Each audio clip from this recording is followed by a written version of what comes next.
go ahead and subscribe, hit that bell so you're notified every time, become a patron. Like this video, check out MythVisionPodcast.com. You want to know the truth? You're watching a channel that's looking for the truth. Sometimes the truth is stranger than fiction, they say. Sometimes the truth hurts. Sometimes it's not simple. It's complex. Like the literature of the Gospels. Are they imitations of Greek epics? Dr. Dennis R. Macdonald has written extensively on this. Pay attention. Check out the show. You have your criticisms, leave them in the comment section down below. I'd be interested to see what you have to say. At the same time, what if Euripides the Bacchae is being used in Luke and Acts? What if the Dionysian Gospel, or if you will, the fourth Gospel, John, and he's competing with Dionysus to show Jesus is more powerful than any of the gods, more powerful than the other foreign, strange gods that were not Israelites' God? What if this is a competition of deities and Jesus reigns supreme, even among the Greco-Roman world? Ladies and gentlemen, stay tuned. Tell me what you guys think. And don't forget, we are MythVision. Welcome back to MythVision Podcast. Your host, Eric Lambert. Greek imitations in the Gospels. Goodness gracious, guys. You know, this is a very hot topic, and we have an expert with us today, Dr. Dennis R. Macdonald, discussing the Greek imitations. Did the Gospel authors, those that we've read, and for me, who was a Christian, a fundamentalist, who cherished these books that were literally true, historically accurate, etc., did they write these stories about a Jesus character, maybe a first century apocalyptic preacher, using the Greek Homeric epics? Maybe they saw him as someone amazing in their own eyes and said, well, let's write an epic about him. And they utilized a template from the Homeric epics, the Odyssey, the Iliad. Is this something that is possible? Well, Dr. Macdonald says it's not only possible, he believes he's found genetic connections between these manuscripts, these texts, if you will, in some way, shape, or form, are being utilized in the New Testaments. And today, we're going to be digging into this book here, Luke and Virgil, and mythologizing Jesus. You guys go down in the description, make sure you get it. Really love this. Have not fully read this at all. I mean, I just started it, didn't actually read too much. And I ask that you guys join me on this journey, because Dennis Macdonald's been doing this for a while. He's bringing beauty to a book that a lot of people love and cherish, and others might have been harmed by. But when you actually find out what's going on here, it brings kind of a interesting artwork. It's not necessarily that it's sacred and you must go by these things, but it's also not like, let's bash the thing and try and just poke holes. Why not look at it like we do the Homeric epics or the Iliad? Why not consider that? So, Dr. Macdonald, I'm done ranting. I would love to see what we're going to do today, but you might need to recap a little for our audience before we get into today's discussion on Luke and Acts. Well, Derek, it's a pleasure to talk to you a fourth time. Thank you. And I will give a recap of the first three, but very briefly. The first one was on the synoptic problem and whether there's a lost gospel that is often called Q. And I assembled the evidence that there was a lost gospel, both in terms of traditional redaction criticism, that is an internal investigation and comparison of the synoptic gospels, Matthew, Mark, and Luke, an assessment of the reversed priority material, that is places where Matthew's earlier than Mark and Luke is earlier than Mark and Matthew, to assess with social identity criticism, to say that it has a coherent social issue with its outsiders, with itself, and with its leader. When you assemble those materials, it looks like it's an imitation of Deuteronomy to portray Jesus as the prophet like Moses. And to establish that, we use mimesis criticism, which has 7 criteria that are used for assessing whether one text is using another text.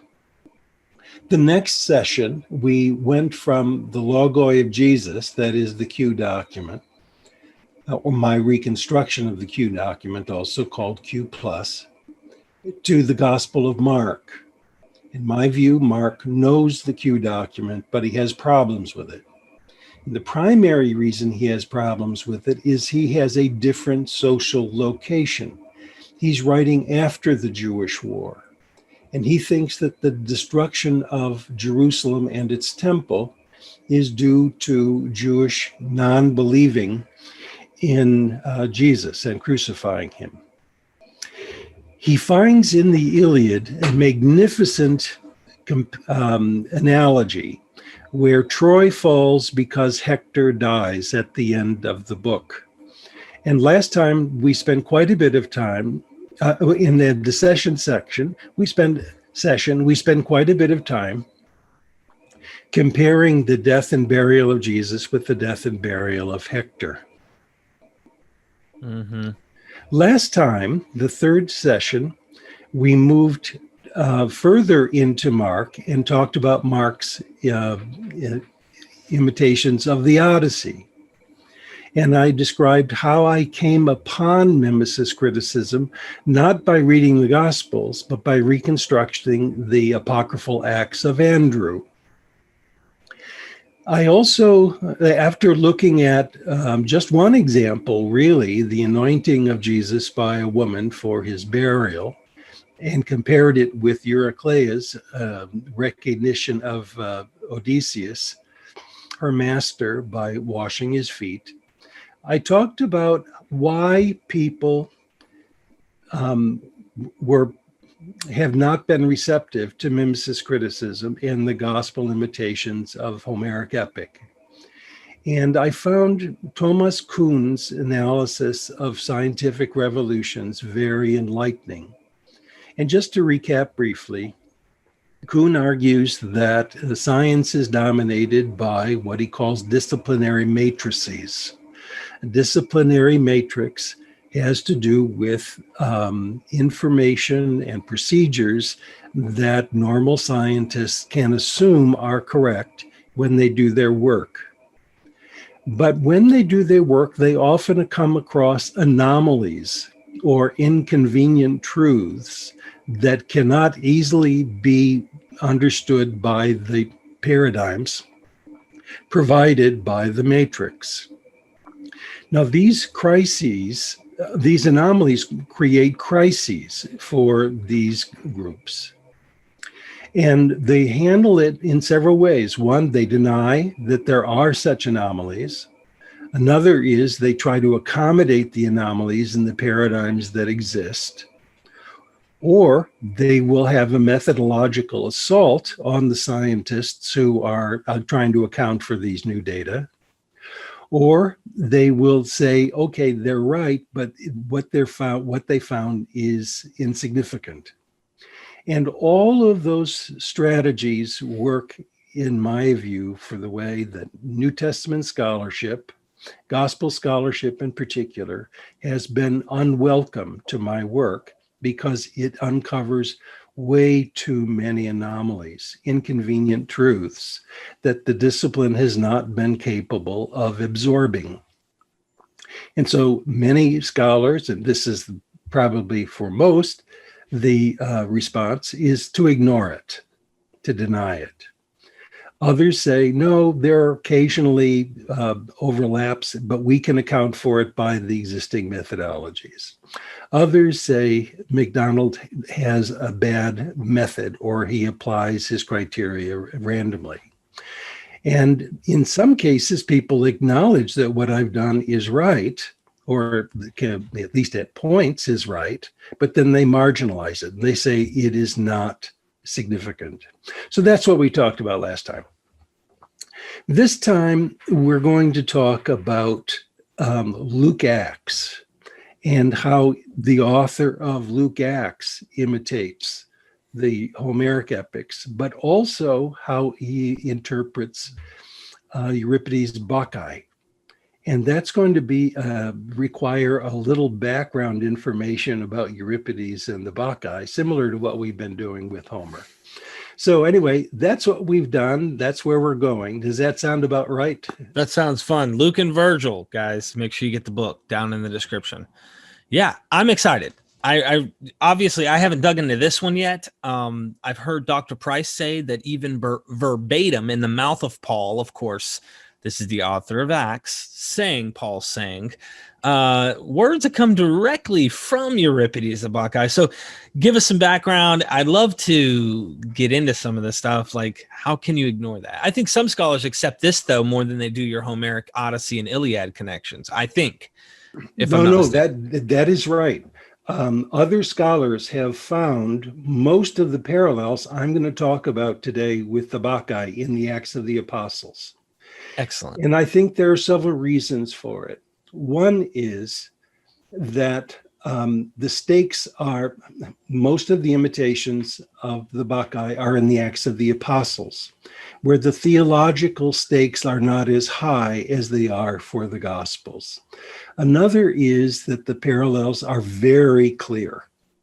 Another is that you only have a few places where the Acts of the Apostles is using the Bacchae, but if I'm right, Mark is using Homer all over the place, and it's responsible for the bulk of the Christian narrative about Jesus. That is simply too threatening.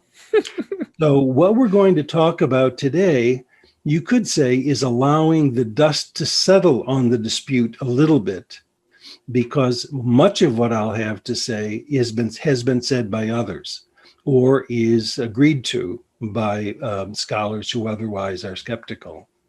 By the way, I also want to throw out a tantalizing possibility. One of the parallels between Mark and the Odyssey I love the most, we haven't been able to talk about at all. Uh-oh. And that's the Polyphemus story and the Gerasene demoniac story. And if we have time at the end of this broadcast, I'd like to look at those parallels again. Please. Now, I have a little different strategy for what we can do today.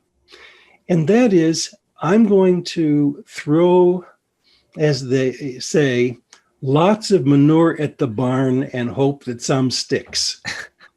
That is, I'm going to have you and I go through these parallels and read them and have minimal discussion of them at first, and go from one to another, to another, to another, and then have a kind of global conversation of how is it that people can deny all of these parallels? Because some of them have got to stick. Now, if you say that the methodology works, let's say, in the Acts of the Apostles and Euripides' Bacchae, I'd like to know why you think that methodology doesn't work in Mark's use of Homer. That's exactly what I was thinking you were going to do. Yeah. Yes, sir. So that's how we're going to do it. Now, so let's begin with Luke's gospel before we get to Acts. And let's stay with Luke and the Odyssey. One of the things that Luke adds to Mark and Matthew is the famous story of Lazarus and the rich man in Hades. Such tours of hell are famous in antiquity, and one of the most famous is in Odyssey 11, where Odysseus goes to the netherworld to consult with Tiresias about how to get home. And when he's there, he sees lots of heroes and his mother, but also he sees a man named Tantalus, where we get our word tantalizing, who is a rich man who sees fruit descending from a tree, but he can never reach it. The waters rise up to his mouth, but he can't stoop over to drink it. And in Luke, we have the rich man in Hades and Lazarus in Abraham's bosom. And he asks Father Abraham, please send Lazarus to dip his finger into water to quench my thirst. And Abraham says, nope, the chasm is too big and you deserve your punishment for, oppressing him. Well, then he says, well, send somebody back from the netherworld to life, so that my 5 brothers can not go here and they can be more generous to the poor and so on.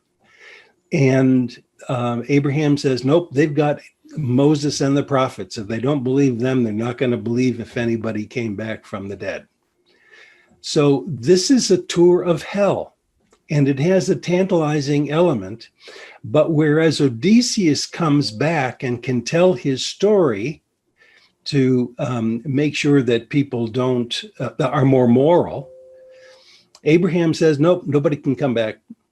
But of course, in Luke, Jesus does come back. So there's a real irony in that story. The other one that I want to talk about is the famous story of Jesus revealing his identity to 2 disciples after his death on the road to Emmaus. And let me tell you the story from the Odyssey. Odysseus comes home in disguise because if he comes home in his true form, the suitors will kill him. So for 10 books or so, Odysseus is milling about in Ithaca without being detected, except by Eurycleia, we talked about last time. His dog Argus can smell him, and when he smells him, he dies. And Odysseus reveals himself in a transfiguration, which is Mark's model for the transfiguration, to his son Telemachus. He shows him that he is his father, returned home, and then says, you can't tell anybody about this, because if they find out, they're going to kill me. Well, Odysseus and Telemachus and some faithful slaves kill the suitors. Odysseus reveals himself at last to Penelope, but finally, in the last book of the Odyssey, he reveals himself to his father. But he toys with him at first. He says, I want to see if he's going to recognize me on his own. So he comes back and has a little conversation. The old man breaks down when he hears his son's name. Odysseus says, okay, I am your son. I'm here at last. Take a look at this wound that I suffered from a boar when I was a boy. And I can tell you what kind of trees we planted in this orchard where we are right now. And then they have this hugging scene and kissing. And that's the final recognition scene in the Odyssey. So Odysseus has revealed to everyone who he is. Now let's turn to, I have to get my notes straight here because I've been extemporizing. Mythologizing Jesus, page 133. All right. Definitely doing that here. 133. All right. I'm there.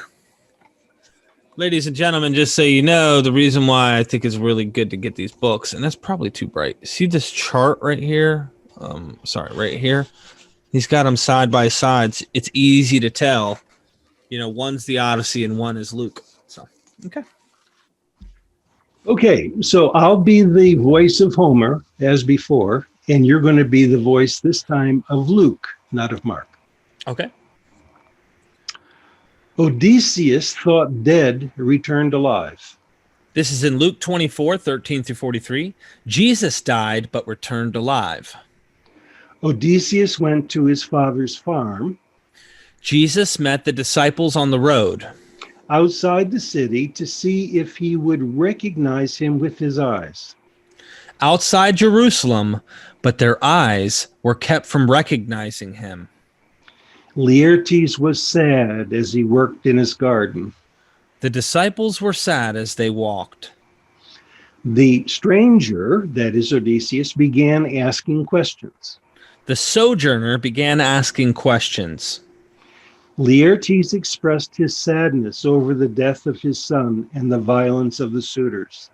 Cleopas expressed sadness over Jesus' death and the violence of the Jewish authorities.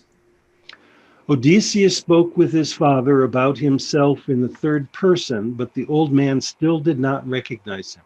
Jesus spoke with his disciples about himself in the third person, but they still did not recognize him. Odysseus revealed himself by means of his scar and knowledge of the trees, and there was a meal at another venue. Jesus revealed himself by breaking and distributing bread at a mill at another venue. Odysseus told Laertes to look at the scar on his leg for proof. Quote, I am that man. Jesus told the disciples to look at the wounds on his hands and feet. It is I myself. Those who recognized Odysseus were astonished, and he comforted them. On recognizing Jesus, the disciples were terrified, and he comforted them. If Luke's readers picked up these clues and compared the last chapter of the gospel with the last book of the epic, they should have seen significance to the story invisible on the surface. Odysseus visited Hades without dying. Jesus died and returned from the dead. Odysseus's wound came from a hunting accident. Jesus's came from his execution. The recognition of Odysseus by Laertes demonstrated that the hero had returned home. But the recognition of Jesus by the disciples demonstrated his status as the Messiah who conquered death. Here again, Luke does not merely imitate Homer, he rivals him by exalting Jesus over Odysseus. Wow. If you don't see the parallels, you don't see the theological punch.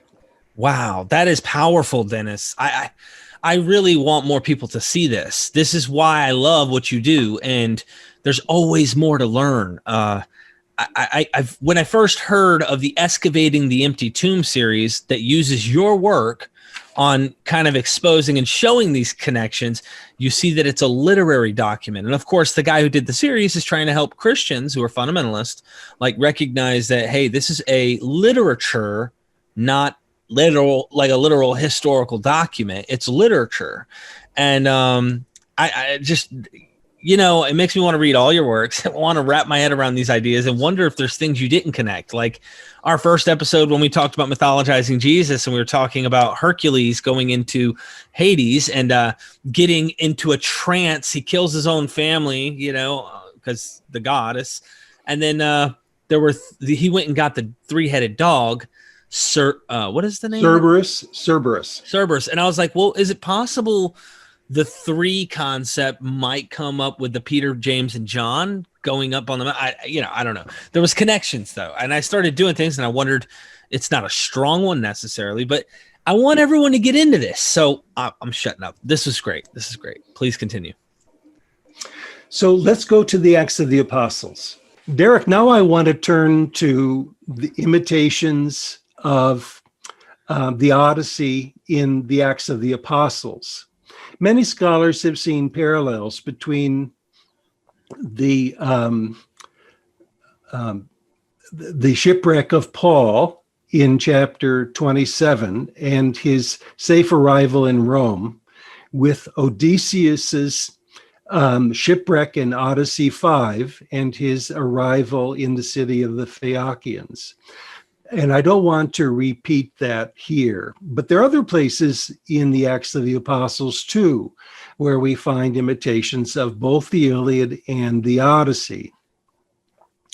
I want to say why imitation is so important for understanding Christian origins from the perspective of a well-known classicist. And I'm going to read from the opening chapter of Tim Whitmarsh's very important book on Greek literature in the Roman Empire. And the subtitle is called The Politics of Imitation. And here's what he says.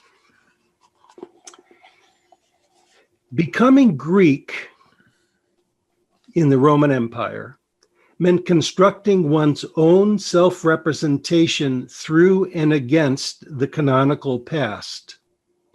The literature of Roman Greece engages dynamically with inherited images, tropes, and identities actively constructing a new way of looking at the world. That is why I write of a politics of imitation or mimesis. It was through writing literature that Greek cultural identity was most richly and intensively explored. That's what's going on in Luke Acts. Luke is rewriting classical Greek poetry in order to collect on a certain amount of cultural capital that he can appeal to with his readers to establish the identity of the Christian movement. And he was very successful in doing it. No serious treatment of Christian origins has ignored the Acts of the Apostles and the structure of its narrative. Even those like myself who are highly critical of that reconstruction. So the process of imitation or mimesis in the Gospels, already in Mark, but it's clear in Luke Acts, is a process of self-identification, cultural identification over against the outgroup, which would be the Roman Empire or paganism and Judaism. So let's switch to Euripides' Bacchae. Euripides is an Athenian tragedian and a brilliant author, not only for the stage, but also as a theologian. He's highly critical of the gods. And his Dionysus is one bad mama. And it works like this. Dionysus comes on stage with no one else around. And he says, I am the son of Zeus, Dionysus. I have come to the place of my birth, Thebes, disguised as a mortal priest, because I want to punish it for maligning my mother Semele, who said that she had sired me by Zeus. And what I've done, the god says, is I've sent the women of Thebes into the mountains to worship me in orgies, where I have given them wine. And these maenads, the word maenad means a crazed woman. These crazed women are out there worshiping me and leaving their families. And I'll definitely punish Pentheus, because he's the one who hasn't accepted my cult and has maligned my mother. Well, two old men, Cadmus and Tiresias, the blind seer in Homer, go dress in drag. They dress like women, and the god emboldens them so they can go out and worship with the women and dance with the women in their orgies. Well, King Pentheus thinks all of that is nonsense. And this stuff of the women leaving their homes is going to be terribly problematic for the city. So he sends his soldiers into the mountains and they arrest some of the maenads.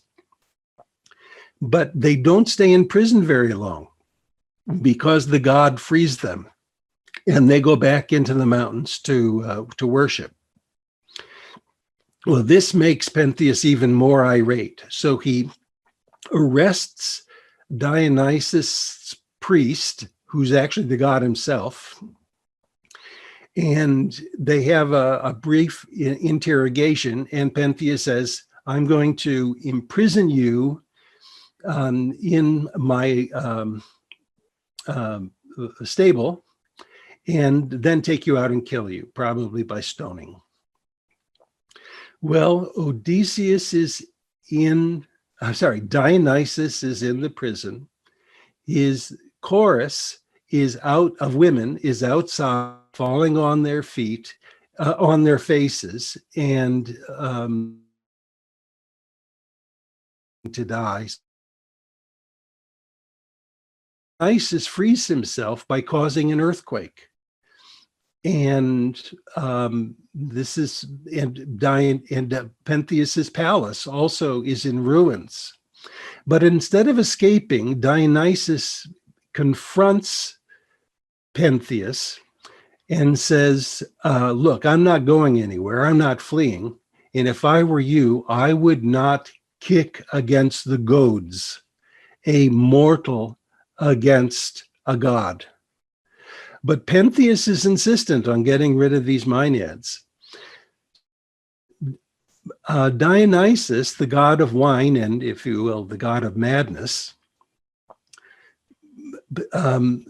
afflicts Pentheus with madness and talks him into dressing in drag himself, and the two of them with the herald going into the mountains to spy on these women and to see what their cavorting is all about. So they go out into the mountains, and Pentheus says, you know, I can't see them very well. And Dionysus says, I'll tell you what, I'll put you on top of a tree so you have a good view. And so he sees what's going on with the Maenads from atop a tree. By the way, this is the background for Zacchaeus up a tree in Luke's gospel. But the women see him up on this tree, uproot the tree, and they dismember him. And his own mother puts the head of Dionysus on a thyrsus and carries it back triumphantly into the city until she recognizes that she's killed her son. And then Dionysus appears, Deus Ex Machina, you know, from the machine on stage, and expels Cadmus, Pentheus, Agave, and the whole royal family from the city. So that's the famous story of the Bacchae. And the bottom line is Dionysus is a god, and you don't want to oppose him because he's one mean dude. So that's the story of the Bacchae.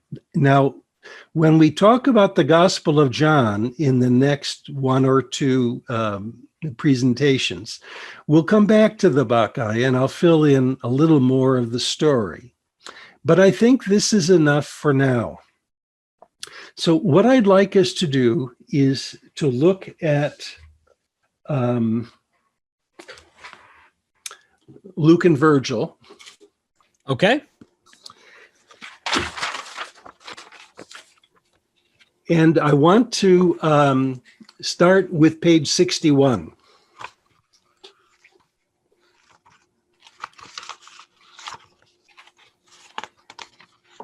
All righty. So I'll be the voice of Euripides and his characters, and you'll be the voice of Luke in the Acts of the Apostles. So I'm reading lines from lines 1 to 575, and you'll be reading from Acts 2 to 5. Now, these are obviously summaries of themes. A new religion, the religion of Dionysus, arrives in Thebes. A new religion erupts in Jerusalem. The god had introduced his cult to Phrygia, Media, Asia, and Arabia, as well as Persia and Bactria. The message is heard by sojourners from Phrygia, Media, Asia, Arabia, Parthia, Elam, and Mesopotamia.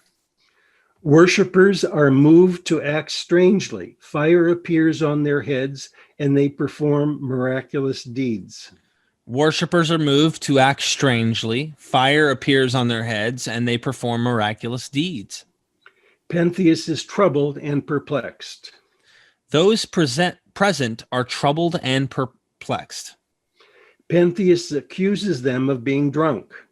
Some say that the believers are drunk. Tiresias tells Pentheus that the Maenads are not drunk. Peter tells the crowds that those who speak in foreign tongues are not drunk. This possession by the god includes the ability to prophesy both for men and women.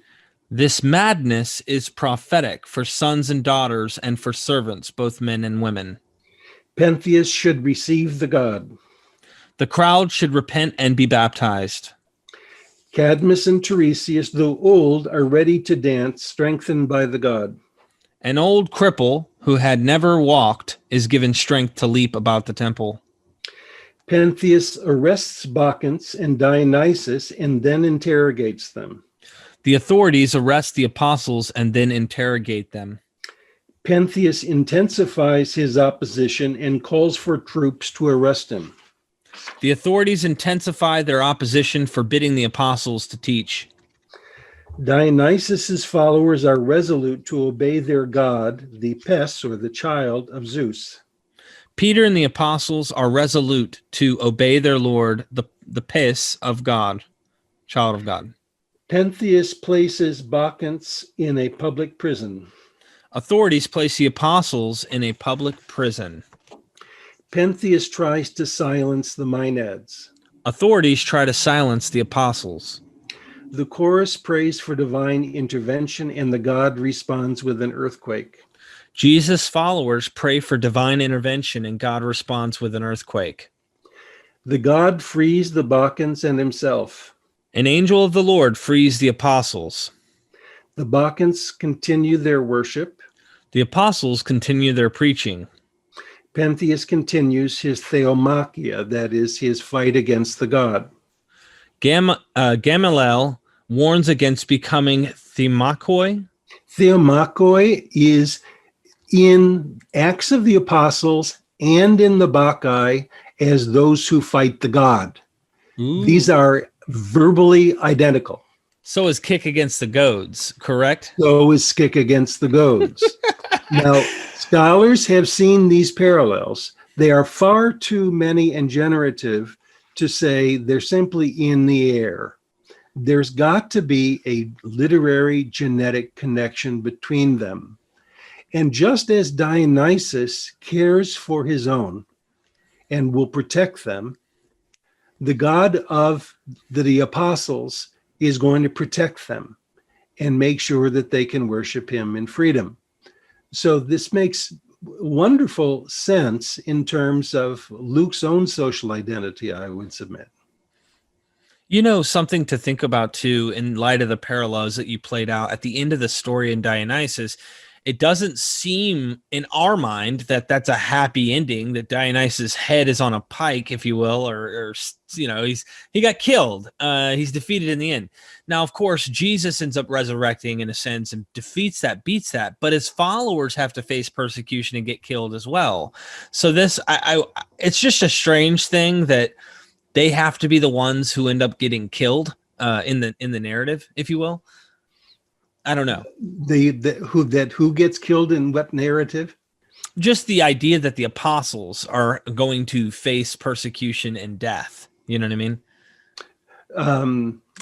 Yeah. Now we're going to see that actually in the next section we're going to read, which is continuing the same page. Okay.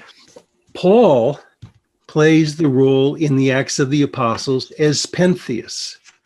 He is the God fighter. He resists the presence of the new religion and is given letters to go and persecute the followers of Jesus. And in the meantime, there is when he goes to do so, he has an encounter with the God and becomes not a God fighter, a theomachus, but a theophilus, that is a lover of God. And let's read those parallels now. And I think these are astonishing. And again, scholars have seen these parallels. These are not just my fabrications in the middle of the night after 2 beers. Okay, so the Bacchae. Pentheus persecuted the followers of Dionysus. Saul persecuted the followers of Jesus. The Maenad saw a blazing fire consuming the royal palace. Later, a light shone from earth to heaven that exposed the king's perch. A light from the sky all at once flashed around him. Dionysus called to the Maenads from within the prison. Have you fallen to earth? Just before he dies, Pentheus falls to the ground. He fell to the earth. A voice, phoni, from the ether cried out. Saul heard a voice from the sky. Dionysus warned Pentheus, I would rather sacrifice to him than kick against the goads, a mortal raging against a god. The heavenly voice warned Saul, it is hard for you to kick against the goads. Dionysus told the Maenads, but rise up. Jesus told Saul, but rise up, go to the city. Pentheus repented of his sins, but too late to be saved. Saul was temporarily blinded, but eventually believed in Jesus. Now, in the rest of this page, I talk about the similarities in Greek and other places where we have these connections. But if you take a look, Derek, at the third box from the end there, Yes, sir. we have pros kentra lactizimi in the Bacchae, and we have pros kentra lactizin. And you can see, even without knowing Greek, that the letters look very similar to you. Yes. Those are the same words. It's a near quotation. And it's a quotation in a similar context. Now, this is what I would call a mimetic flag. Luke is telling the reader, think of the Bacchae when you see this story. Now, here's what happens. What happens to Pentheus in the Bacchae? He dies at the end. What happens to Saul? He sees the light, if you will, and he becomes then the great evangelist for Jesus. And in fact, he plays a role that switches at this point in the Acts of the Apostles. Instead of playing the role of Pentheus, we're going to see now he plays the role of Dionysus himself. Now, these parallels cannot be attributed to just motifs in the air or similar ways that people talk about prison escapes. And that's how it's almost always treated in the literature, though people are obligated to say, yes, there are similarities with what's going on in Homer, in Euripides. But these are too compelling. So this is some of the manure that you throw to the barn that sticks. Right? So in light of this, there's a couple things, and I don't want to get stuck on this, but wouldn't this tell you generally the type of author that Acts is, that Luke is? What I mean is social identity. Do you really think a Jew would write this? That's kind of the point I would say. I'm not going to say it's not possible that a Hellenized Jew didn't write this, but it seems like this would be a Greco-Roman author of Acts. What is your thoughts on that? We have parallels of imitation of the Bacchae by Jews. Okay. So, but they obviously are Hellenized Jews, and they're trying to do something that's similar to what Luke does. That is, they're trying to cash in on these marvelous stories to establish the justification of their own social identity, how their God cares for them as well. So this can be and has been imitated also by Jews. By the way, there's a magnificent book by a friend of mine named is Courtney Friesen, and it's on the rewriting of the Bacchae in among pagans, Jews, and Christians. And it shows that this stuff was all over the place, and that Luke's readers could have known of this play even by going to see it performed. Now, one of the things that's fascinating too, and I'll pick it up at this point, but we can come back to it. Remember, in Euripides, Dionysus is not a nice guy. Right. He provides wine, he provides sex, he provides fun, but he also punishes people who disagree with him viciously. That's not true for the author of Luke Acts. Jesus' God is compassionate and is much more acceptable to a kind of Platonic understanding of the goodness of God. Now, there's one more example I want to give you before we're done, and this is the one that in Antiquity most people picked up on. And we're going to continue reading. This is page 64. Okay. Dionysus arrived in Thebes with a female entourage from Lydia, Asia Minor. He was intent on establishing his cult in Achaia. Paul arrived in Philippi with an entourage from Troas. Troas is Troy. Basically, Okay. that's Troy. Yeah. Troas, Asia Minor. He was intent on establishing the cult of Christ in Macedonia. The god drove Theban women into the hills to worship him. The apostle converted Lydia, who was praying outside the city with other women. Now, remember, Euripides' chorus is all of women. They come from Lydia, and they are actually called sometimes the Lydian women. So Paul is going for the first time to Europe, and who meets him there but a woman named Lydia from Thyatira, which is in Lydia, Asia Minor. She's Lydia from Lydia, and she's out in the mountains worshiping their god with other women. Please.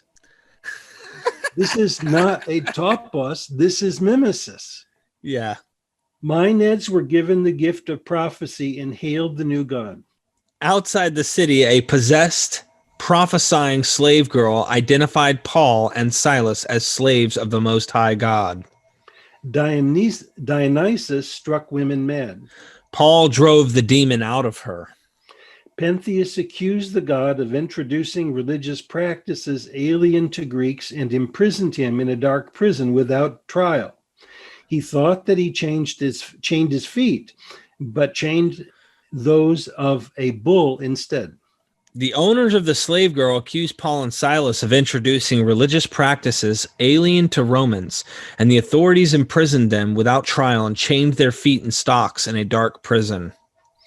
The Maenads sang outside the prison, and the god sang from within and caused an earthquake that freed him. Paul and Silas sang praises to God in the prison when an earthquake freed them. Thinking Dionysus might escape, Pentheus drew his sword to slay him. Thinking the prisoners had escaped, the jailer drew his sword to slay himself. Instead of fleeing, Dionysus waited for Pentheus to emerge from the prison and tried to talk sense into him. Instead of fleeing, Paul, Silas, and the other prisoners waited in the prison, and Paul talked the jailer out of suicide. And by the way, this is the place where we find in the Bacchae the statement, I would not kick against the goad, a mortal against a god.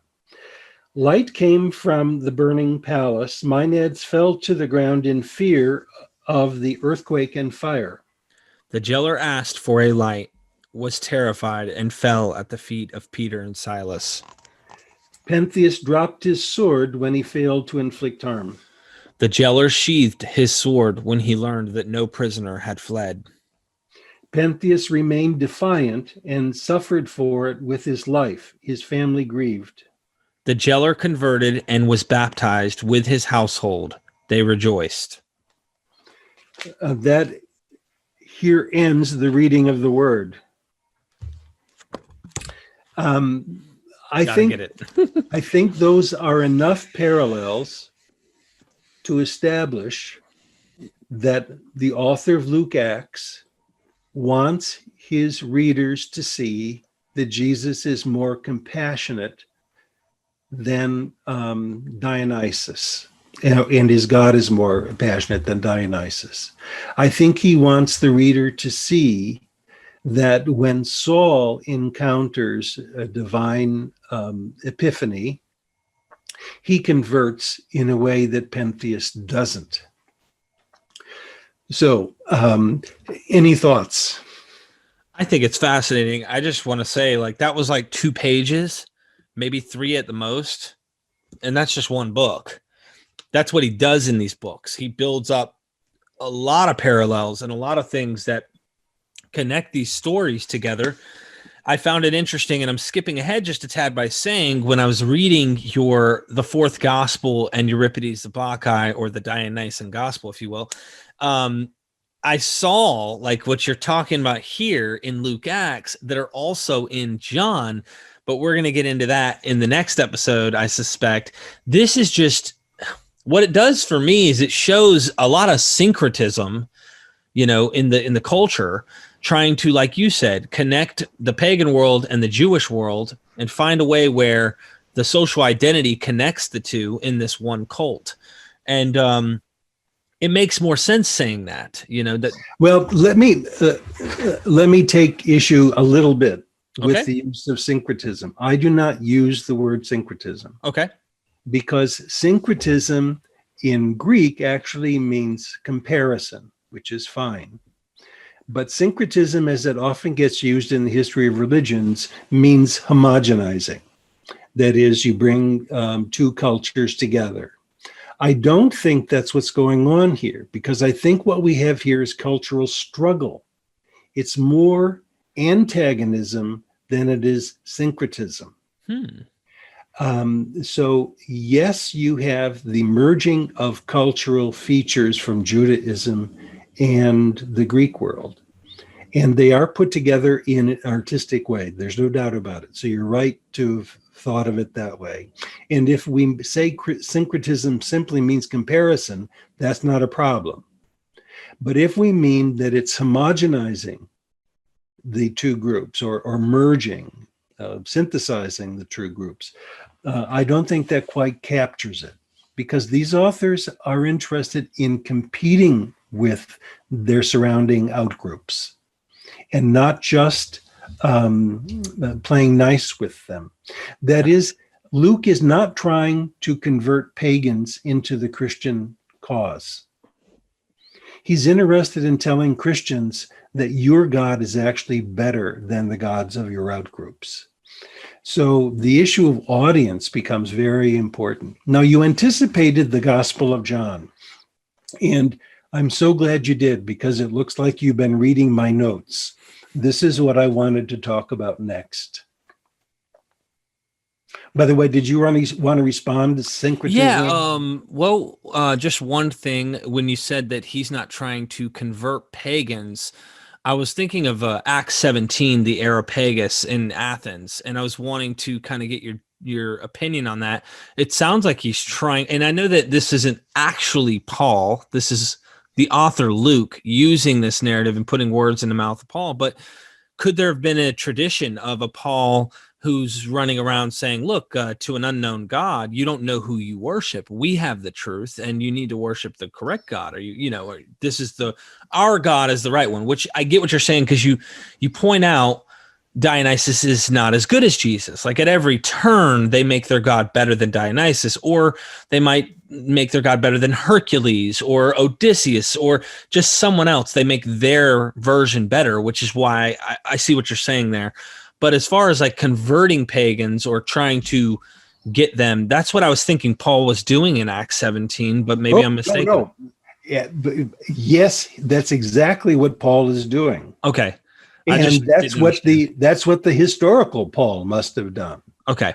He's founding churches, but he's making a place for Gentile inclusion. Absolutely. But at chapter 17, Paul no longer is playing the role so much of Dionysus as he did in the previous chapter. He's now the new Socrates.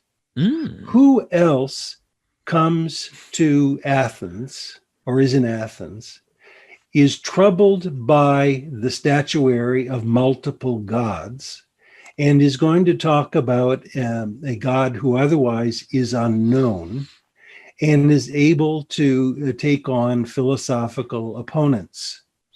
And then later, like Socrates, Paul has his own, is brought up on charges and himself will be executed like Socrates. So here we have Paul presented as the Socrates character.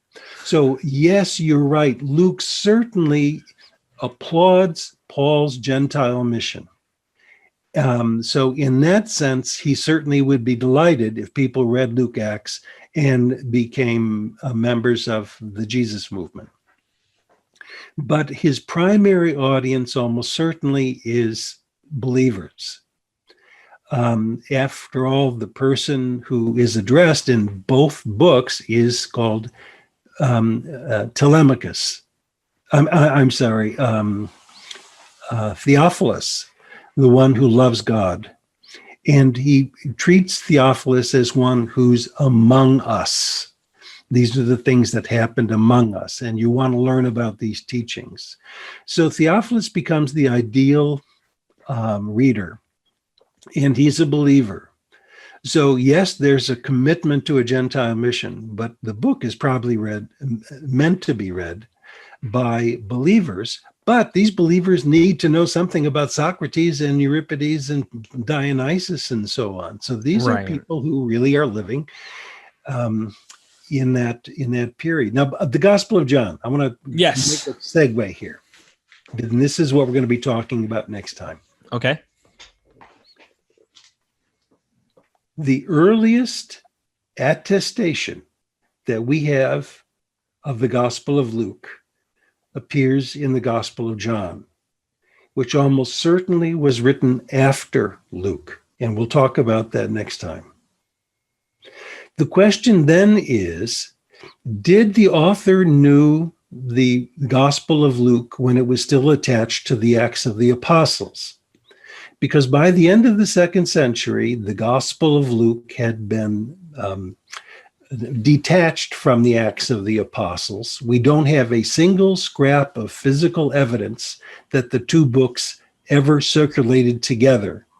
Luke's gospel either was transmitted independently or, much more commonly, as a part of a 4-gospel collection, together with Matthew, Mark, and John. Did the author of the Gospel of John know Acts of the Apostles while it was still attached to the Gospel of Luke? I think he did. Now that means that in reading the Acts of the Apostles, he could have seen these imitations of the Bacchae.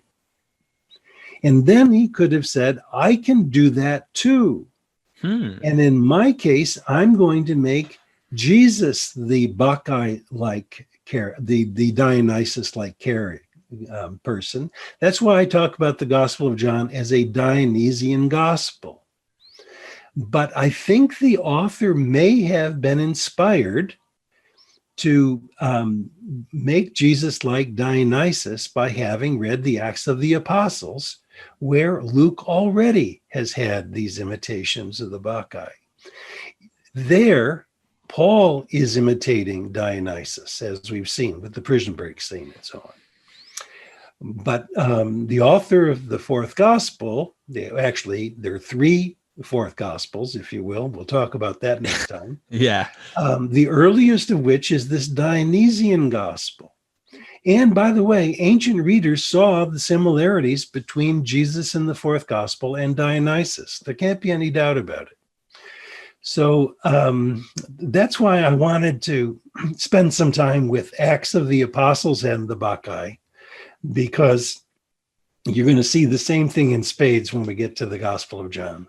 Oh, yes, you are. Yes, you are. I've got notes galore when I was reading it, and I said to myself, how in the world am I going to cover all this in a show? We're going to have to pick specific things. There's no way. But one of them I'm really wanting to talk about will be John 6, eat of my flesh, drink of my blood. But we'll get into all of these things, of course, as we get there. I'm just giving you guys like a forecast and letting you know, like, that's a big question I have, because John does something different than the other gospels in many ways, not just that way, but in many other ways. So that was a great show. I really enjoyed this. I learned a lot. There was a lot of great connections. It just makes you have to ask yourself, what are we reading here, ladies and gentlemen? So this is beautiful literature. They were very intelligent authors writing these things. And maybe you can go back and read these books with a fresh new look, and maybe you find connections that others haven't. I don't know. But Dennis, do you have anything you'd like to say before we go, sir? I have two things I'd like to say. One is, don't take my word for it. Please read Homer. Please read Euripides, and read them for enjoyment for themselves. This is magnificent literature. It's so poorly known in the modern world. It's a tragedy. And these texts are called classics for a reason.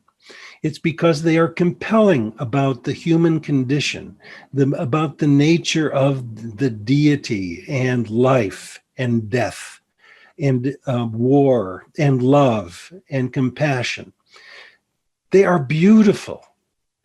And if one of the things I can do is to take people who understand themselves to be Christian identified in one way or another, to encourage them to read Greek classics and, of course, Latin classics. Virgil's Aeneid comes close in its value. Then I think that would have been a worthy enterprise, whether you see the parallels that I see or not. The second is, I have no assumption that I have seen all of the treasures that are mimetically connecting Greek poetry and the New Testament. So get your shovel out, read these wonderful texts, open yourselves up to the beauties of creative literary imitation, and just swim in it and enjoy it. So the two things I want to say, one is, go to the library or go to Amazon and get a copy of the Iliad, the Odyssey, and the Bacchae and read it for yourself. The second is, don't think that I have done an exhaustive job in explaining how these texts interact with each other. Figure that out for yourself and add more information. We really need to have this kind of a discussion. Thank you so much, Dr. Macdonald. I really do appreciate it. Guys, gals, please go check out the books that he has on this material. If you are interested in this kind of topic, as I am, I love seeing connections like this, and it brings more beauty to the text. It really does. And so with that being said, I really do appreciate you giving us your time. I cannot wait to get into the Dionysian Gospel, the next episode. And going into that, I think we're going to spend a few episodes on John. We will be having a debate coming up, ladies and gentlemen, with Dr. Macdonald and Dr. Carrier on the historical Jesus. Like, was there a guy, or was he a complete celestial figure who's euhemerized and made into history? We're going to be discussing that into great lengths, and I want to allow you and him to kind of have an open, free dialogue back and forth, because I don't want to get between you guys. So ladies and gentlemen, be looking for that. And Dr. Goodacre coming on the second week of January. You're just ready to fight. Dr. Macdonald just has his gloves on. No, I'm just kidding. I look forward to this. This is going to be exciting. So thank you so much. All right. And don't forget, we are MythVision. MythVision.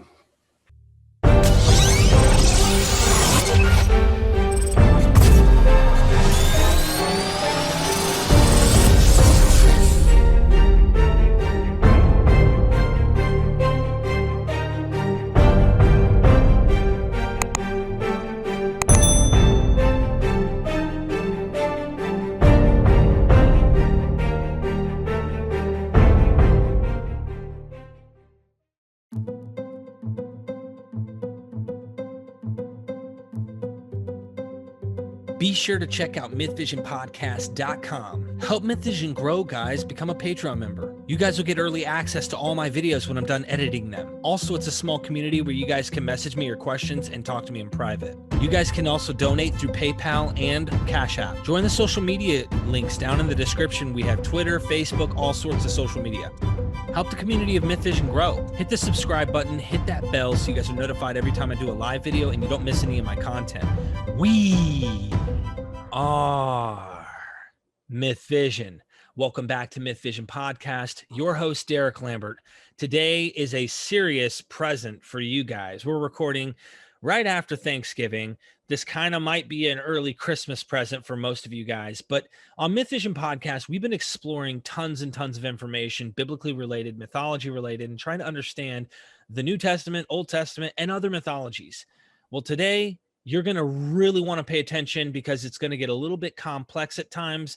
Dr. Dennis R. Macdonald, he's joining us today, and he earned his undergraduate degree from Bob Jones University, a Master of Divinity from McCormick Theological Seminary, and a PhD from Harvard University. He taught Christian origins at the Iliff School of Theology in Denver, Colorado from 1980 to 1998. Since 1998 to present, he has been the John Wesley, or was the John Wesley Professor of the New Testament at Claremont School of Theology and Professor of Religion at the Claremont Graduate University.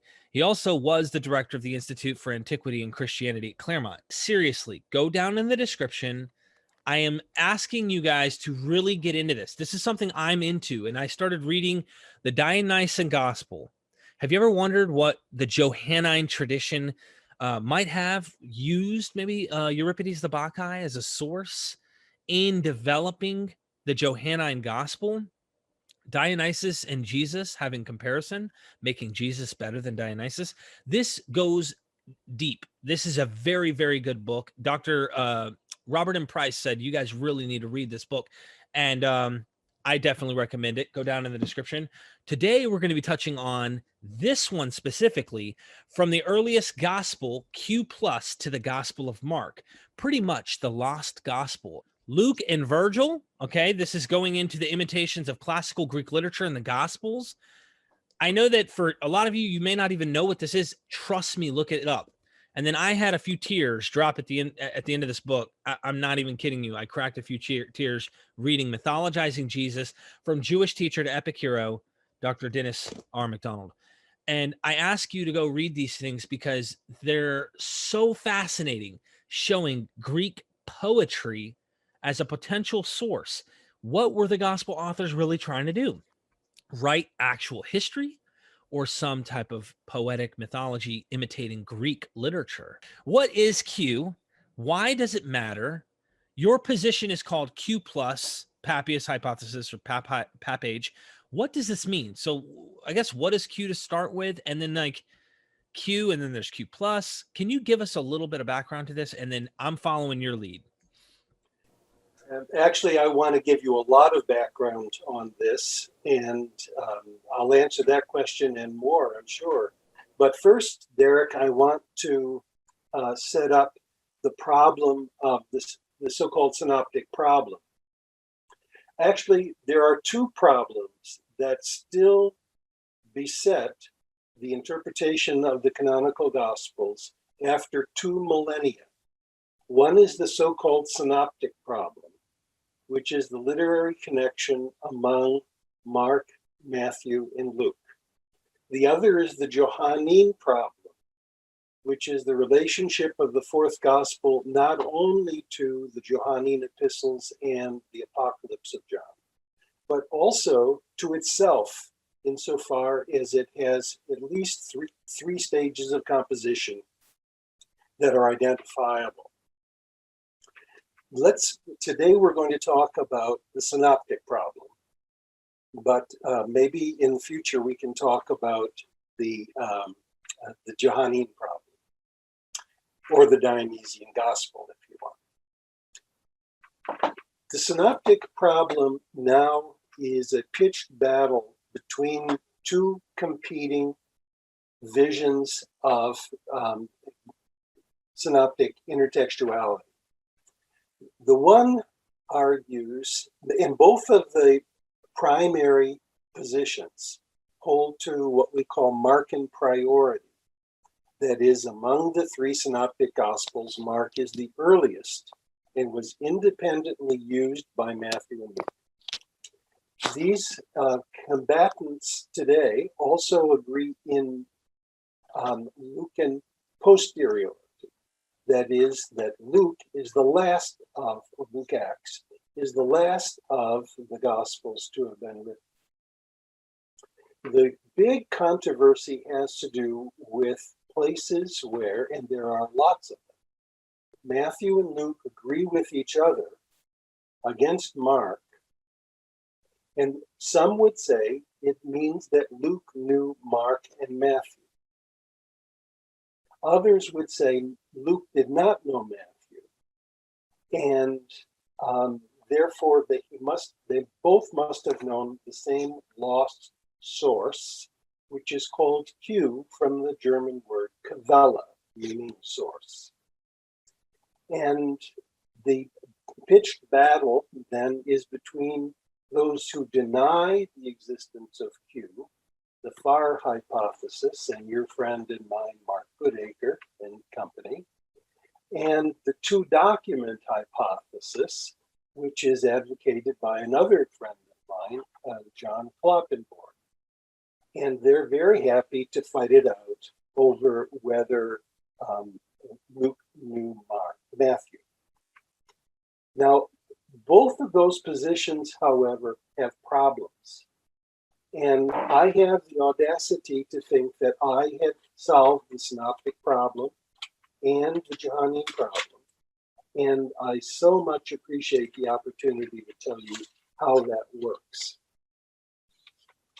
When the two document hypothesis people go about their task of reconstructing Q, their first task is to eliminate Markan influence.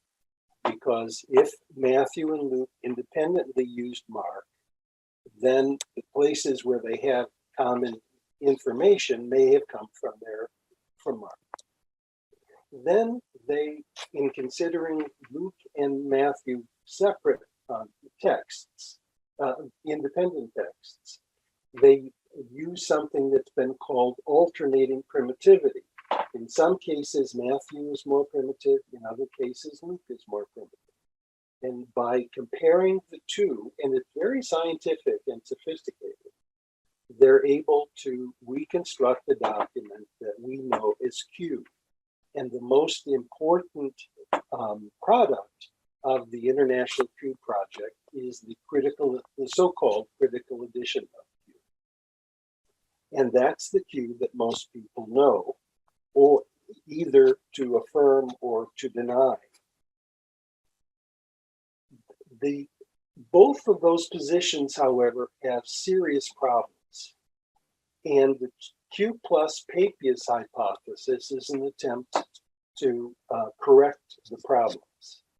I'll get to the problems in a moment, but Q plus refers to my reconstruction of Q, which is half again as long as the standard Q, because I use different criteria, which I'll talk about in a moment. Papias is a part of the hypothesis because I take very seriously the Eusebian fragments about Papias, from Papias's exposition of Logia about the Lord, were written around the year 110. Originally a 5-volume work, which must have been a treasure trove, which survives in only about 10 pages of recovered text from testimonia and fragments. It's a real pity. One of the great losses of early Christian literature is Papias's exposition. The only more serious one seems to be the absence of a lost gospel. Now, the two document hypothesis has two major flaws.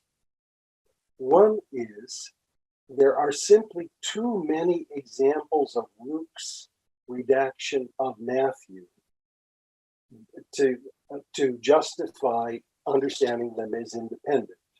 Luke must have known Matthew. In this case, the far hypothesis people are correct. Furthermore, Luke likely knew Papias's exposition. And if he did, because Papias was so concerned about Matthew, as we'll see, he must have known of the existence of Matthew. And the researcher that he was, he likely knew Matthew too. After all, in his preface, he says, many have undertaken to provide an exposition of the things that happened among us. The second problem with the standard two-document hypothesis is we have too many parallels between the reconstruction of Q and Mark to think that they could be possibly independent. This is even after you remove all Markan influence from Matthew and Luke, ironically. That's why a significant spin-off of the two-document hypothesis is the modified two-document hypothesis, which affirms Q, but insists that Mark knew it as well. You could say that my hypothesis is more similar to that than any of the going hypotheses today. But the far hypothesis has severe problems too. First, as we'll see, there is lots of evidence that there was a lost gospel. But even more so, even if Luke knows Matthew, Luke knows traditions and logia that are more primitive than what we find in Matthew. This is something that's called reversed priority. And my work requires reversed priority as its primary criterion for assessing the Gospels. So, whereas the two-document hypothesis talks about alternating primitivity, I talk about reversed primitivity or priority. That is, we know that the Gospels are written as Mark, Matthew, Luke. All of the major disputants agree with that. But sometimes Luke is earlier than Matthew or Mark. And sometimes Matthew is earlier than Mark. That's why there's been so much confusion in the synoptic problem, because you have this phenomenon of reverse priority. Now, then the question is, how does one determine what is prior when you have two comparative texts? And so I list out a number of criteria that one can use for reverse priority. I think that common sense is the most important criterion of all. When you look at two texts, often you can tell which one is earlier than another. Now, the biggest contribution that the Synoptic Gospels make to the Lost Gospel are doublets and non-doublets. I'm going to discuss those, but then I'm going to go back and talk about Papias. I was going to say, just to give a recap, we interviewed Dr. Goodacre, and Dr. Goodacre is in the fair hypothesis view. He doesn't think there's Q, of course, and I don't want to get caught up on that because we want to talk about what this hypothesis is and how it answers the synoptic problem and whatnot. I just want to mention for our audience that was really entertained by the interview that we did with Dr. Goodacre, there will be a debate between you and him on this channel. So you guys do want to stay tuned and pay attention to what Dr. Macdonald is saying here, because Papias, I'm going to suspect, and we're going to hold this question for later, unless you address it in thoroughly address it to the best you can without everyone wanting to go to sleep, because it can get very deep. When I was reading this, it's very complex and very interesting. Papias plays a huge role in this hypothesis. So everyone who pays attention, I really want you to get what he's saying. He's saying, in simple terms, like me, I have to hear things more than once to really get them. That Luke, which is way later than Mark, all right, and we know Matthew's later than Mark, has stuff that is older than Mark in it. And you have to ask yourself why. Why is where are they getting the older material from? did they just make it up? Did they pretend, you know what, let's make this sound older? That seems like Occam's razor doesn't really fit that argument, in my opinion. What's stronger is there's a source of some sort that they're pulling from. And so Dr. Macdonald goes into a lot, and while reading your book, it's very deep, especially the master synopsis here that I'm reading. It's like goes from English and then Greek, and I'm like, okay, I gotta Google what that Greek word is. So you're dealing with somebody who is a serious PhD in this area, and do not take him lightly. So I'm interested in hearing, I'm sorry to cut you off, doublets and non-doublets and the progressive of that thought. I want to know what a doublet is. I don't even know what, if you were to break it down for me, I'd love to know in our audience as we go, because some of these terms will be understood by some, and some of them may not be understood like me. I'm ignorant on a lot of this stuff, and I would just like to learn more. So I'll be quiet. Well, let's back up a little bit and talk about Papias. Papias is writing around the year 110, and he is by far the earliest and most important witness to synoptic gospels. But he's writing before the composition of Luke and John. So he does not know those gospels. That's almost certain. But he does know three gospels. He knows a gospel that likely is similar to our gospel of Mark, and he knows two gospels of Matthew. One of them likely is our gospel of Matthew, more or less, but the other is lost. I want to read to you what he says about Mark, just a brief piece, and then what he says about Matthew, and give you my interpretation of them. And you're exactly right. It is at the core of my understanding. And by the way, I'm going to advertise another book. Two Shipwrecked Gospels is the fat version of my argument.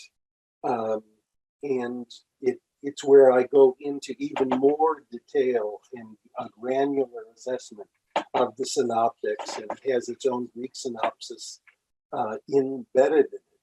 But also I want to advertise another book. I'm working on, and nearly done now, with two mimetic synopses.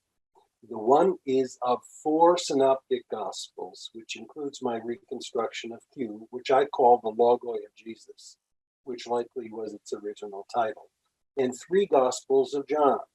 That is, I compare in parallel columns the 3 versions of the Gospel of John, going from the Dionysian Gospel to what I call the anti-Jewish Gospel, then to the Gospel of the Beloved Disciple. And but that's another story. But here's what Papias says about Mark. Mark became Peter's translator. Whatever Peter recalled of what was said or done by the Lord, Mark wrote down accurately, though not in proper taxis, that is, not in proper sequence. For Mark himself neither heard the Lord nor followed him, but as I said, he later followed Peter, who used to craft teachings for the needs of the occasion, not as though he were crafting a sequential arrangement of the logia about the Lord, that is, units of what Jesus said or did. So Mark was not in error by thus writing a few things as he remembered them. Now this is my work, Mark's order or tax of logia or taxis accordingly need not be authoritative for Papias insofar as he merely translated into Greek a few things as he remembered from Peter, what Peter had remembered and taught without regard for a proper sequence. Obviously, John had compared Mark's few things with a larger work or works that presented the logia in a different order. Papias also attributed the following statement to the elder John, and this is crucial. Matthew said in order the logia in the Hebrew language, but each, hekastos, translated them as he was able, which indicates that they were flawed Greek translations. The expression "as he was able" suggests that each translator mishandled Matthew's Hebrew original and accurate sequence. A Semitic version of Matthew likely never existed, but even if it did, Papias, by his own admission, had no access to it, nor did the disciple John. John and Papias thus had a synoptic problem. Their three Greek Gospels contain similar logia, but in incompatible sequences. Insofar as the taxis of, or the order of parallel logia in Mark and canonical Matthew are basically identical, the deviating sequence likely appeared in the Gospel of Matthew, the lost Gospel of Matthew. So when Papias then goes on, he says, I want to put things back into their correct order. And so his project is to give preference to the two Gospels of Matthew he knows. One that we know and one that we don't know, but has the content in a different order that Papias wants to reassemble. Now, it's not accidental that Q and Papias both failed to survive, even though they both are hugely valuable for understanding the historical Jesus. And Papias didn't survive because Logo, or the Q document, didn't survive. And we'll talk about that perhaps, why it didn't survive some other time. But Matthew gives evidence that he has a synoptic problem too. He knows Mark. Almost all scholars say he knows Mark. But he must know something else because of what we call doublets. A doublet is the repeating of a logion, or a saying, or a story in Matthew, where one of the examples comes from Mark. So we have a control on it. He's editing Mark. But he's got another one that comes from somewhere else, or at least is different. And in every case, it's more primitive than the one we've got in Mark. So this is reverse priority. It means that Matthew occasionally is more primitive than Mark because he's using a source that is earlier than Mark. Now, it's not that we only have 2 or 3 examples of them.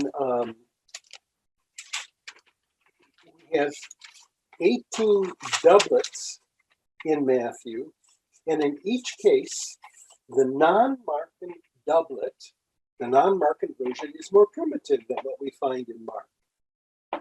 You had your finger up. Yeah. I just want to clarify. The doublet you're talking about, are these sayings? These are logiae of Jesus. These are sayings that aren't in the Markan Gospels, or some of them are probably sayings of Jesus that we don't find in Mark, but we know he knows Mark. He's using Mark. There's a doublet there, but there are some that aren't sayings that are more primitive. Okay. Thank you for the clarification, because I'm sure others are going to have the same thing. In all 18 of these doublets, you do have a parallel in Mark. He's using Mark and editing it for his own purposes.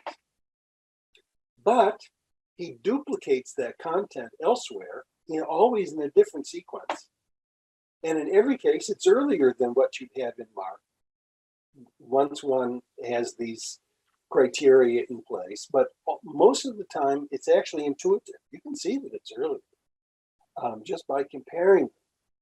Now, most scholars would say that just means that Matthew knows an oral tradition that's more primitive than Mark, and he retains the oral tradition, which actually is possible.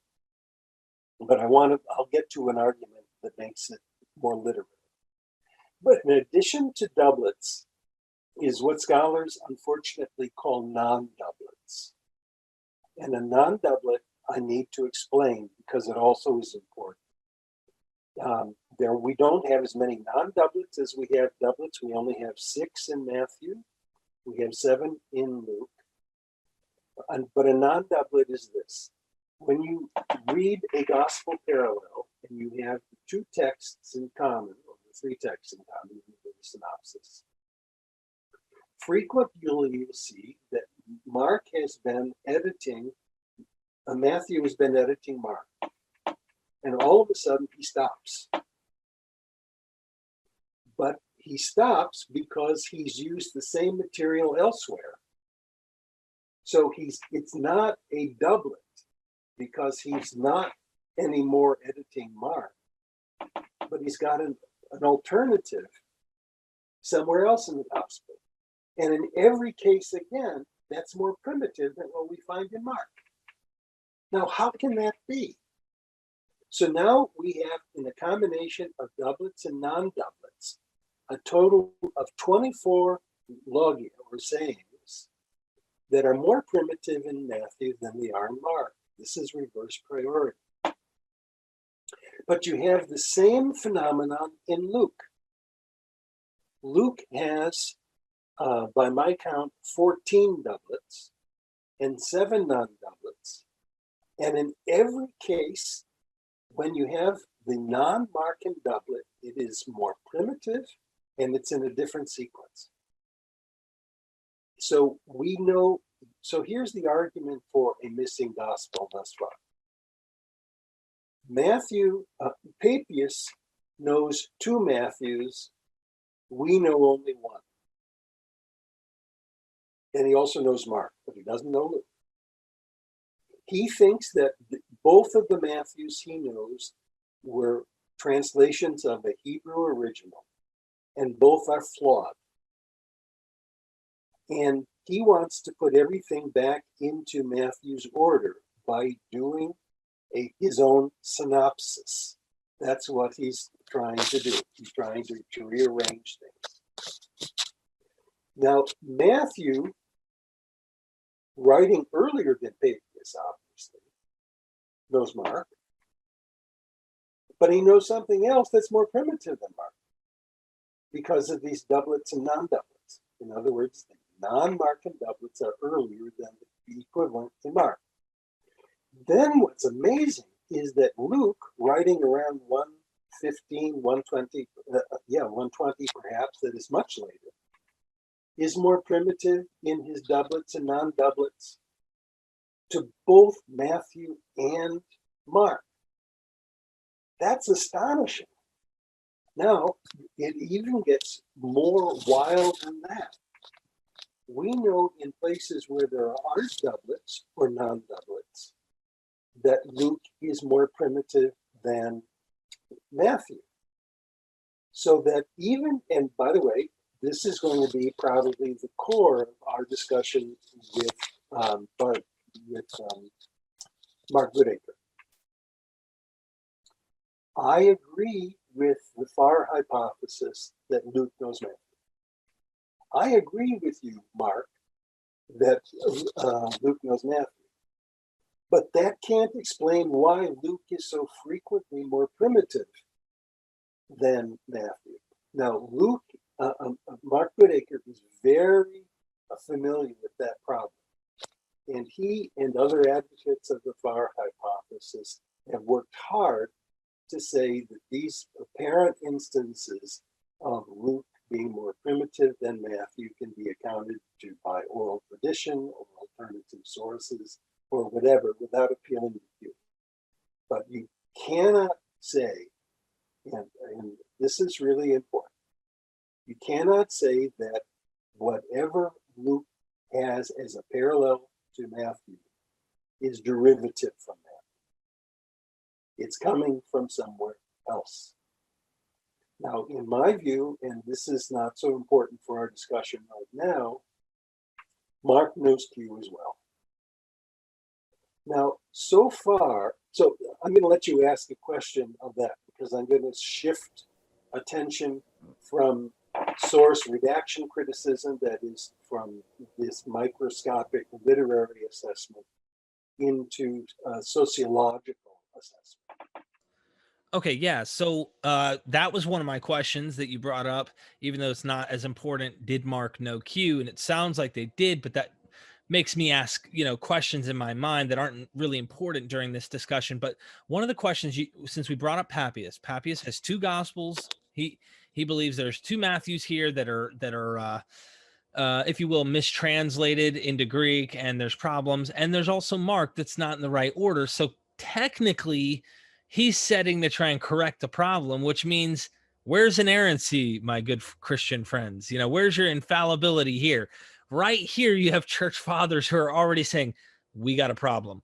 But here's the question I have, because a lot of skeptics who are watching, especially their Eusebian skeptics, they definitely don't trust Eusebius. They say Eusebius is writing propaganda. He's not really writing a fair account.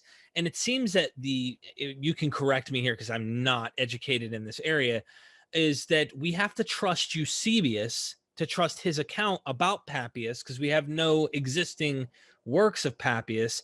And that Eusebius is writing his exposition of Papias. So now you got to trust that what Eusebius is saying about Papias is accurate. Can we trust it? And it sounds like there is enough here to trust. And one reason I want to say, is it a good argument to say, why would they be saying these things about these gospels that aren't positive? It's not a good thing. He's saying, we got problems with our gospels, but I'm going to try and fix them. That could be an argument of embarrassment, so to speak, to say this is kind of a trustworthy source to rely on. If it was all glory and good and positive and miraculous, then you might think, yeah, nice try. It sounds too legendary. This doesn't sound very legendary. So is that a good argument to say this is trustworthy? Or how would you go about to prove to somebody that is very skeptical of Eusebius, and rightly so? I mean, I take him tongue in cheek and let me be careful with this guy. What do you say? Is he trustworthy?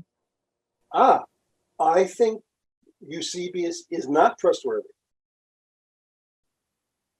So, but let me make an argument about how one can read between the lines of Eusebius.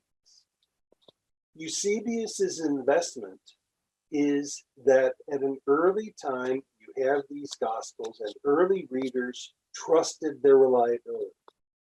So Mark wasn't in error in writing things as he remembered them. So they're not in the right order, but give him a break. He's simply recording what he heard. Now, Matthew wrote his stuff and it was authoritative and in the right order. But these two stupid Greek translators botched it up. Now, that's not, you're right. Your argument is actually very interesting. If Papias wanted to go full throttle in getting rid of Papias, he could have omitted that stuff, that the Greek translations are botched. So you can read between the lines. By the way, I don't trust Papias's interpretation either. So that the scholar has to sift the evidence and not accept the evidence. But that it is evidence is important. And since we have nothing else, I'm going to think that we can run with it. If nothing else, Eusebius opens himself up to the possibility that there's a lost gospel because of the two Matthews. Now, later on, it's clear that Eusebius has almost total contempt for Papias. He says he's a man of very little intelligence. You can figure that out by reading him for yourself. And that means that Papias's text was still publicly available in the 4th century. So it was still around, and apparently in Armenian circles, it was available to the 13th century, perhaps longer. So it was around, but it was an embarrassment. And I think it was an embarrassment because Papias's project didn't make any sense once you don't have the lost gospel. Now, what I've said thus far is primarily source redaction criticism. It's the kind of engagement that I would have with Mark Goodacre or Bart Ehrman or John Kloppenborg and so on. What is missing, though, in the discussion, which I'm trying to solve in another book, this two mimetic synopses that I'll talk about, are two additional methodologies. One I would call social identity criticism. That is, it uses sociological categories for categorizing texts. and the other is mimesis criticism, about which we'll talk about more and be introduced with the introduction of my books. Social identity criticism evaluates in-group, out-group behaviors and stereotypes when there's an asymmetrical balance in power, wealth, and status. So when we look at this cluster of material that we gather with these non-Markan doublets and non-doublets and reverse priority, doesn't matter what the order they're in at this point, what we can see is that they have a distinctive social identity that is different from the synoptics. In other words, this material coheres. Now, you could say at this point that it coheres because of Jesus himself, and the memory of Jesus had a certain kind of stability. It probably did. But it's more likely, as we'll see, that it comes from a literary stratum earlier than any of the Gospels. In other words, the lost Gospel. So, for example, and by the way, social identity criticism is also interested in the prototypical leader. So Jesus clearly is the prototypical leader. Now, in these materials that are reverse priority materials, Jesus is the Son of God at his baptism, and he's offered bread, protection from by angels, and all the kingdoms of the world. But when he goes out to call disciples, he says, the Son of Man has no place to lay his head. Welcome to homelessness. So as the Son of God, he's been offered all the kingdoms of the world. He prefers rather to identify with humankind. This is the first reference anywhere, that Jesus is the Son of Man. Paul doesn't know about it. It doesn't appear in other places. It appears first. And when Jesus goes out, he says, I did not come to call the righteous, but sinners. He's working with the socially marginal. He's working with the blind and the lame, the dead, the poor. My reconstruction of Q includes his forgiveness of the sinful woman, who in fact was a sinner. She never repents. And so Jesus's attitude toward his identity is he's the Son of God, but he's the Son of Man who is there for the socially marginal. He's there for the poor. Now, what does that mean about the outgroup? The primary outgroup are those who are oppressing the poor, namely the Pharisees and what are called the Mimicry, the lawyers, the experts on the nomos, on the law. And let me read to you a passage about what the author has to say about these people. Woe to you, exegetes of the law, for you bind burdens and load on the backs of people, but you do not want to lift your finger to move, using the law to oppress. Woe to you, Pharisees, for you love the front seat in the synagogues and accolades in the markets. Woe to you, exegetes of the law, for you shut the kingdom of God from people. You do not go in, nor let those trying to get in, get in. The kingdom of God is the cipher that the author uses for Jesus's followers. They're in the kingdom of God. Woe to you, Pharisees, for you tithe mint, dill, and cumin and give up justice and love. It goes on, and you can see that the author is reshaping the identity of his group, having Jesus as the prototypical leader, vilifying the outgroup. So much of Q is in the controversies over gleaning on the Sabbath, healing on the Sabbath, washing hands before eating.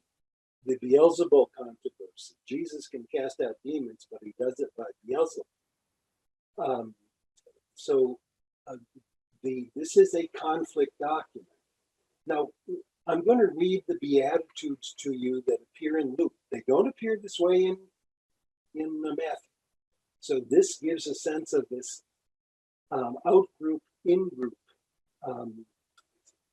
understanding. The in-group is the kingdom of God crowd, where Jesus' followers, and they are identified with the outsider. And those, I don't want it to be so applied to the unfortunate bifurcation we have in American politics right now, but I think you'll see how it's applicable. So here are the blessed, these are the Beatitudes. This is the beginning of the Sermon on the Mount, the Sermon on the Plain, or in Q, the inaugural sermon. Blessed are you poor, for the kingdom of God is for you. This is stereotyped in-group definition, right? The poor. Kingdom of God is for you. Blessed are you who hunger, for you will eat your fill. Blessed are you who mourn, for you will be consoled. Blessed are you when they hate and insult you. This is in-group, out-group tension and hostility, right?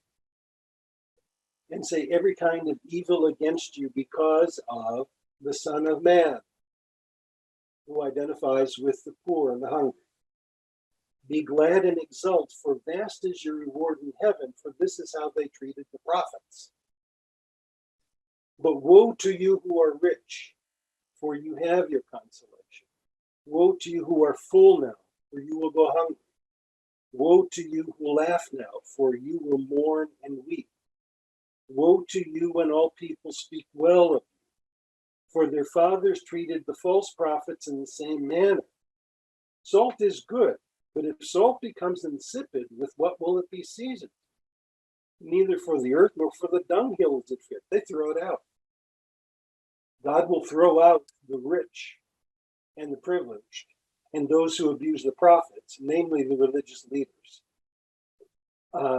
And so that Jesus identifies with the poor and has this radical social movement message. And it's the kind of thing that can get people killed, crucified.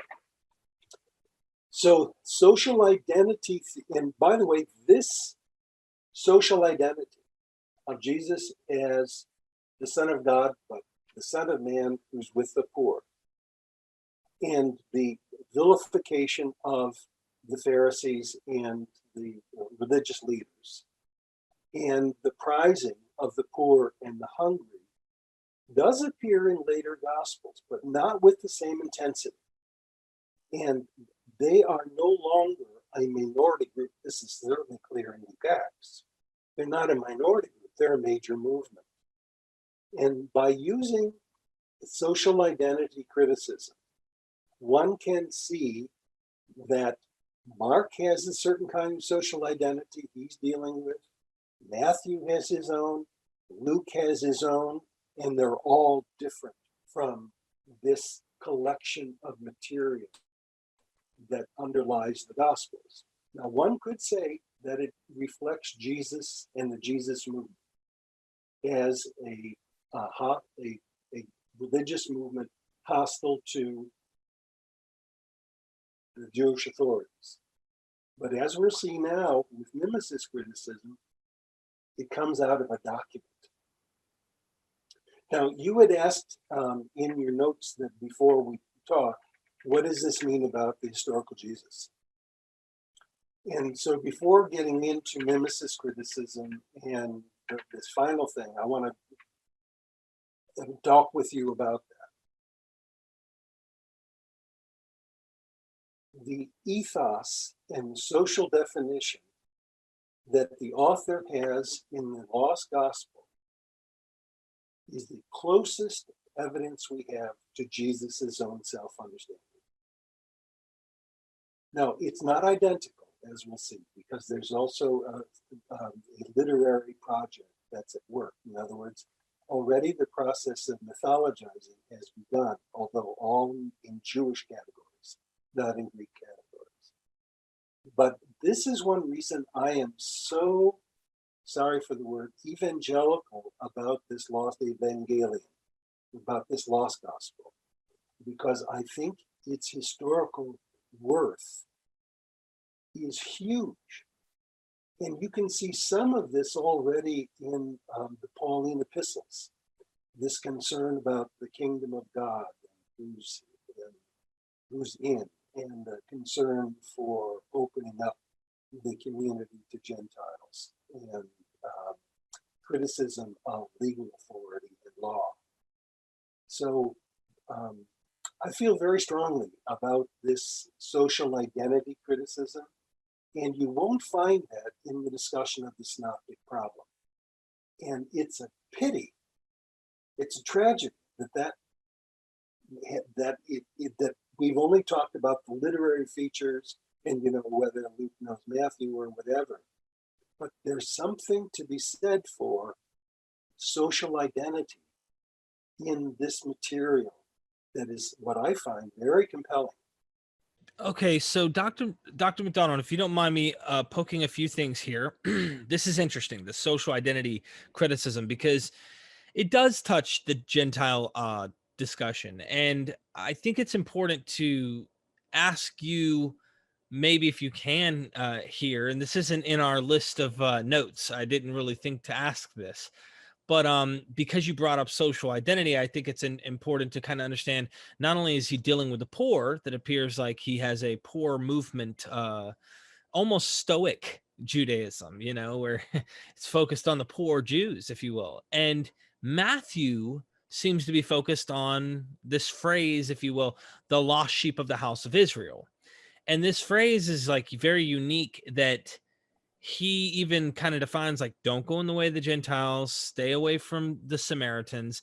Yeah. There's a Samaritan rivalry taking place between Jews and Samaritans in the first century. At least Josephus documents there's even a Jewish Samaritan war that happens around that time. So Matthew seems to be more Jewish, obviously, but can you maybe briefly elaborate on the contention here and why Matthew seems to go all the way out of his way to make this, like, Matthew 1:21, Jesus, you shall call his name Jesus, for he shall save his people from their sins. Like, he makes this Jesus seem to be very much focused primarily, almost exclusively, on Jews or Israelites. And the other gospels don't have those exclusionary tendencies as much. In fact, they go out of their way to say, you know, they try to break beyond that, it seems. What's going on with the social tension here, and we use this social criticism here, this ties into that, does it not? Oh, sure it does. I want to say, though, that I think the issue isn't that Q is more stoic. I think it's more cynic. And there's a big difference between the two. Stoics are socially conservatives. They would like Pharisees in law and order. Cynics like the freestyle and identification with the poor and so on. So it's more cynic than stoic. But Matthew already is making the gospel more widespread to Gentiles than Q did. Now, Q already has Jesus saying he's found more faith in a Roman centurion than anyone in Israel, right?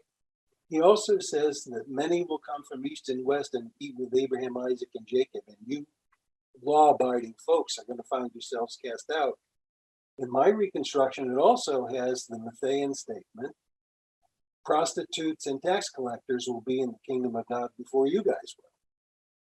Now, what Matthew does, though, is because of the Canaanite woman, who is a Canaanite, Jesus exercises her daughter because his mission is no longer exclusively to the lost sheep of the house of Israel, as it was in the Q doctrine. It's the Jewish authorities at Jesus's birth who want to kill him, namely Herod and others. But it's the Magi from the east who come and bring their gifts. At the end of the gospel, whereas in the Q document, Jesus says, do not go to the Gentiles or the Samaritans. Jesus, the risen Jesus, appears and says, go into all the ethne, into all the Gentiles, and preach the gospel and baptize. So that even though so social identity for Matthew is a little more complex, but it's more open, and what I would say the membranes between the in-group and the out-group are more porous for Matthew than they are for the Q document. And already he's trying to open the gospel up. Now, Mark already did it before Matthew, and Luke does it in spades. But the big issue for me methodologically is you're exactly right. Once you see these social identity markers of the leader, the in-group, the out-group, competition, hostility, upward and downward mobility, and so on, I mean, it becomes very complex. You can apply it to literary texts and see that these are different moments. The same thing's true in the Gospel of John. You can identify the three strata of the Gospel of John by their different social identities. Now, I wanted to kind of wrap up what I was hoping that we could say with one other observation. This is mimesis criticism. Mimesis criticism is simply the analysis of a text over against an antecedent text that it uses as a literary model. It doesn't use it as a source. It's not trying to incorporate the material, but it's trying to rewrite it. And in the case of the Logo of Jesus, it's a rewriting of Deuteronomy from beginning to end. So in Two Shipwreck Gospels, I give criteria for reconstructing the context of the literary flow of the book. And from beginning to end, it imitates Deuteronomy. In fact, I'll give you just a few examples. The name of Deuteronomy in Hebrew is Hadabarim, that is, the words. In the Septuagint, it begins, these are the logoi that Moses spoke in the wilderness as a rebuke to Israel.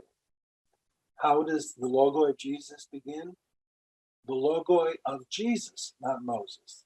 John the Baptist is in the wilderness preaching the gospel to the brood of vipers. In Jesus's the three temptations, in each case, he quotes from Deuteronomy. In the inaugural sermon, he takes 12 disciples up a mountain to give them a new Torah. At the end of it, he says, if you do these things, you're like a man who built his house on rock. If you don't do them, you're like someone who built his house on sand. The end of Deuteronomy is all about blessings and cursings for what you do with the law. At the end of Logoi, Jesus says to his 12 followers, when I sit in the kingdom, when the Son of Man sits on the throne in the kingdom that God will give, you will each have a throne. There will be 12 thrones, and you'll sit judging the 12 tribes of Israel. There are other indications of this hostility or this rewriting of Deuteronomy in the Logoi of Jesus, which is its model. It is modeling itself after Deuteronomy to portray Jesus as the new prophet of Moses, but in a different way. In the inaugural sermon, Jesus says, the law and the prophets were until John the Baptist. After that, the kingdom of God is in force. Right?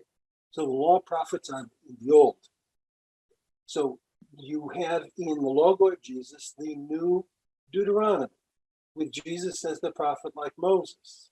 Now, what's the status of the law for this kingdom of God community? Those who observe all the commandments are going to be called great in the kingdom. But even those who do not obey all the law will be in the kingdom of God. They'll just be called the least. So when Jesus has a debate with the legal authority about what is the great commandment, Jesus says, love the Lord your God with all your heart, soul, and mind, and your neighbor as yourself. If you do this, you will live. That is the only commandment that's required of the law in order to be a member of the kingdom of God. That is so radical in terms of first century Judaism. And whether Jesus himself would have signed on to that, I don't know. I suspect he might have. But I know that's what's going on with the it's my view that that's what's going on with the social identity of the author, which is different from the social identity markers that you have in independent contributions by the other evangelists. So let me ask you a couple questions, if you don't mind, since we're getting near to the hour. And here's the interesting thing: there's so much more you wrote that we're not really touching on. You give great examples. There's many examples. You go into the literary structure. I mean, you have charts and diagrams and all that good stuff, and you get into the Greek. You get into the source here. To put it in layman's terms, and a basic chronology of who the development of Jesus, if you were to say the bare bones historical guy, to ask a social question here, do you think he gave a hoot about Gentiles? Do you think he had a mission that really was to talk to Gentiles, to incorporate Gentiles, or do you think he was exclusively Jewish only, and that the writers developed this, and there were real restrictions on this community, and it ends up growing and developing, becoming broader and broader as followers change the movement? What do you think? What do you think the earliest Jesus? You give the hint that if he is cynic, but he's very about the poor, and he's kind of bucking up against the leadership. Well, we got a problem with this guy. We need to take this guy out.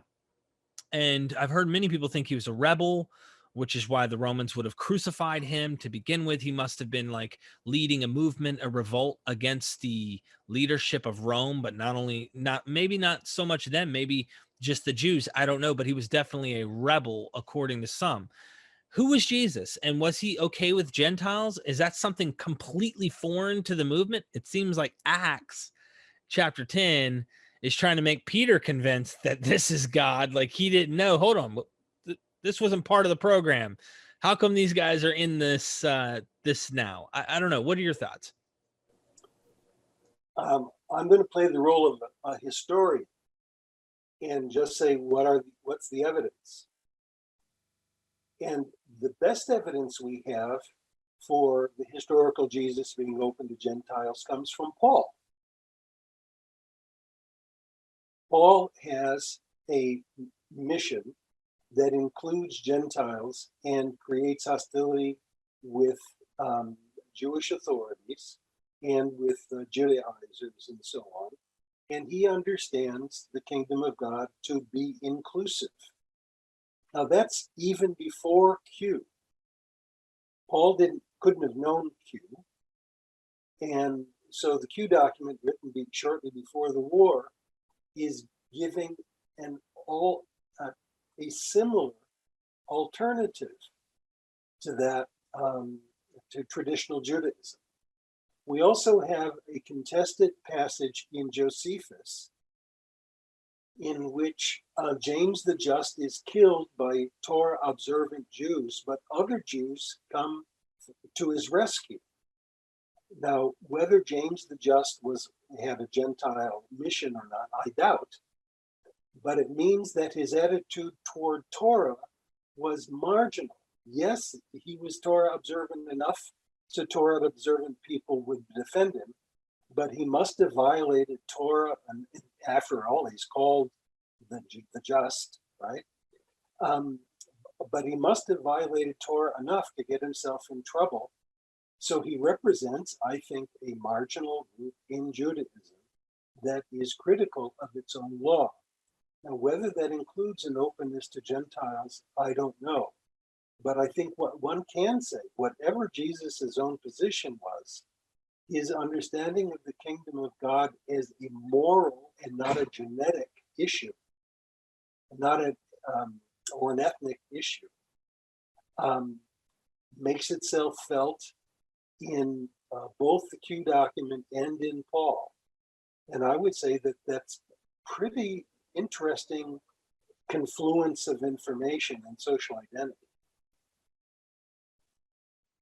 I absolutely agree with you. And we definitely could deal a lot more in detail and go into all these things. But I think that for now, they need to get the book.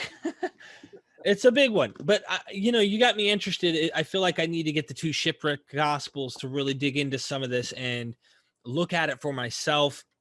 I have a lot more questions. That we can even develop over time, maybe, and have additional questions from our guest or from our audience. They can ask questions, and maybe we can get that, because really, what I think we need to do is develop questions and have you debate Dr. Goodacre, and then have a post debate show for both of you guys, where you guys can maybe comment on the previous debate, on what you thought, pros and cons, things, issues you take with each other's arguments. And also maybe we can deal with some of the questions that people have developed from this show and potentially the debate itself, so they can see, oh, well, okay, I see what they did with that. He answered my question, and go from there. But I can tell you, it's complicated. This is a very complex system.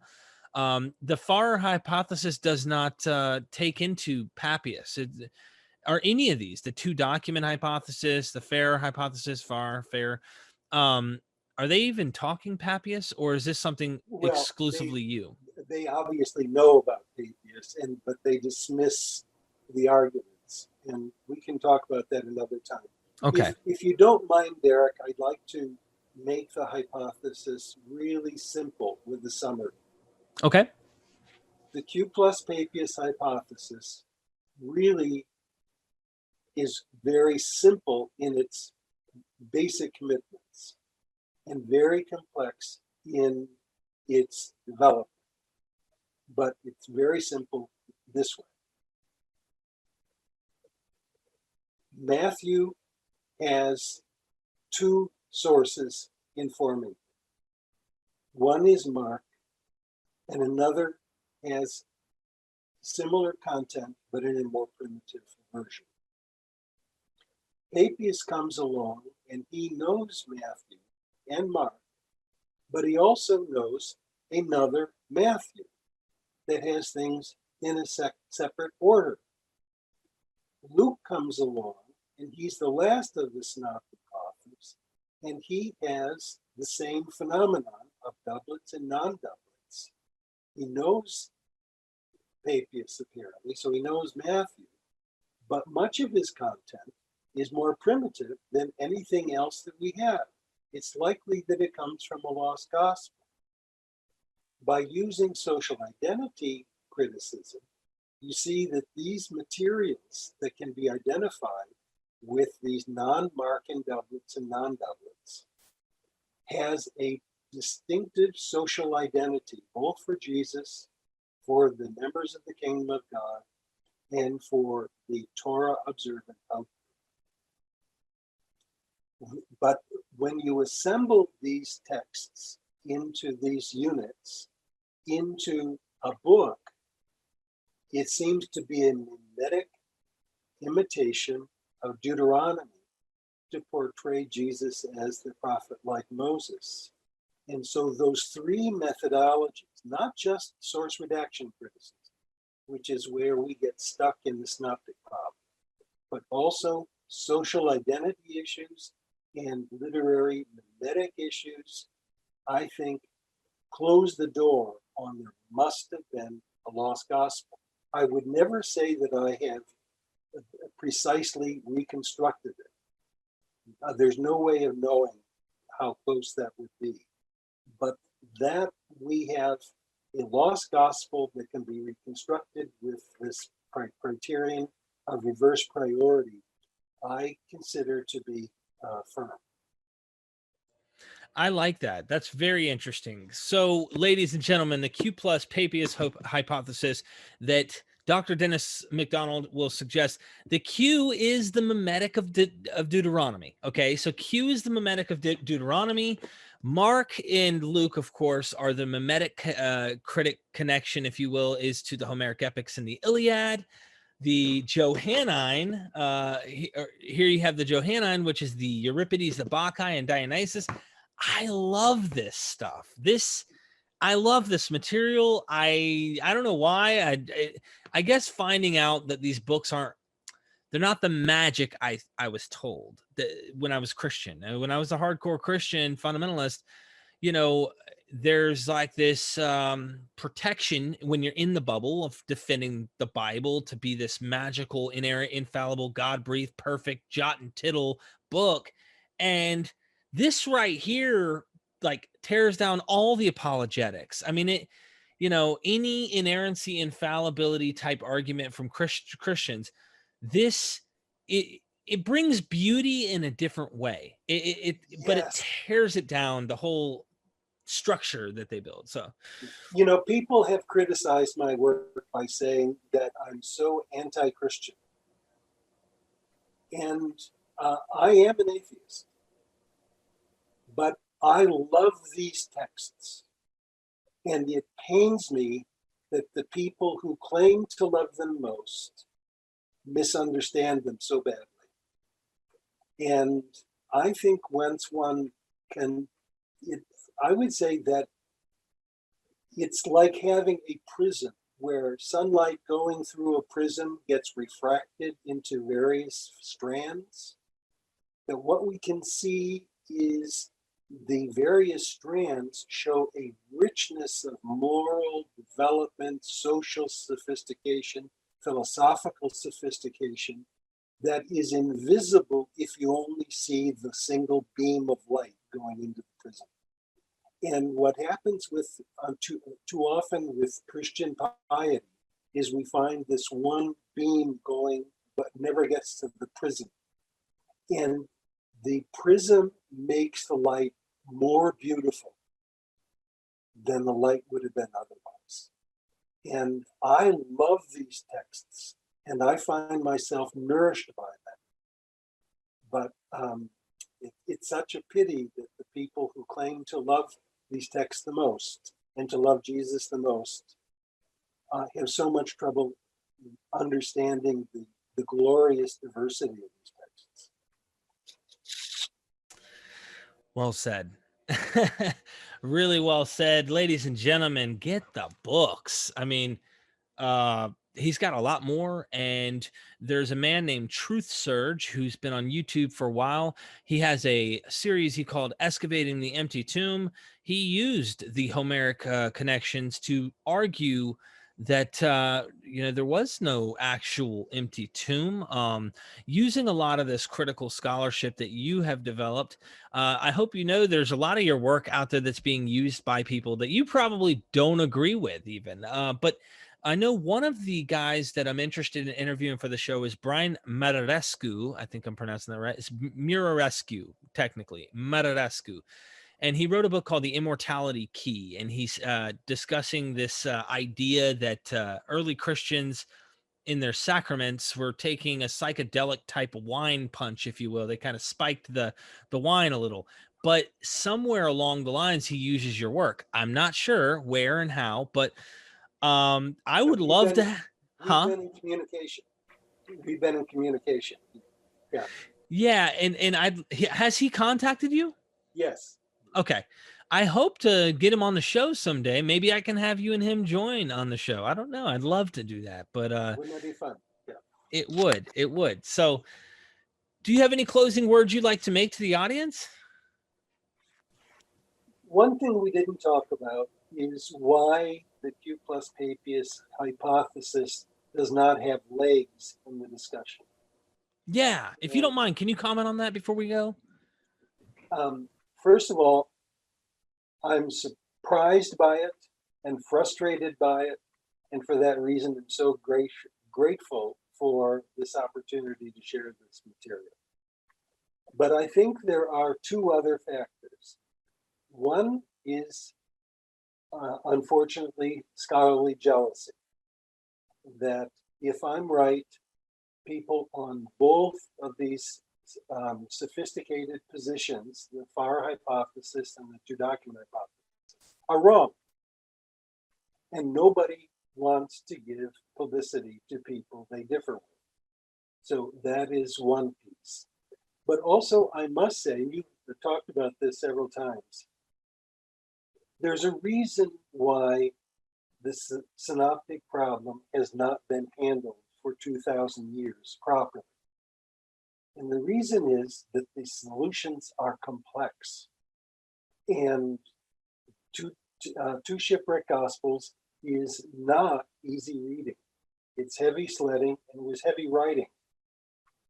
But we have been doing something wrong if we still have to debate as rigorously as we do how these gospels relate to each other. We've been doing something wrong. And for better or worse, the Q plus Papias hypothesis permits an alternative way of getting beyond the impasse. Yes, I agree with the FAR hypothesis, Luke knows Matthew. Yes, I agree with the two-document hypothesis that there's a missing gospel, and mine is actually larger because of this issue of reverse priority. So the complexity of the arguments contributes to its lack of popularity, I would put it that way. So I'm doing my best to make it accessible. And by the way, the synoptic problem is not going to be answered just by identifying Q. Just as important is a topic that we're going to pursue probably in other YouTube videos, is the imitation of Greek poetry as a way of establishing social identity for the Gospels, especially in Mark and Luke. So the solution to the synoptic problem is complex. My solution is one of the more complex solutions to it, and it doesn't lend itself easily to an elevator speech. I agree. This has been such a good time. You're right. It's a very complex issue. I'm glad that we tackled this one first, because then we're going to do a number of videos, hoping 6. But who knows? God rested on the 7th day. Worst comes to worst, we get a 7th one in. We have a debate coming up with you and Dr. Carrier on the historical Jesus, whether or not it was a historical man who was mythologized, or was this a divine celestial figure who was euhemerized at some point later in time. And that's going to be an interesting debate. We're going to be recording that December 17th. And also, sometime in the second week of January, this is new news to you, Dr. Macdonald. I'm just now remembering. I was going to email you.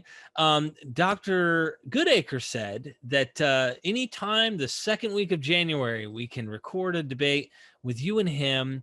And I think this is going to be 2 wonderful videos to hear both sides and how you guys develop your arguments.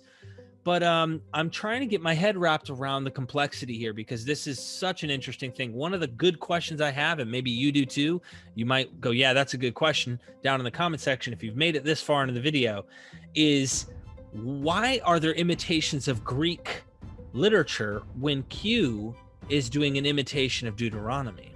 So here you have a breakaway from the Hebraic scriptures and going into Greek literature. It's a great question to ask. So Dr. Macdonald, thank you for your time. I really want to do more with you. We could do more collabs. We got to get your name out there. I think you should really be out there a lot more than you are. And so I want to do my best to keep that endeavor happening. And I hope you, ladies and gentlemen, will not only get the books, because that helps him. Obviously, he wants his material to be known. He's working with publishers, trying to find a way to publicly, or if you will, publish stuff for free. He's not concerned about the income. He's more concerned about getting this material out while he's still alive. He's got boots on the ground. And of course, most of the information will probably get out when you're long gone. And I want this to try and get out while we're alive. So here I am, MythVision Podcast, trying to make that happen. Thank you for joining me. Oh, thank you, Bill. And ladies and gentlemen, do not forget, We are MythVision.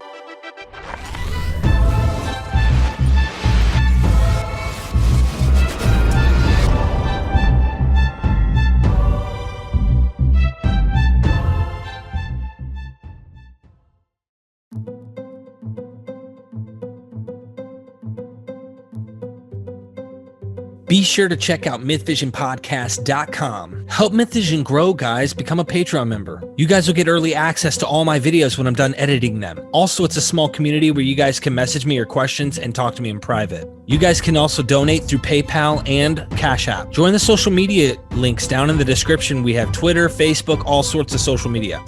Help the community of MythVision grow. Hit the subscribe button, hit that bell so you guys are notified every time I do a live video and you don't miss any of my content. Ladies and gentlemen, the pioneer on mimesis criticism, Dr. Dennis R. Macdonald, will take us into the comparisons and parallels between the Homeric epics, the Iliad and the Odyssey, and the Markan Gospel of Jesus Christ.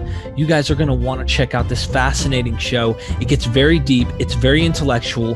This is like free scholarship here. You're going to really want to dig. And I'm asking you, this is at my heart, that you watch this all the way through and learn from this. Roll this stone over with me and tell me if you guys think there's a literary connection between these stories.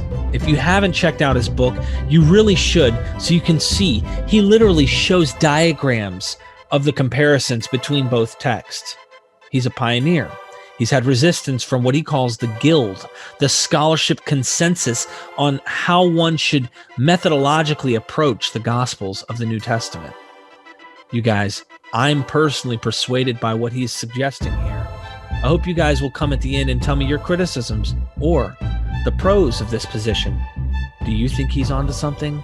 Let me know in the comments. We are MythVision. Welcome back to MythVision Podcast. Ladies and gentlemen, have you ever asked yourself, like I have recently, about the Homeric epics and the Iliad, the Odyssey, having a connection to the New Testament Gospels, especially Mark, Luke, John might even have something going on with Euripides, but we haven't got there yet. Well, Dr. Dennis R. Macdonald is joining me today, and instead of reading the huge bibliography, I'll ask that you go check out the previous video so we can get right into the content, no wasting time. He has critics of this view. In fact, the sad part is not many people have actually taken the time to evaluate his mimesis criticism and his methodology on approaching this topic. And with that being said, I'll go ahead and hand it to you, Dennis, because I think, if that's okay, if you mind if I call you Dennis, I think it's important that we get right into the issues at hand that the critical responses to your theory suggest, or what they try to say on, well, that's not the case. They weren't using those sources to develop these gospels. It was just in the air. It was a subconscious, accidental thing where maybe they picked up a motif from when they learned Greek, because they had to read these sources when they learned Greek, or some other way to divorce the genealogical connection between what you're suggesting that takes place in this book, which you must get this book. Absolutely must get this book. Really, really good book. And he's got all the other ones, guys. So, Dr. Macdonald, take us into this, and I'm following you, sir. Oh, thank you so much, Derek. If it's okay with you, I would like to give a little recap of the first two, not to advertise them, but because I'm going to count on some of that information when I go forward. The first one was basically on the synoptic problem and whether there's a lost gospel cue, from the German word Quelle. And I made an argument that we have literary evidence for a lost gospel in Matthew, Papias, and Luke, that we have social identity issues, that the material that can be recovered from the lost gospel by means of reversed priority, that is, sometimes Matthew's earlier than Mark, or Luke is earlier than Mark or Matthew, has a certain social identity that's different from its host documents in the canonical Gospels. Also, when one assembles these materials into their most likely sequence, we can see that it coheres as a rewriting of Deuteronomy.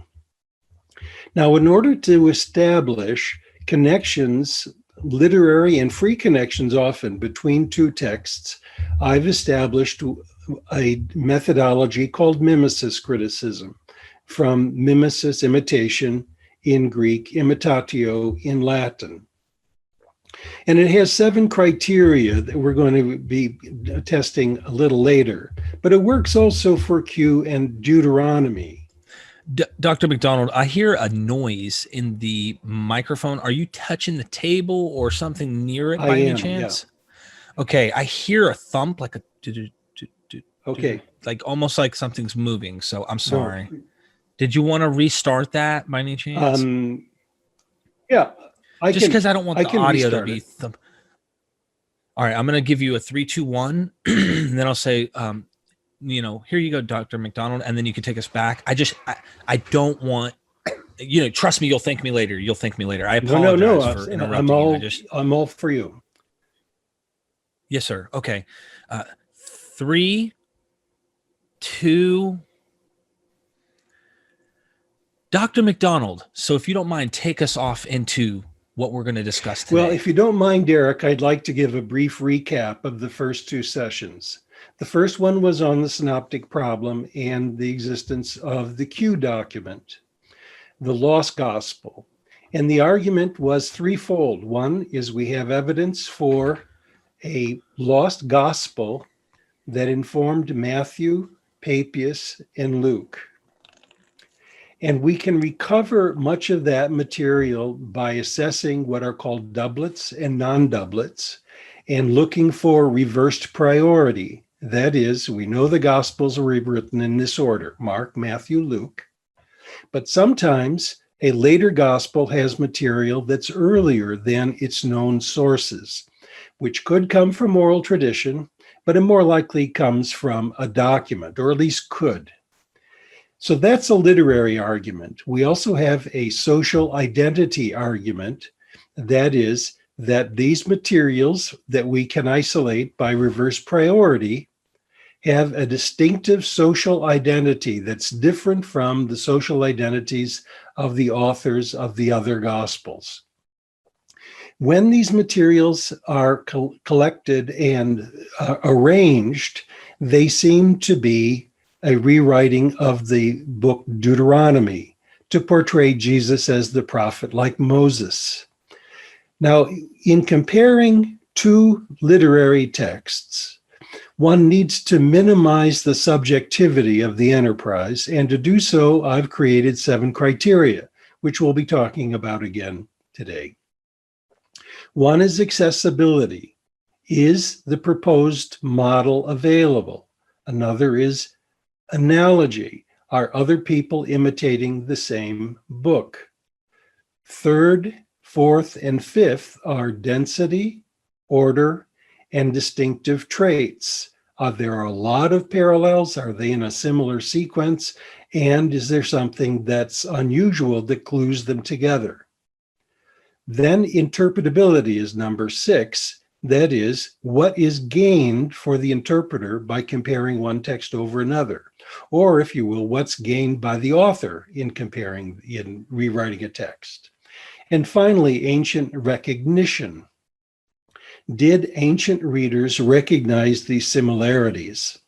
So that's what we did in the first session. The second session, we treated Mark mostly and asked, why is Mark such a different gospel from the Q document? The Q document doesn't have a passion narrative. It doesn't anticipate the fall of Jerusalem, although it anticipates it, but it's writing before the fact. The disciples are trustworthy companions, but that's not true in Mark. Mark is writing after the Jewish war, and he considers the Jewish war to be a result of Jewish non-acceptance of Jesus. So he's looking for a literary model that relates the death of a hero with the death of a city. And the most famous one in Greek antiquity was the Iliad, where it's about the siege of a city. It anticipates its fall because of the death of its hero, Hector. And so last time we talked a lot about the similarities between the death and burial of Hector and the death and burial of Jesus. And we applied mimicist criticism, and it was clear that the Iliad was available. Other people, especially Virgil, imitated the death of Hector, that the parallels, as we saw, were dense, sequential, and distinctive, and other people recognized this. But Mark is not simply replicating Homer. He's transvaluing it because Hector's body stays in a tomb and Jesus's tomb is empty. So that was the argument that we talked about last time. I want to start out this time. Does that sound fair, by the way? Okay.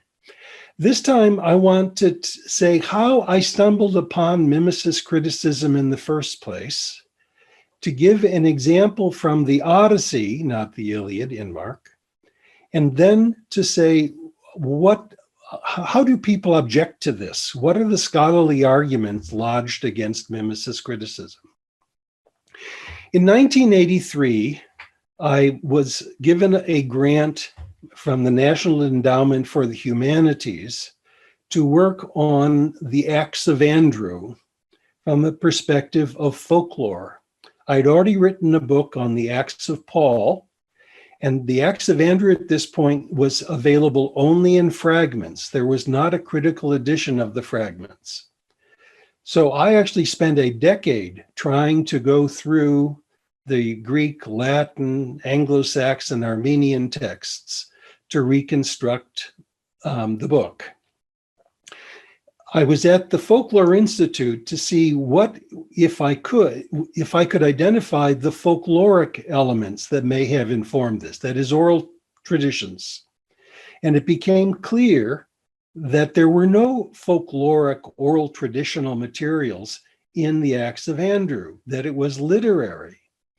And so I felt after my time there that I'd failed. I was ready to drive home from Indiana University at the Folklore Institute to my home in Denver when it occurred to me, walking, just getting exercise at night, that some of the stories I saw in the Acts of Andrew reminded me of the Odyssey. But I hadn't read the Odyssey since high school. I was not exposed to it at Harvard with my PhD in New Testament, and my minor was in Greek philosophy. So the next morning, I delayed my departure and bought a paperback copy of the Odyssey, and unknown to the highway patrols of 5 states, I read it while driving home. And I was astonished, Derek, at what I saw. I saw echoes all over the place to the Acts of Andrew and to other Christian literature. So that issued in a book called Christianizing Homer. It was my first major attempt to integrate Homer with early Christian texts. For quite a while, I thought the Acts of Andrew was unique in this respect, that other texts did not imitate Homer in the same way. But early one morning, when I was preparing a lecture on the Gospel of Mark, I made myself a pot of coffee, got up at 4 o'clock and wanted to give myself a fresh reading of the book. And I was astonished by what I saw. Oh, by the way, let me go back to the Acts of Andrew. The parallels with Homer include shipwrecks, pirates, cannibals, enormous feasts, and most strikingly, Andrew dies on a cross at the edge of the sea that is in the shape of a cross, of a mast. And he says, and he's tied to it, not nailed to it. And he tells the audience, wipe your ears to hear what I say and wrap yourself with my chains around the cross. That's Odysseus at the mast going home with his sailors with wax in their ears so they can't hear the sirens. And the parallels just went on and on. It was astonishing. So let's go back to the Gospel of Mark. I got up early, made myself a cup of coffee, and was astonished. And what I'd like to do is just to read a paragraph from my first book on Mark, that is the Homeric epics and the Gospel of Mark, because it's trenchant, and I don't think I could say it better even now. Mark's Jesus shares much with Homer, and even more so with shares much with Hector, and even more so with Odysseus. Odysseus and Jesus both sail seas with associates far their inferiors, who weaken when confronted with suffering. Both heroes return home to find it infested with murderous rivals that devour the houses of widows. Both oppose supernatural foes, visit the dead, and prophesy their own returns in the same person. A wise woman anoints each protagonist. Both eat last suppers with their comrades before visiting Hades, from which both return alive. In both works, one finds God stilling storms and walking on water, meals for thousands at the shore, and monsters in caves. Furthermore, Mark's dependence on the Odyssey suggests elegant solutions to some of the most enigmatic and disputed aspects of the gospel. Its depiction of the disciples as inept, greedy, cowardly, and treacherous. Its fascination in the sea, meals, and secrecy. And even its mysterious reference to the unnamed young man who fled naked at Jesus' arrest. But Mark did not steal from the epics. He transvalued them by making Jesus more virtuous and powerful than Odysseus and Hector. Like Hector, Jesus dies at the end of the book. His corpus is rescued from his executioner, and he is mourned by 3 women. But unlike Hector, Jesus was raised from the dead. Mark may have cut his literary teeth on epic, which might also explain a major incongruity in his composition. Despite its rustic, at times barbaric Greek, the Gospel's literary achievement undeniably is brilliant. Some of Mark's brilliance, I submit, is Homeric radiation. So that gives a summary of what I think's going on in Mark and Homer. That's brilliant. That really is. I mean, I've seen your work used by so many different people, especially one that was excavating the Empty Tomb series on YouTube, where the gentleman starts to date the Gospels, and then he says, oh, it doesn't stop there. He goes into some of the connections that you do right here into the Odyssey, the Iliad, doing the Homeric connections. And he, of course, gives thanks to you, of course, and what you've done. But let me ask you this, since we're going into the critics today, and as well as you teaching us some of the things going into the Odyssey and whatnot, have others seen this, but maybe not seen it as, I don't know, extensive as you have? Or how have they seen it compared to what you've seen it as? As far as I know, I'm a pioneer in this field, and I don't know of anyone before me that has argued for a literary connection. Of course, people have seen similarities here and there in the narration, but usually attributed them to a common culture. But as far as I know, I'm the only one. Now, there are other people who are doing this kind of work now, as you're aware. But as far as I can tell, I'm the pioneer. I'm also the pioneer of mimicist criticism and its criteria. And I actually think, as a segue to what you're saying, I'd like to read my response to my critics, and then get back to Mark and the Odyssey to see if my criticisms are valid of my critics. Okay?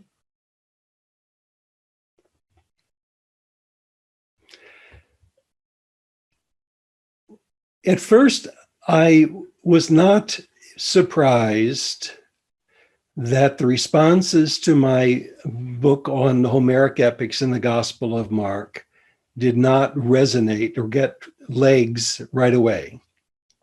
And the most obvious reason for that would be that most believers in the trustworthiness of the New Testament would not be thrilled with it and would probably just ignore it.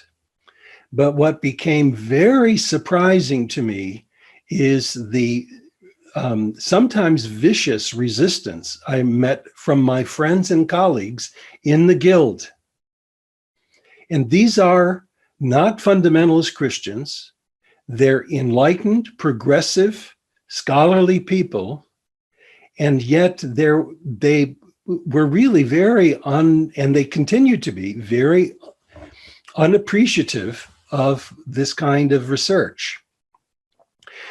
In order to make sense of that, I was reminded of Thomas Kuhn's famous book, The Structure of Scientific Revolutions. And in reading that book, it made so much sense to me about the resistance I was getting. So instead of framing it as an ad hominem against me, or even against my methodology, I was able to understand it as the defense of a discipline, so that there are disciplinary factors at play and not ad hominem. They aren't my enemies, but they have different methodologies. And I want to explore that with you. According to Kuhn spoke of a dominating scientific paradigm, which he later clarified as a disciplinary matrix among the sciences. A set of methodologies deployed without question or dissent by group members, shared commitments and beliefs, shared values and behaviors, and what he then called exemplars, or the concrete problem-solving solutions that students encounter from the start of their scientific education. So he's talking about biology and physics and quantum physics and so on. But other scholars recognize that this same phenomenon of a disciplinary matrix works in the humanities, so that there are expectations built into the structures of academic disciplines that are restrictive, not intentionally. So it happens in New Testament scholarship too. Students trained to become New Testament scholars start with textbooks that seldom, if ever, note the influence of classical Greek poetry, let alone mimicist criticism as a legitimate methodology. Handbooks on exegesis seldom include exemplars of gospel intertextuality apart from Jewish scriptures or other gospels. The most widely used critical text of the Greek New Testament indexes thousands of citations and allusions to the so-called Old Testament, but a measly 4 from Greek literature, 1 each from Herodotus, Euripides, Heraclitus, and Menander. None from Homer.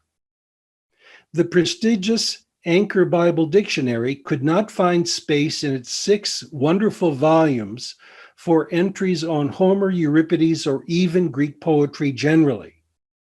More scandalous is its utter silence about the most formative book shaping Roman politics in the early empire, Virgil's Aeneid. Nothing.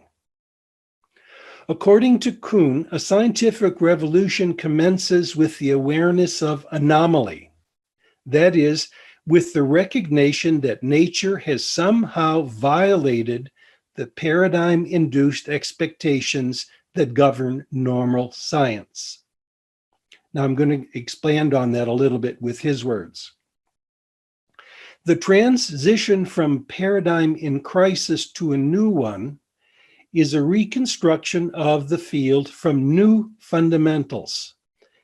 a reconstruction that changes some of the field's most elementary theoretical generalizations, as well as many of its paradigm methods and applications. So these are what I call inconvenient truths in science. And when you have these inconvenient truths, they issue in things like the new physics and so on. Now, any successful excavation for parallels between the Gospels and Greek poetry, to use Kuhn's terms, become anomalies that threaten the stability of the disciplinary matrix. They are inconvenient truths given to the matrix history. They create a crisis that requires a shift to a new paradigm. Again, Kuhn, when paradigms change, there are usually significant shifts in the criteria determining the legitimacy both of the problems and of the proposed solutions, end quote. That's why my criteria are important, because they're not available in traditional New Testament scholarship. Any questions so far? Nope. It makes perfect sense. I see this all the time.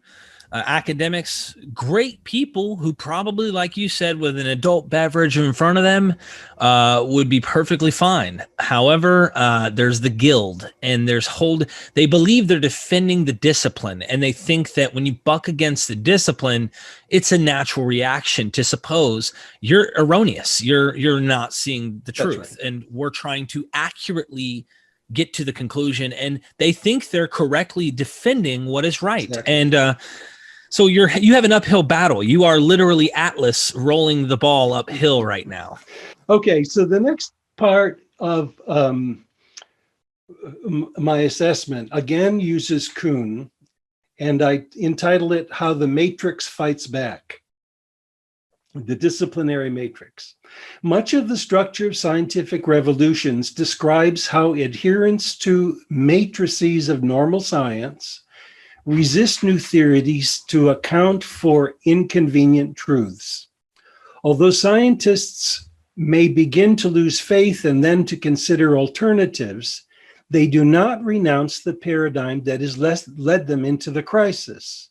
They do not, that is, treat anomalies as counter instances. And they will devise numerous ad hoc modifications of their theory in order to eliminate any apparent conflict. Such resistance characterized the reception of mimicist criticism and includes 4 overlapping strategies that Kuhn has identified. One is denial. Another is accommodation. The third is methodological assaults. And the fourth is marginalization. And I want to tell you what my critics say and just give brief responses to them before we get back to the Odyssey and Mark. Denial. Many scholars say that this project should be aborted from the beginning because the gospel authors and their readers were not sophisticated, well-educated, and not Greek in their orientation. Now that's circular reasoning. How would we know about the sophistication of an author apart from reading what he wrote and understanding how it works? And I will not accept that this is an illegitimate project from the beginning. And by the way, I think the field tends to denigrate the intelligence of its own authors. I don't think Mark and Luke and Matthew were fishermen and nincompoops and peasants. They were, for their time, intellectuals. And they were bicultural intellectuals, in my view. Another criticism is that comparisons do not require literary connection.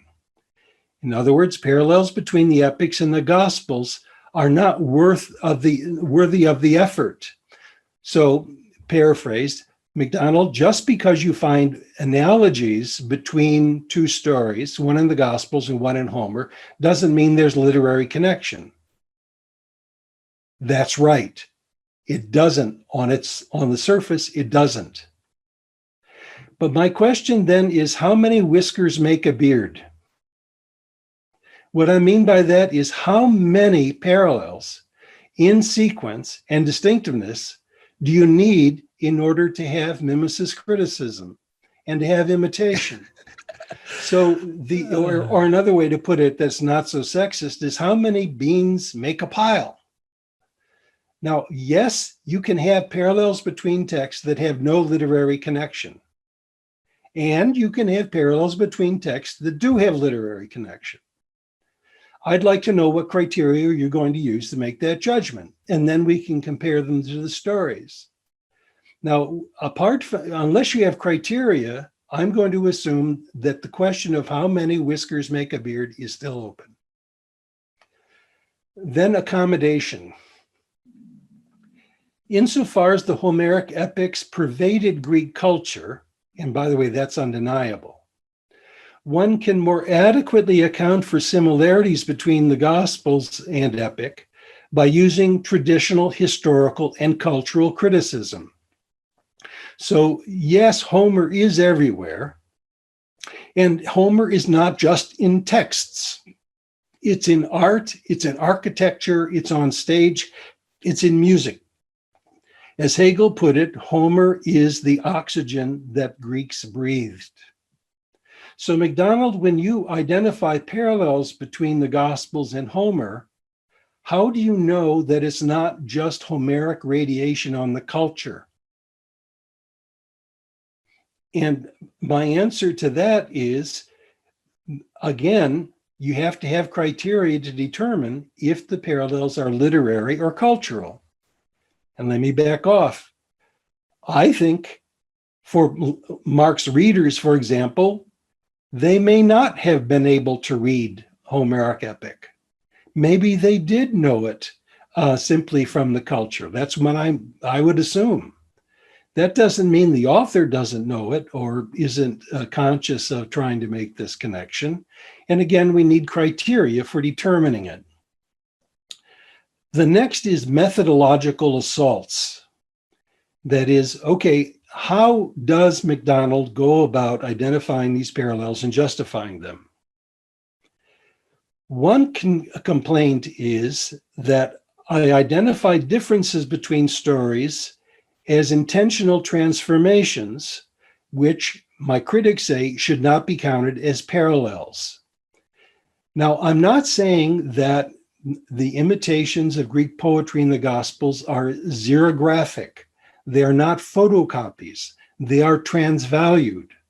And the only way to transvalue something is to make changes in it. But those changes can still be significant. A good example is when my daughter was about 4 years old, a friend of ours gave her a book called Sleeping Ugly. It's obviously about Sleeping Beauty. The word ugly is the opposite of beauty. So it is still a parallel, but it's a transvaluative parallel. So I don't buy that differences between them texts can't be significant markers to their connection. Another criticism is that some of the parallels are trite. I agree with that. Some of them are trite, but you need to see them in their context of other parallels. My example for this is looking at the Front Range of the Rocky Mountains from Denver.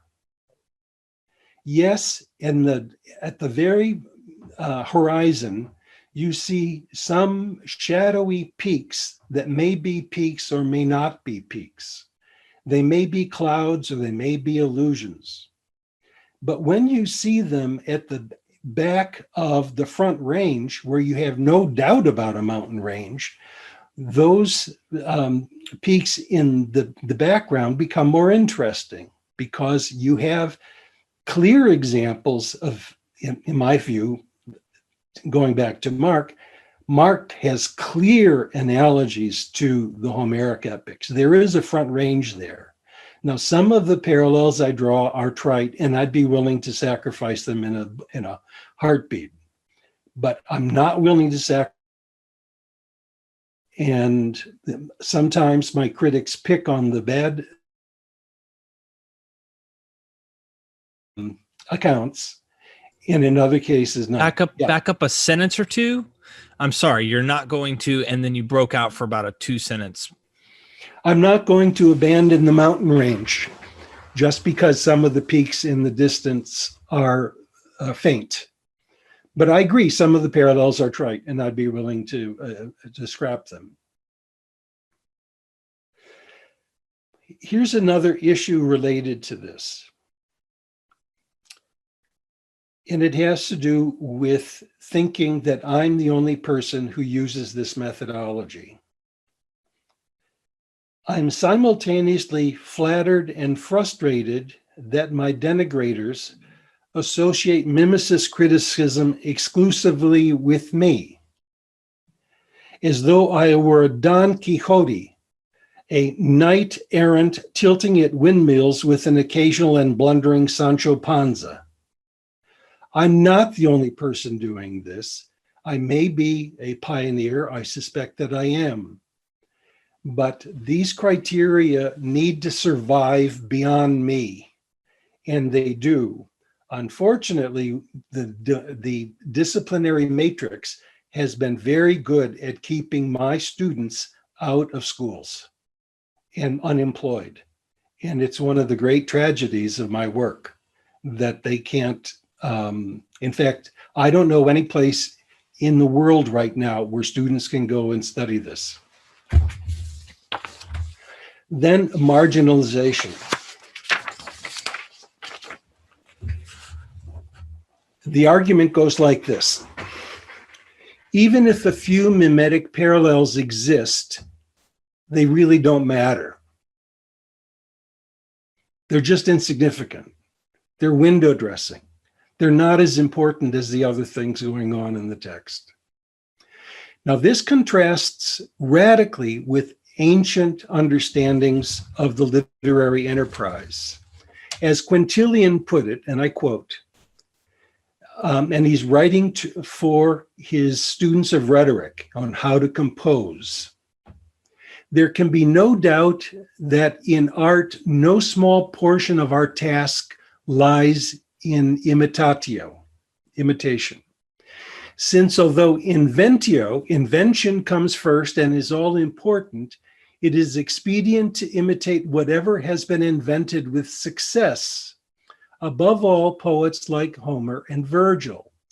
Philodemus, another rhetorician, said, "Who would claim that the writing of prose is not reliant on the Homeric poems?" Let me say that again. Who would claim that the writing of prose is not reliant on the Homeric poems? The answer he expected from his culture was no one would deny it. Today, one might answer, most New Testament scholars would deny it. So here is my recap on the opposition to my work. First, denial. Literary parallels between Greek poetry and the gospel simply don't exist and can't exist. So you can ignore it. Accommodation. Even if such parallels do exist, they are not mimetically intertextual, but dynamically intercultural. So traditional historical and cultural criticism is enough, not a literary connection.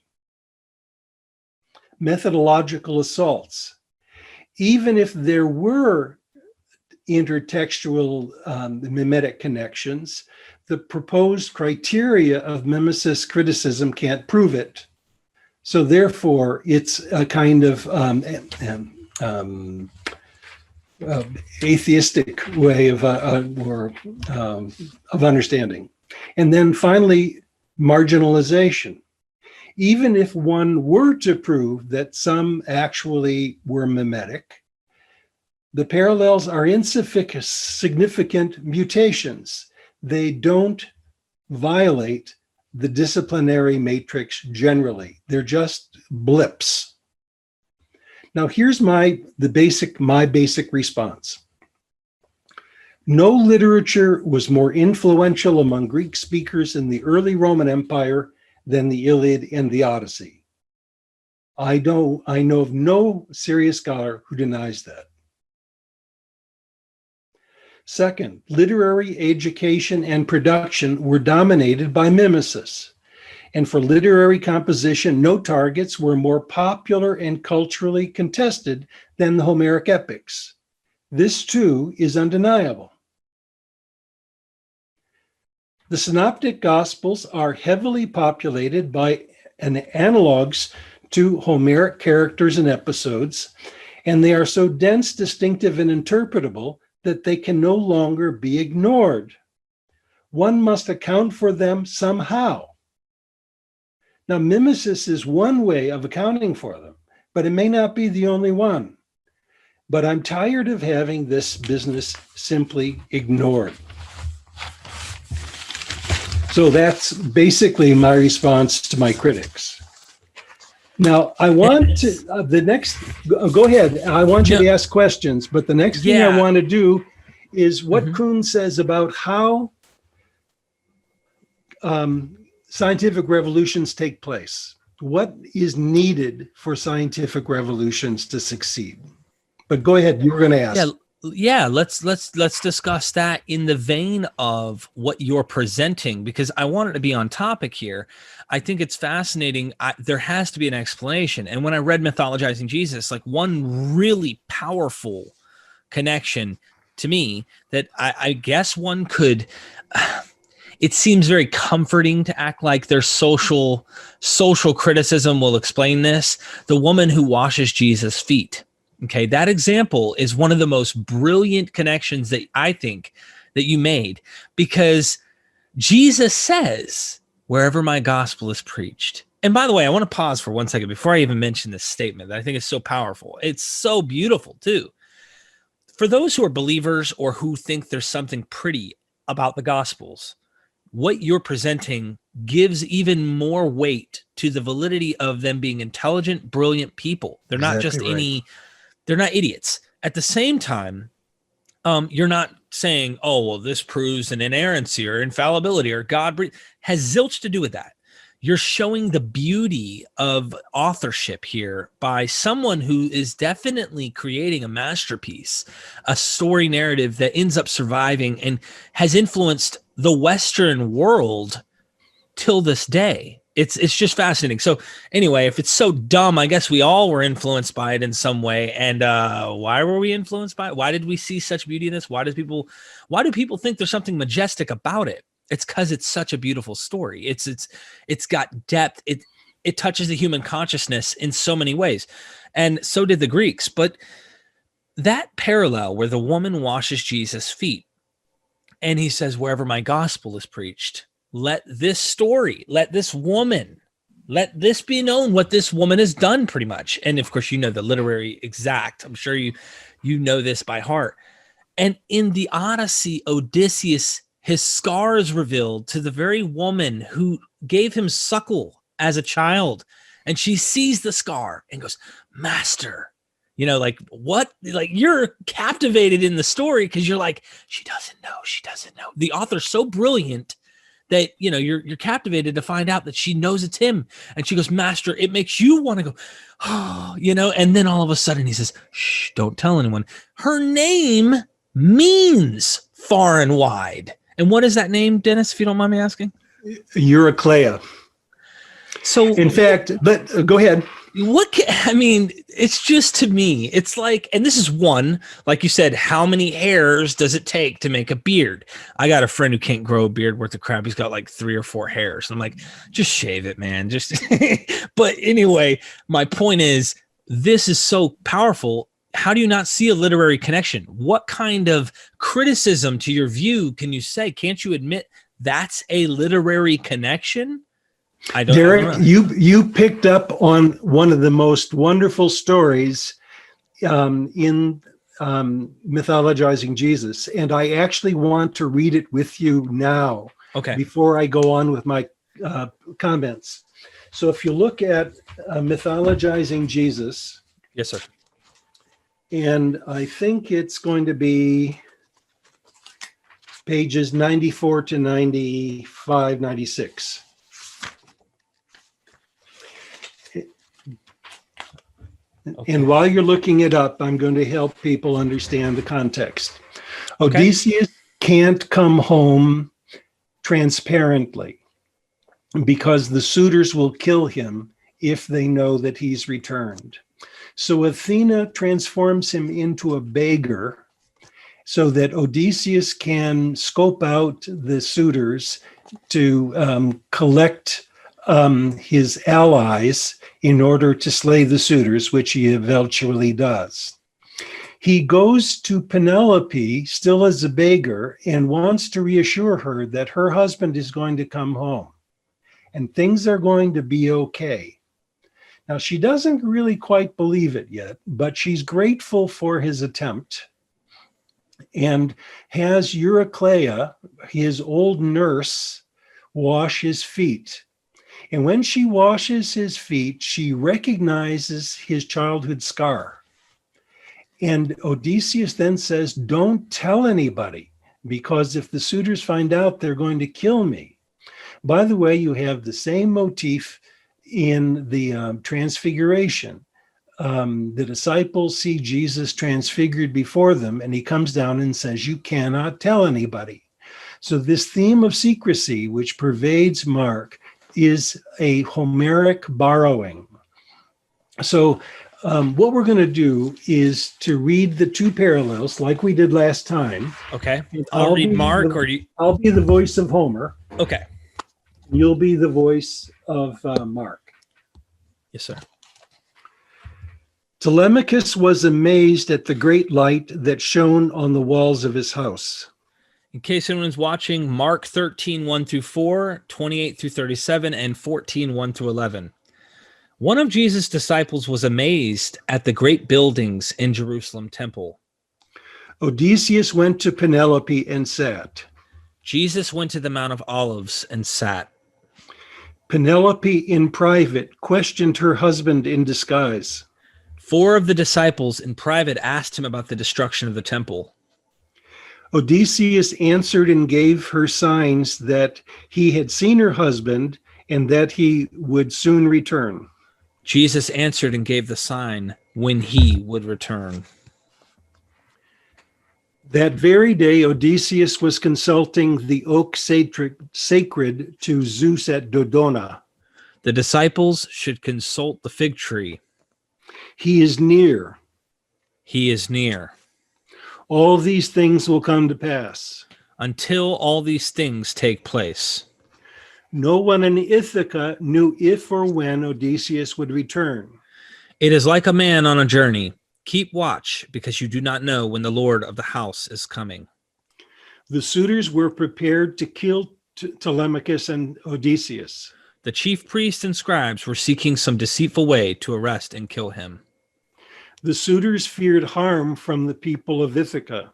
The authorities feared a popular uprising. After giving his prophecies to Penelope, Odysseus, disguised as a beggar, sat by himself. After giving these prophecies to 4 disciples, Jesus sat at table in the humble home of a leper. Eurycleia came in with a bowl of water and washed his feet. Later, she anointed him generously with oil. A woman came in with an expensive stone jar of ointment and poured the contents on Jesus' head. When she recognized her master, she dropped his leg into the brass vessel, spilling water. She broke the jar to release the oil. She alone recognized her king. She alone recognized that Jesus soon would die.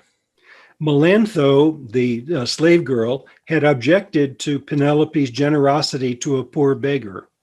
People at the mill objected to the woman's extravagant anointing. The ointment could have been sold and the money given to the poor. Odysseus and Eurycleia discussed the disloyalty of some of the slaves. Then Judas Iscariot, one of the 12, went to the chief priest for the purpose of betraying him. Those parallels are remarkable, and they certainly qualify for enough whiskers to make a beard. I agree. And in that, the woman's name, there's a literary connection. That's exactly right. That like solidifies the level, I think, in which. Well, in fact, let me read the next paragraph. Please do. Which is,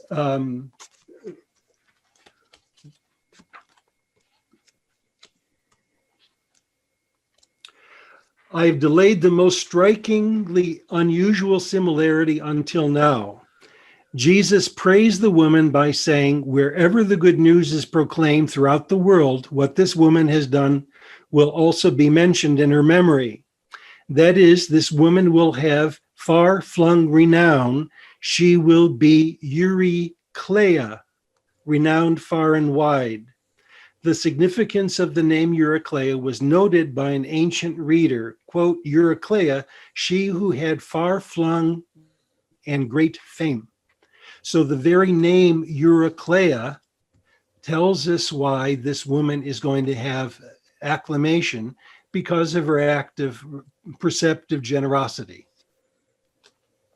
So to put it simply, though, for some, the name of the woman who washed Odysseus's feet was Eurycleia. The statement about the woman in Jesus' narrative was that she would be known far and wide. The very meaning of the name of the woman who washed Odysseus's feet. Yeah. That is a distinctive trait. In mimicist criticism, we call that a distinctive trait.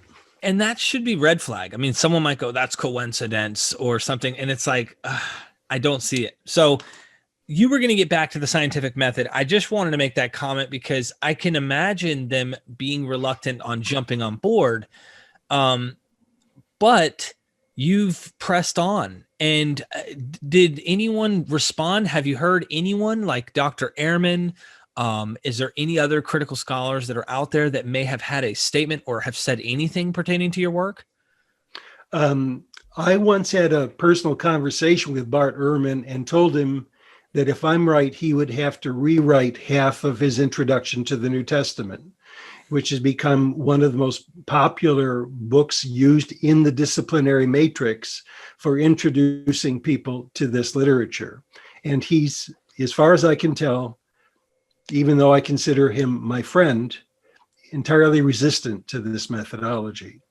And he doesn't have an alternative. He doesn't even recognize the parallels, as far as I can tell, at least in the last edition of the introduction that I saw.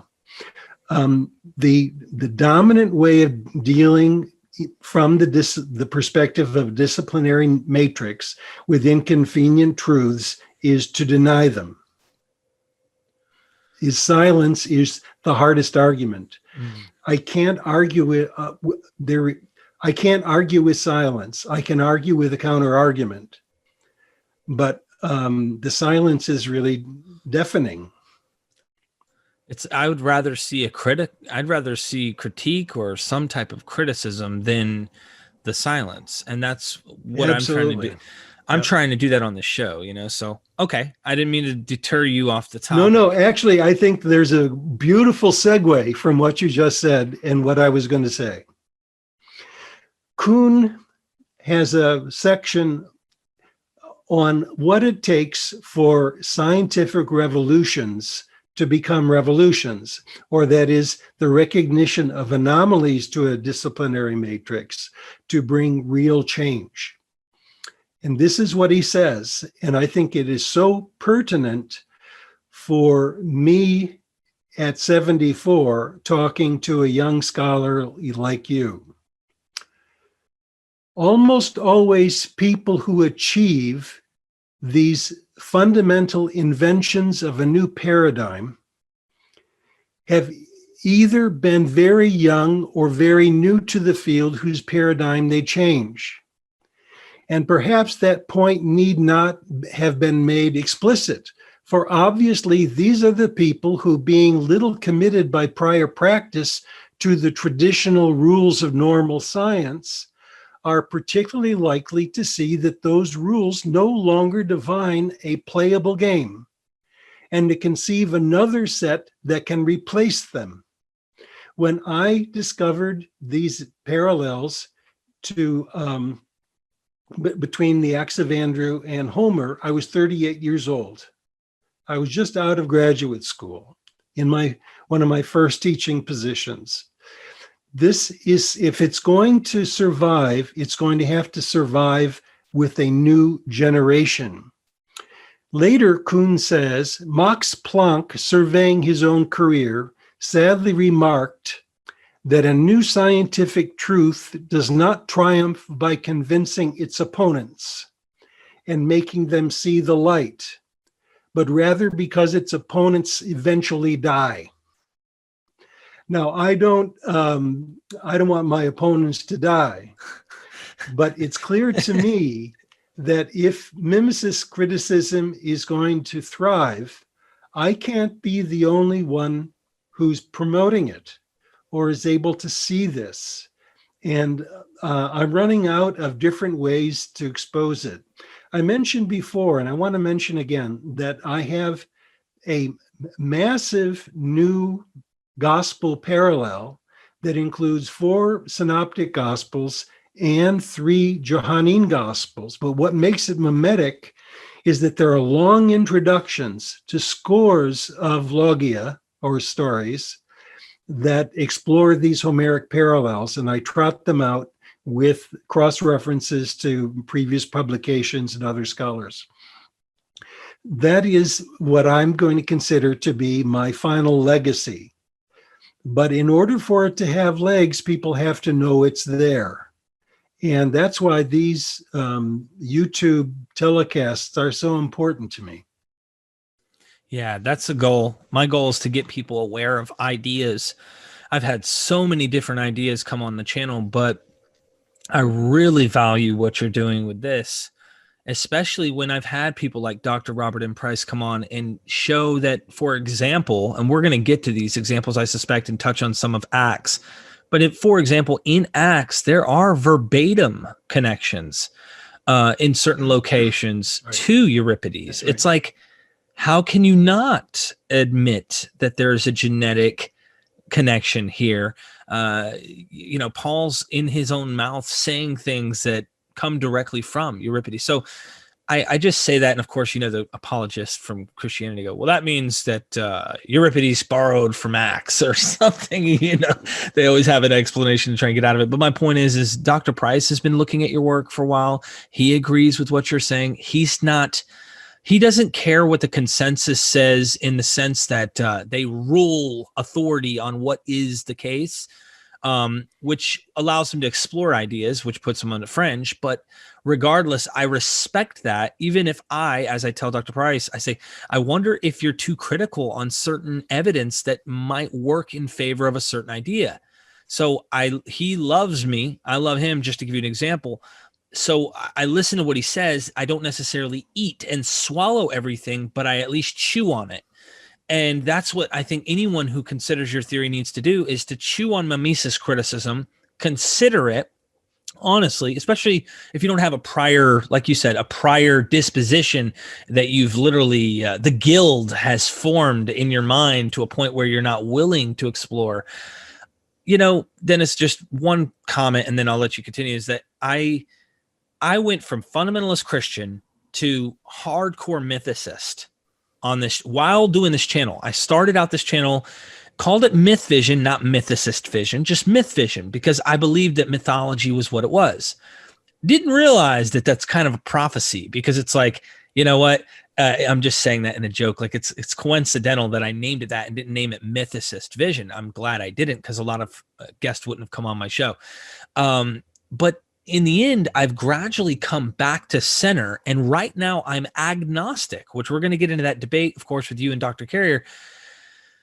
But I'm agnostic, and not because, oh, well, I just want to play it safe. I legitimately can see a developed person, a potentially human man at the basis of this religion. And that's based off research. I'm thankful that I'm not dogmatic. I keep an open mind, but not so open that I'm open to just anything. No, but open enough to say, if you can give me good enough reasons, I really will consider it, because it's not like I have to believe this for faith reasons. I'm not here to impress anybody or to prove something to anybody. It's just for my own satisfaction.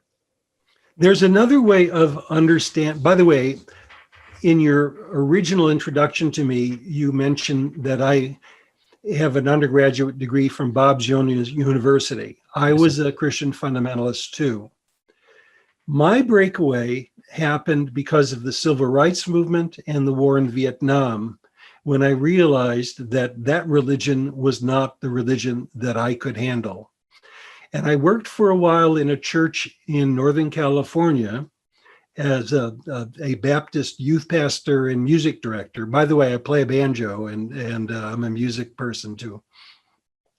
And translated the entire New Testament for myself as a way of dealing with my post-fundamentalist issues, and realized that the moral horizon of these authors who wrote the New Testament was so different from the fundamental values that I had been exposed to, that I became really quite radicalized. I never became an atheist at the time, or even an agnostic, but rather realized that fundamentalism couldn't be, and my father was a fundamentalist Baptist pastor, but it couldn't work for me. And I made connections with other people and helped start the Sojourner magazine. Jim Wallace and I were roommates for 3 years and are still good friends.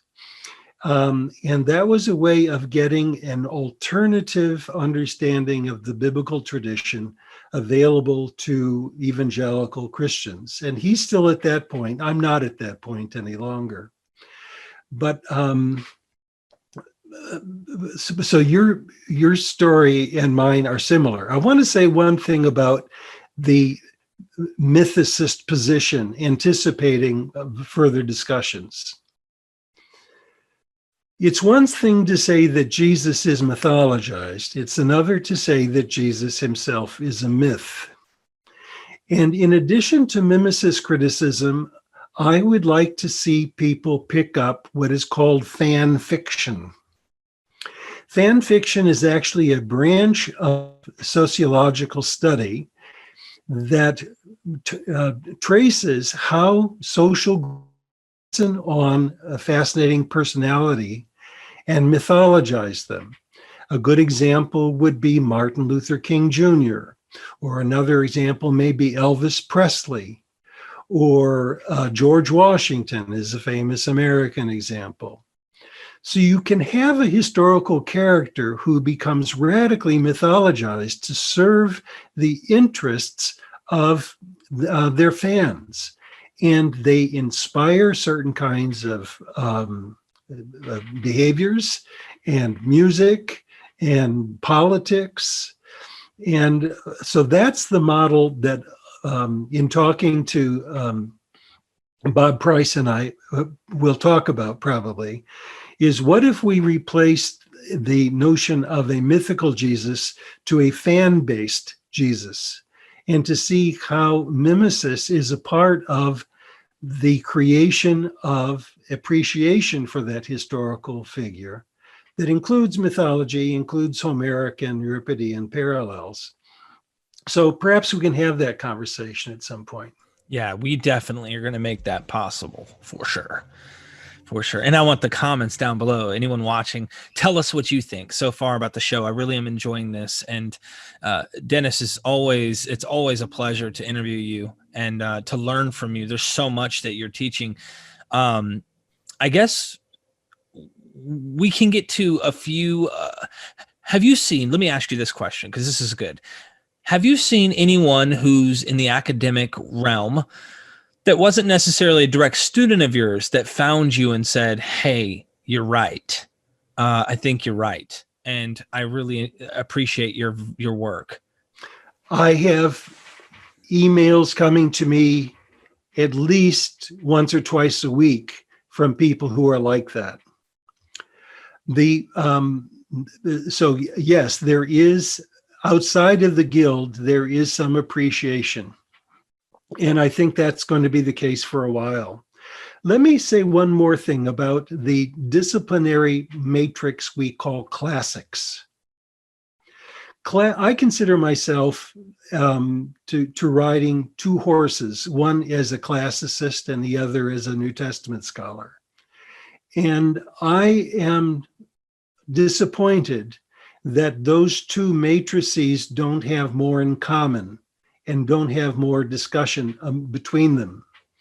So there are some classicists who like my work and who give it some legs, but they don't do it themselves. They kind of watch from a distance.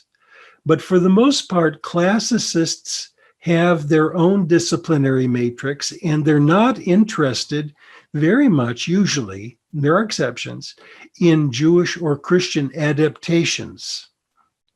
So it takes a certain kind of classicist who's interested in the reception of literature in multiple cultures, and not the kind of rock-ribbed philologians that characterize many classicists. And by the way, I have tremendous respect for classicists. I probably read as much in that field as I do in my own. So this is not denigrating what they do. I just wish that we weren't in different silos, or that the membrane between classics and biblical studies was more porous, and we had more symbiosis and discussions between these groups. But yes, I do get affirmation from people that say, I just happened to discover this book, and it's really quite gratifying. I get quite a bit of it, but not from my colleagues in the field. Right. I expect that. I mean, it sometimes can even be competitive too. I hope it's more disciplinary, but I suspect there's competition as well. And I don't know. We humans, we do have egos. Humans have egos. Oh, really? We do? Right. Yeah. I just wanted to remind everybody in case they didn't know. That's why I feel very comfortable being agnostic on many things. I'm by definition atheist. Of course, that goes into what I believe about things. But what I mean by agnostic is in these questions for searching for the historical Jesus, and all of these ideas, I've remained that way. But when I read your book on mythologizing Jesus, if you were to have me like stand and try and debate this point, I don't think I could. I haven't read enough and like studied it enough to debate it. But I am convinced that there is a real connection here, and it's not just a cultural. Well, remember 12 years ago when you learned how to read Greek? That story just had an impression on you, and you live in the culture, so people talk about the stuff from time to time. So you just ended up picking up on it. I do think that they did it on purpose, a literary connection on purpose, and that makes more sense to me in light of what I've researched and looking at these connections, especially when you add in the mimesis criticism, the idea of in sequential order. And that's when you start to see some connections. You're like, can you just remember that? That's is it just exactly memory right. that you think, and another thing, Dennis, is even if it was, let's say, in the culture, I suspect some of the stuff was memorized, right? So you can pretend they don't even have let's say this is Homer, the Iliad, all right? And that's over here on the desk. And you've read this so much that you know it by heart. There's probably plays out there in the theater nearby where you're hearing it. That's the same as saying you're using exactly that text. Right. Okay? Regardless. I mentioned Quintilian earlier. And Quintilian is extremely helpful on this point. He said that the student should read Homer many times in order to saturate themselves with this material. And if you want to imitate something, give yourself a strategic reading of that text many times so that you can internalize it. So that mimesis needn't be from manuscript to manuscript, from papyrus to papyrus. It goes through the imagination very much, and this is another thing that happens in the rhetorical discussions. It's like a cow chewing cud. You take in the grass and it gets processed to some extent in one of the stomachs. It comes back and it gets then chewed again and digested. Another image is of a bee that collects pollen from various flowers, in our case, Jewish and Greek flowers, to create honey, so that there's a transformation in mimesis. And the reason quintillion is important is, my guess is that, let's say Mark is rewriting the story of the anointing of Jesus, or rewriting the story that he sees about Eurycleia. It doesn't mean that he has a text in front of him. It could mean that he remembered the story, wanted to use it as a model, and read it several times to try to internalize what are the things that would make this most compelling. And then he composed. Now, one of the unknown issues, and it may be unsolvable, is what technologies of mimesis do we have? Do we have simple memory? Do we have what I call strategic readings, like in quintillion? Do we have textually oriented, quid pro quo, take a line here and you adapt it in your own work? We don't know that, and we may not be able to. But to think that the only method of imitation was from manuscript to manuscript is not what I'm articulating, and you were really perceptive to pick that up. Thank you. I appreciate it. Yeah, because I could see that being a criticism. I could see someone trying to straw man, and I'm not trying to say that they're doing that. I could see the potential straw man developed there, and that fundamentalist tendency when you see your opponent's work is to go, okay, well, this, he's trying to say this is literally being borrowed, and they're literally looking at the manuscript and say, I'm going to change that, I'm going to change that, and not the imaginative. That's not right. Yes, sir. So that actually brings flexibility to mimesis criticism, where it is a organic idea, not just some strict monolithic, you have to think in it this way. No, there's some imagination to this. Let me bounce off of that. Anticipation of our next session. Redaction criticism is in danger of reducing the evangelists to scribes. But they are not scribes. They are authors. Now, sometimes they do things that are scribally conservative. And Matthew calls himself a scribe, basically, and he very carefully reproduces Mark and probably the Lost Gospel. But you could hardly call Luke or the Johannine evangelist scribes. They are truly artists. And without denying that you have scribalism in the synoptics and in John, these authors are authors. They're not just scribes. They're not interested in faithful Xeroxing with a few tweaks. They are interested in creating a new narrative, often driven by a new social identity.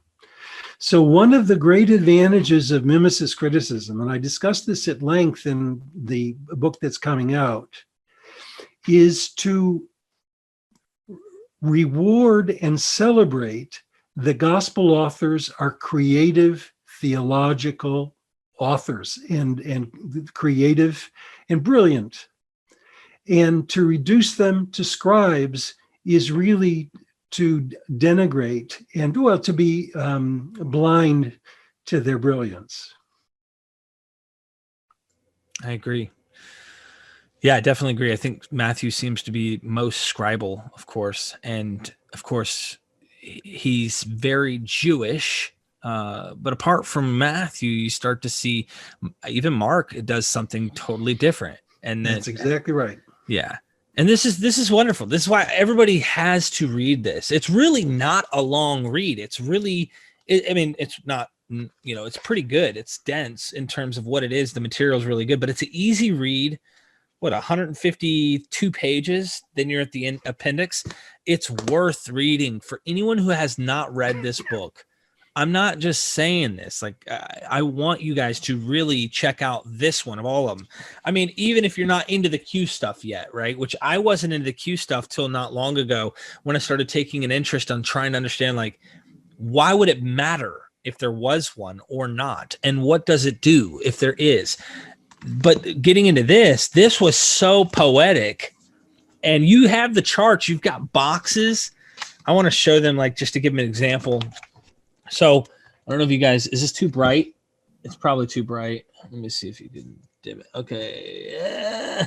So these charts, these boxes, he separates them, separating between the Odyssey and in a few spots, the Iliad, or one spot, I think it is in this book that you particularly talk about a different source being used, and it's about Hercules, but mostly the Odyssey, which, check it out. And I mean, I said this at the beginning, the last episode that we did about this book, some of the points aren't as strong, like they're not as obvious, but if the imagination's there in terms of they're an artist working off of the theme that, okay, we have Hebrew scriptures, and we also have this powerful, potent story that it runs in the vein of all of the Greco-Roman world.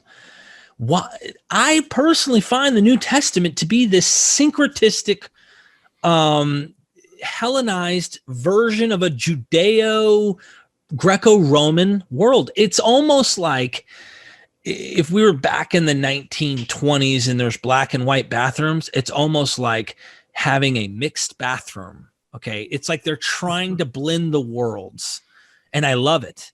There is some value in that they're trying to blend the worlds. Philo is trying to do some of this stuff, but the New Testament really took it to the next level. So, Dr. Macdonald, do you have anything you'd like to say before we go? Because I didn't mean to cut you off. If it's okay, I'm going to pick up Mark's Imitation of the Odyssey one more time next time, but most of the time we're going to be spending on Luke Acts.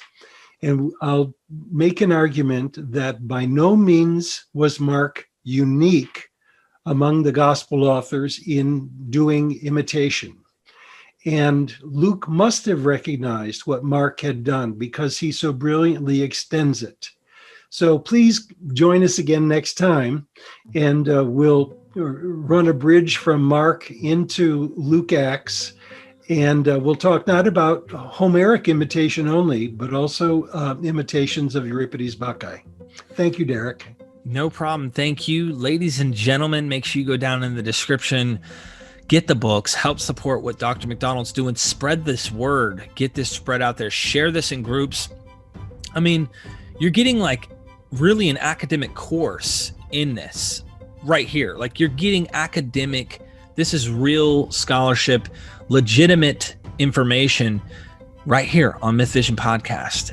You're not going to find this everywhere. It's just not out there like this, especially him being the pioneer of this concept, this idea, mimetically connecting these ideas to Euripides Bacchae, the Odyssey, the Iliad, Homeric epics, if you will, and the Greek world, connecting it to a Jewish one. You aren't going to find this anywhere else. And I ask that you share this, like this, go and get the books down below to help him get more people who are new to these ideas that may not know too much to check this out, because I'm in love with this idea, and I'm pretty sure it shows, and I want you to as well. So thank you so much, Dr. Macdonald. I appreciate your time. Thank you. Yes, sir. Enjoy, everybody. Enjoy, and don't forget, we are MythVision.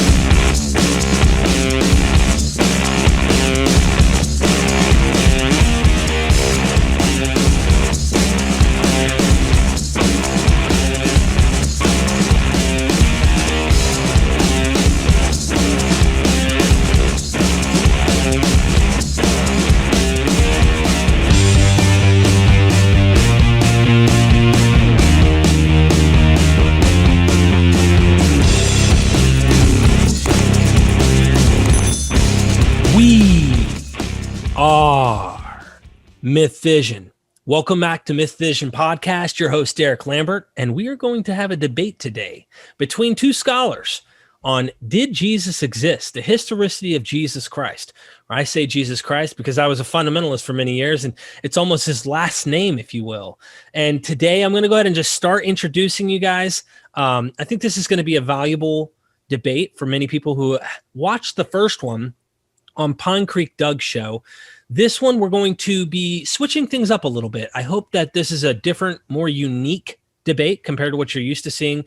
Both gentlemen have a lot of respect for each other, and we're going to end up going with positive remarks back and forth. But first, let me start with Dr. Dennis R. Macdonald. He earned his undergraduate degree from Bob Jones University, a Master of Divinity from McCormick Theological Seminary, and a PhD from Harvard University. He taught Christian origins at the Iliff School of Theology in Denver, Colorado, from 1980 to 1998. Since 1998 to 2015, he was the John Wesley Professor of New Testament at the Claremont School of Theology and Professor of Religion at the Claremont Graduate University. He also was the Director of the Institute for Antiquity and Christianity at Claremont. Make sure you guys go down in the description. He has books. You can check them out. It's always good to check his material out, especially his comparison on imitations with the Greeks and the epics that are there. I mean, fascinating material. So welcome to the show, Dr. Macdonald. Thank you for joining me. Thank you. Yeah. Yes, sir. And we also have Dr. Richard Carrier, has a PhD in the history of philosophy from Columbia University and is a published philosopher and historian, specializing in contemporary philosophy of naturalism and in Greco-Roman philosophy, science, and religion, and the origins of Christianity. He blogs regularly, lectures for community groups worldwide, and teaches courses online. He's the author of many books, including Sense and Goodness Without God, On the Historicity of Jesus, and The Scientist in the Early Roman Empire, as well as chapters in several anthologies and articles in academic journals. For more about Dr. Richard Carrier, see his work at www.richardcarrier.info. Now, you guys go down in the description. The links are all there. Make sure you check his books out. He is a peer-reviewed on this subject in terms of the historicity of Jesus, which is a big thing to say. So both of these guys have a lot of weight, and they also have a lot that they want to say on the topic, and they're coming at completely different angles. So with that being said, let's start with a couple opening positive remarks about each other's works. And we'll start with you, Dennis, on this. And then when we go to do the debate, we'll have Dr. Carrier start with his proposition, and then you guys can follow up and have kind of a free discussion back and forth, asking questions and I guess poking into each other's views, because too often in debates that I've watched, the like structure and the concreteness of how things go don't allow the depth of, I guess, the communication to go in the areas that they could go. So with that being said, Dr. Carrier, what would you like to say about Dr. Macdonald's work? And Dr. Macdonald, what would you like to say about Dr. Carrier? Well, okay. Dennis is particularly well known for the Homeric gospel thesis, right? That the gospels draw on Homer and other aspects of Greek literature. And I find the case pretty overwhelmingly good. And it's funny. There's one of the criticisms, there was an article in an academic journal criticizing my book on the historicity of Jesus. And they spent like a whole page arguing that the one reason I'm wrong is that I rely on Dennis Macdonald. And I'm like, hey, come on. I mean, two things. I mean, one, I didn't. My thesis does not depend on Macdonald's thesis, but I mentioned it positively because I think he's right about the way that literary tropes got used, the way that Homer gets transvalued. The one thing, like teaching me all of that as well, that's my introduction through Macdonald to Brodie, right? Thomas Brodie's work.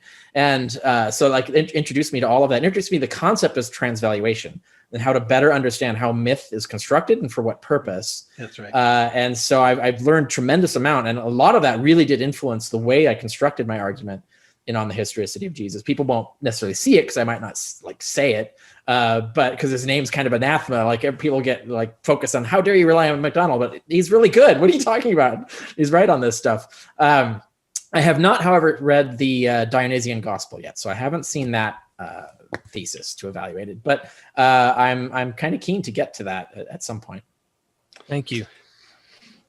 Richard, good to see you again. Here we go. Yeah. The viewers may be wanting to know why you're dressed like a Caesar in the middle of winter. I'm dressed more like Caesar's slave, actually. I've got the slave's cap and I've got the gray toga. Right, I'll grant you that part. And but just so the viewers know that your heater went out, and you're quite, if I could put it this way, a Trojan for staying in there and with this debate. So anyway, good to have. I want people to know that in many respects, you and I are on the same team. Yeah. I have become an atheist, although I was a fundamentalist in my youth. I totally agree that Jesus went through a process of mythologizing. And I'm grateful that you have, in your work, identified places where traditional Christian arguments for the historicity of Jesus have been weak. So at that point, I think we're in agreement. I could make nice a little more than that. I want to know if you have a cat or a dog or a goldfish that are suffering the way you are today. But no, I'm by myself, so we're good. Okay, so maybe we should get right to the discussion. But anyway, good to see you again. And I do hope this is productive and at least amicable. Yeah, of course. I expect it to be. Yes. And both of you gentlemen carry yourselves that way. I really do appreciate you guys coming on to the show, MythVision, to make this debate possible, as well as those who are listening at home. I hope that you, for a moment, will try your best to, I guess, strip away whatever presuppositions you might have at the moment. Consider the evidence, actually consider it, and see what makes the most sense to you. And you might come out at the end scratching your head going, wow, they both made great points. But I'm interested to hear what your conclusions are in the comment section after this video. So Dr. Carey, if you could start us off with the proposition for mythicism. I know there are various forms of mythicism out there, but yours being an academic one, you having credentials and PhD, I'm interested in hearing your proposition, and so is Dr. Macdonald. We can go from there. Yeah, it's important to point out I'm not defending the weird crank conspiracy theory versions of mythicism that you find on the internet. And I often write about that too, the sort of how it makes it more difficult for me to be taken seriously is that there's these ridiculous versions of the theory. But I think if you take away all of their errors, all of their false claims and their illogic and all that stuff, there's still a little bit left that actually holds up. And that's what happened to me when I did my research on the historicity of Jesus. Is that I found that actually there is a case left over that could survive peer review and did. So it's a case worth taking seriously, whether you agree with the conclusion or not. And that's the case that I'll summarize. I'll just basically go through it a few points. It's really 3 points with a few examples for each one that'll sort of set the stage for why I think it's worth doubting the historicity of Jesus. I'm not certain, of course. My conclusion on the historicity of Jesus is there's still a 1 in 3 chance, perhaps as much as that there was a historical Jesus. So I don't claim to be certain on the conclusion, but I do argue that I think there's reason for doubt. And the reason is what I'll outline here, and then we can get into the details probably as we continue the discussion. But for point 1 is that the earliest Christian literature, principally the letters of Paul, but not only that, only talk about Jesus as being seen or met in revelations from above. They never clearly place him in earth history. And so that's the first point that sort of sits there and makes us wonder. And for example, if you look at 1 Corinthians 15, Paul says we only know from the scriptures that Jesus became incarnate, was killed, was buried, and was resurrected. And then the first time anyone is said to have seen him is after his resurrection, which meant by revelation. So if you look at the creed in 1 Corinthians 15, there's no ministry, there's no appointing of disciples and so on. Likewise, in Romans 16, Paul just outright says that the gospel and teaching of Jesus were known only from scripture and revelation. He doesn't mention any other way of people knowing it. Paul also has no knowledge of Jesus picking disciples in his life. He knows nothing about there even being disciples. He only knows of apostles who he seems to think are people who received a revelation of Jesus. And you have even in Romans 10, Paul says that it seems to imply that no Jews heard Jesus preach, that only apostles did. And so only apostles could communicate those teachings to the Jews. and so on. We could give many more examples, but when the way Paul talks and the things that are missing from the letters and the way Paul mentions things in the letters suggests that Jesus was at that time only known as a revelatory being, not as an actual historical person who recently died and started a movement.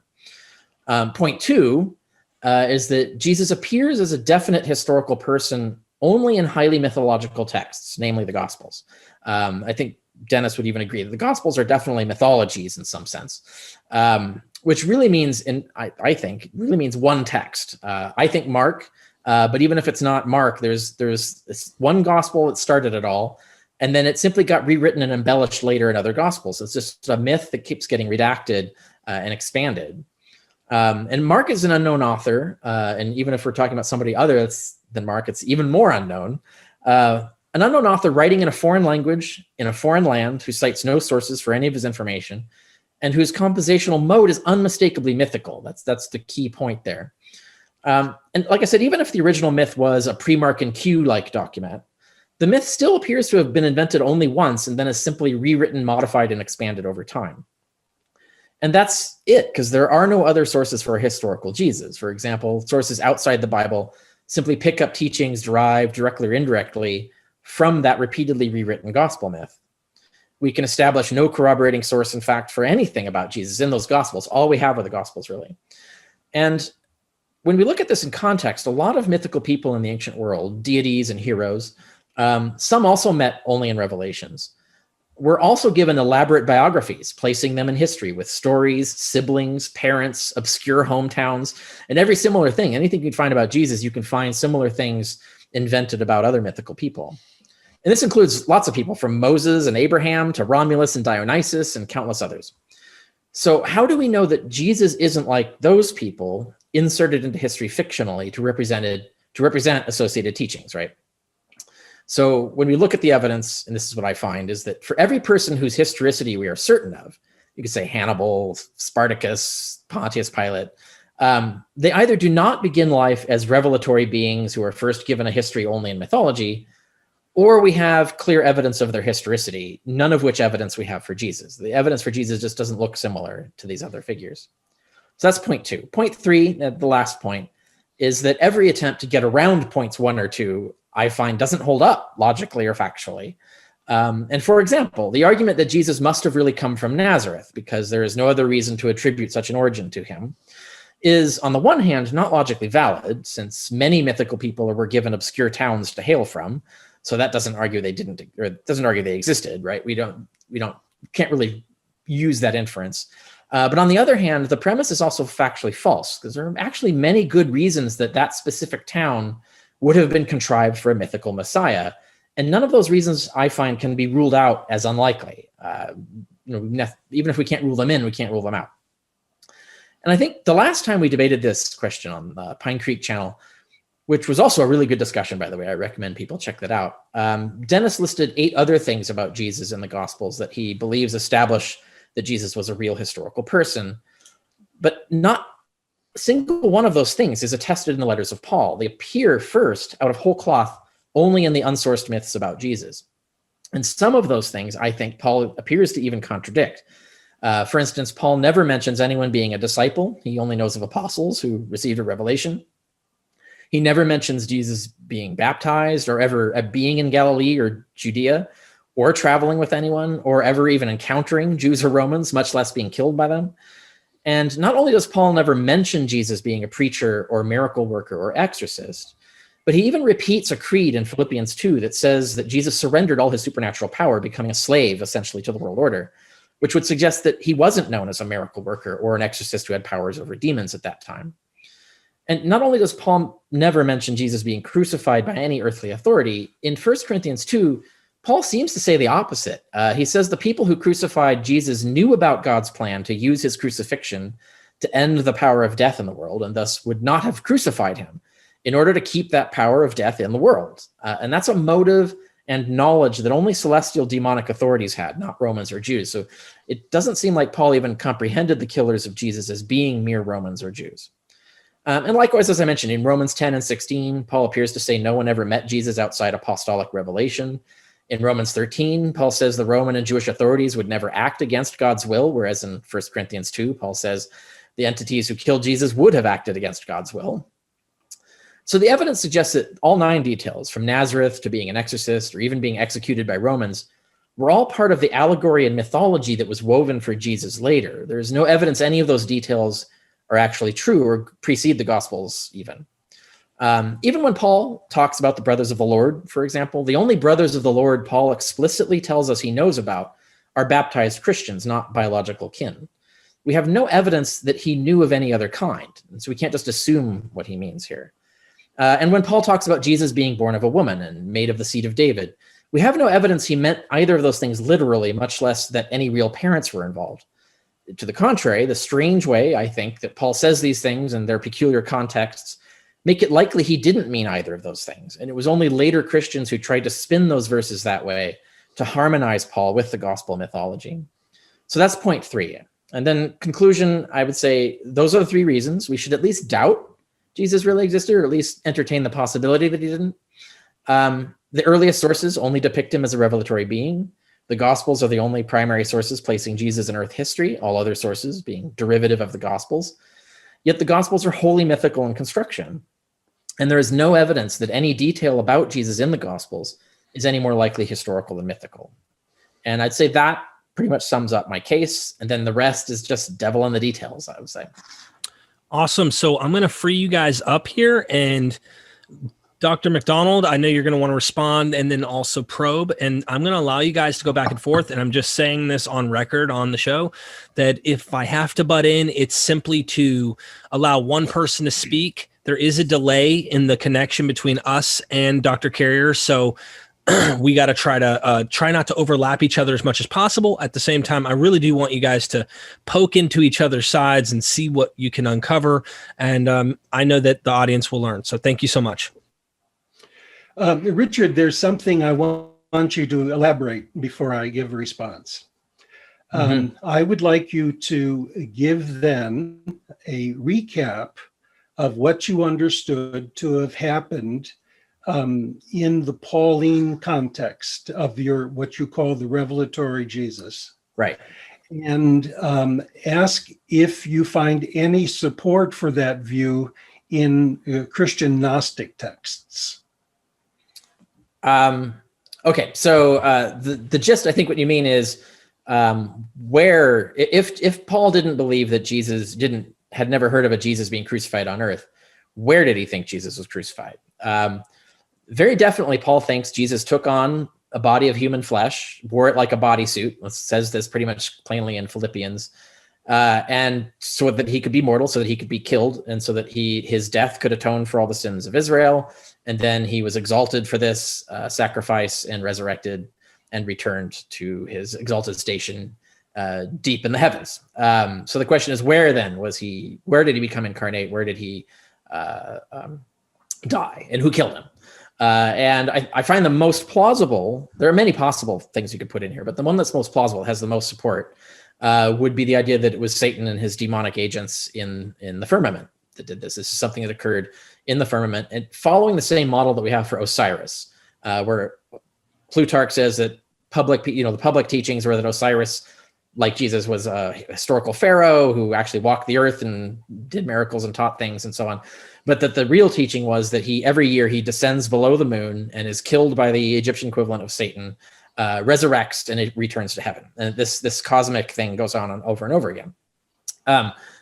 That's the way he's teaching it. And I think, in the Christian system, it only happens once, because once and for all, there's no need to repeat it every year.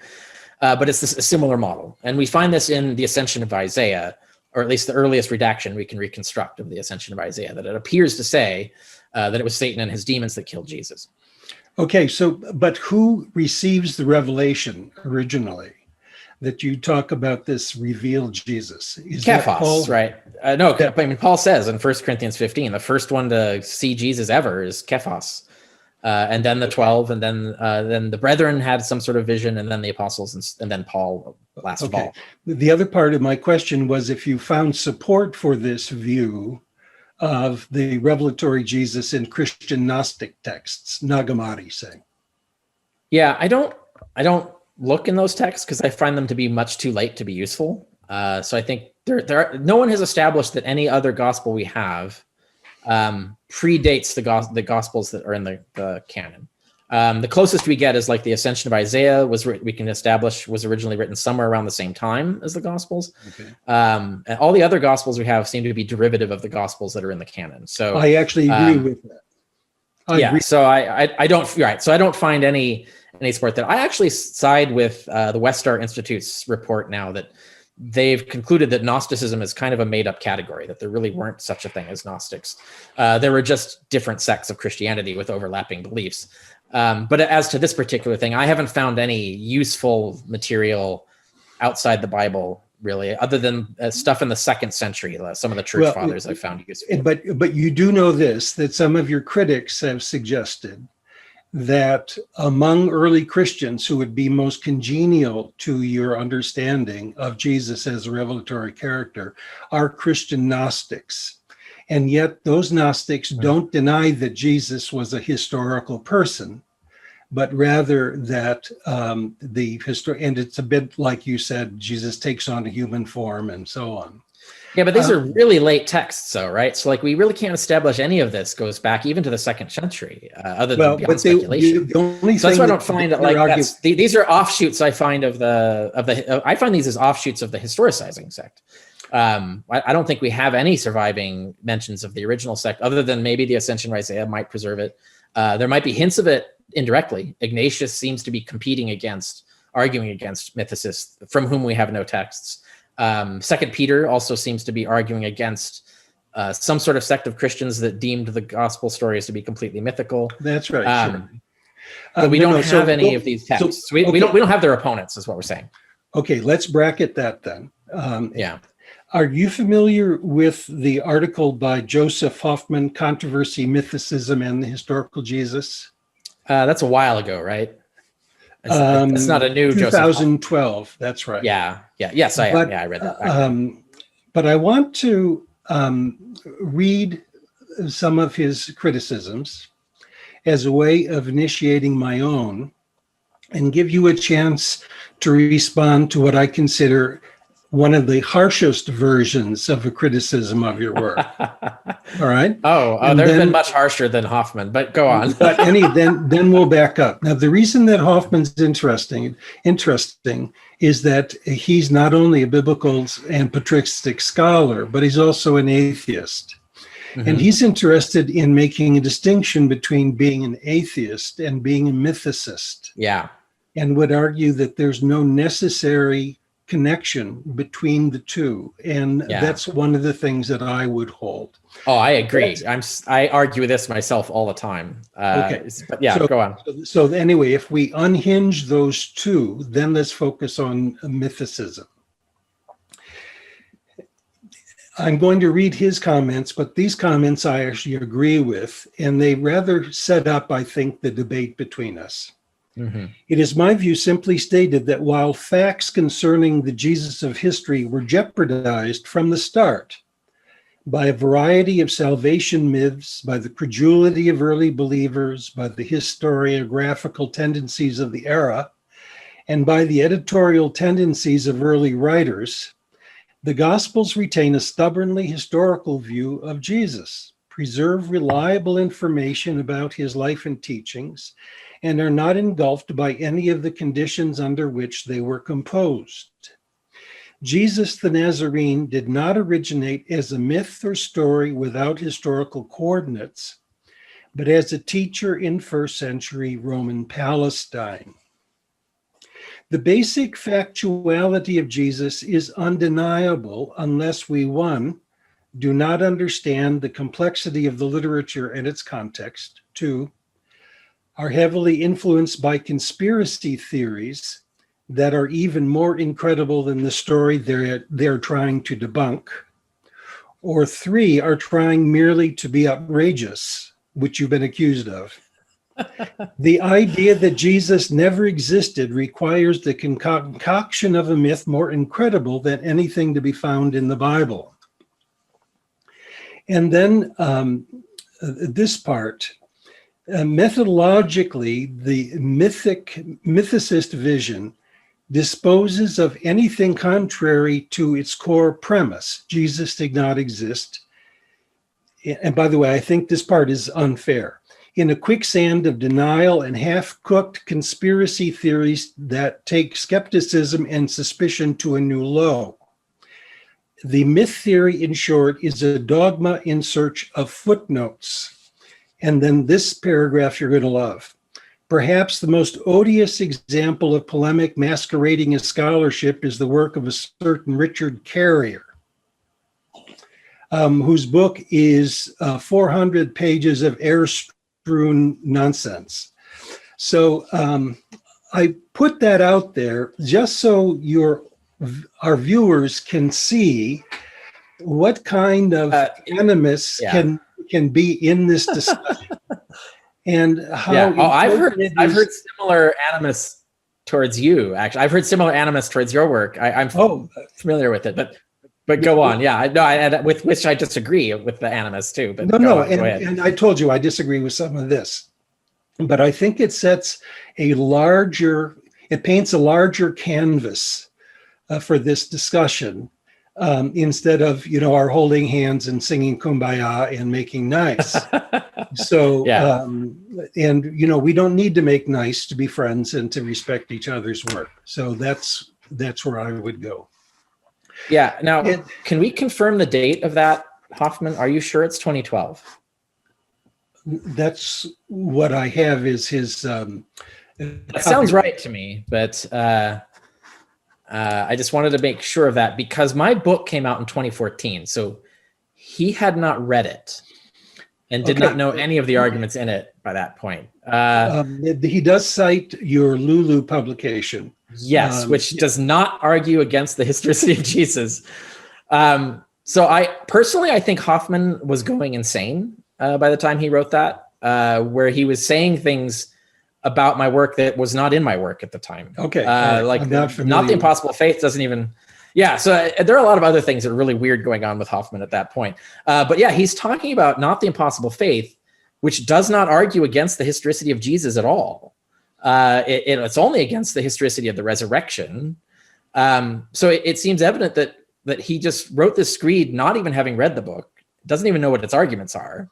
And so it's just being pointlessly polemical, which I thought was weird at the time when that came out. There isn't really much to respond to it because it's not responding to my book, which had all of the refutations of that position. In fact, I wrote on the historicity of Jesus in part as an answer to arguments like Hoffman's in there. So that's the oddity of the Hoffman piece that I find very strange. But there is one kernel of like a valid or at least a sensible argument in there, like that it's not merely pointlessly polemical. I mean, it's also worth pointing out that Hoffman seems to be confusing me with the legitimately crank conspiracy theory stuff, because my theory doesn't involve any conspiracy theory. It relies on no assumptions that aren't already mainstream about that, like that the Christians were the mainstream sect that controlled document production, did get rid of or prevent the preservation of a lot of alternative views of Christianity. And that's just a mainstream fact. We know no conspiracy was involved in that. It's just that's how they controlled and decided the preservation of documents. But with Hoffman, he says the one thing about it just looks like there's a historical guy in there, right? Like the Gospels have Jesus. He doesn't give specifics, but there's things like his siblings have names and he comes from an obscure town and like all of these things that are supposedly historical about Jesus. But if you pick any mythical person, Osiris, Romulus, Dionysus, Moses, they all have the same things written about them. They have named siblings, they have weird towns they come from, and so on. Okay. So that's where I think that's not a valid argument, but it's at least I understand where he's coming from on that. But here's where I do very much agree with him. And I think it's also fair to say about your more recent work. I think you've come into a children's playground with a power saw and you've chopped down all of the toys and you then turn around and give them Tinker Toys to play with. That it's much more destructive than constructive. And so give me a chance now to give an alternative argument. And then we can come back and see, what the questions might be from Derek and others. As you know, I'm a big believer in Q. And the Q document is extremely important, if there were a Q document, because it rivals in time to the authentic Pauline epistles. But it's difficult to date some of this stuff. But it certainly is independent. In the Q document, Jesus clearly is nothing more than a mortal who was selected at his baptism to be God's agent, primarily to be a new Moses, to change Jewish law to make it more compassionate. So his primary opponents are not Gnostics, they're not Judaizers, they are simply Pharisees who load up law on the burdens of people and make life unbearable.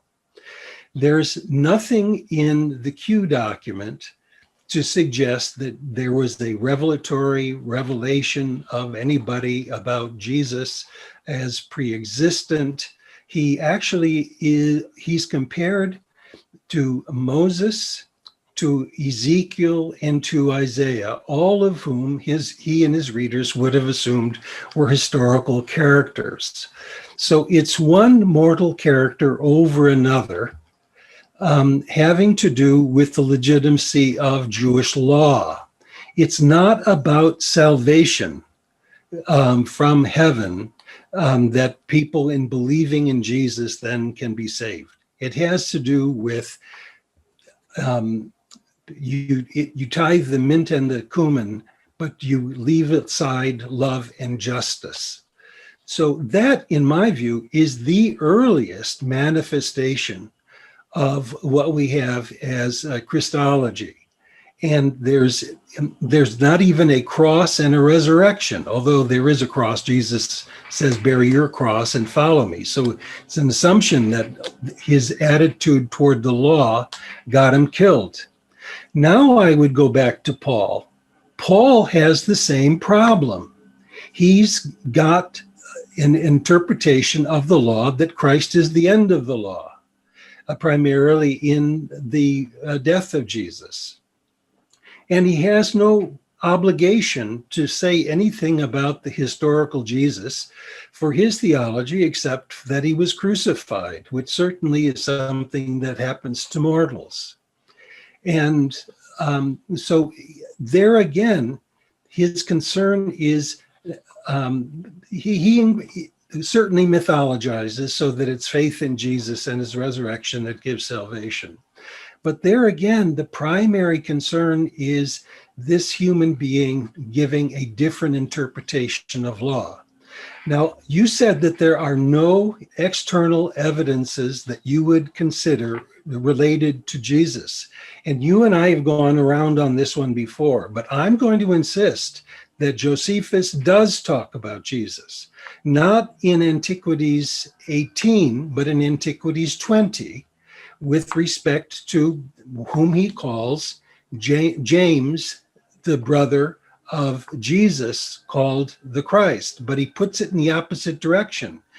The brother of Jesus called the Christ, whose name was James, as though the reader would already know who Jesus is. Now, how would he know about who Jesus is?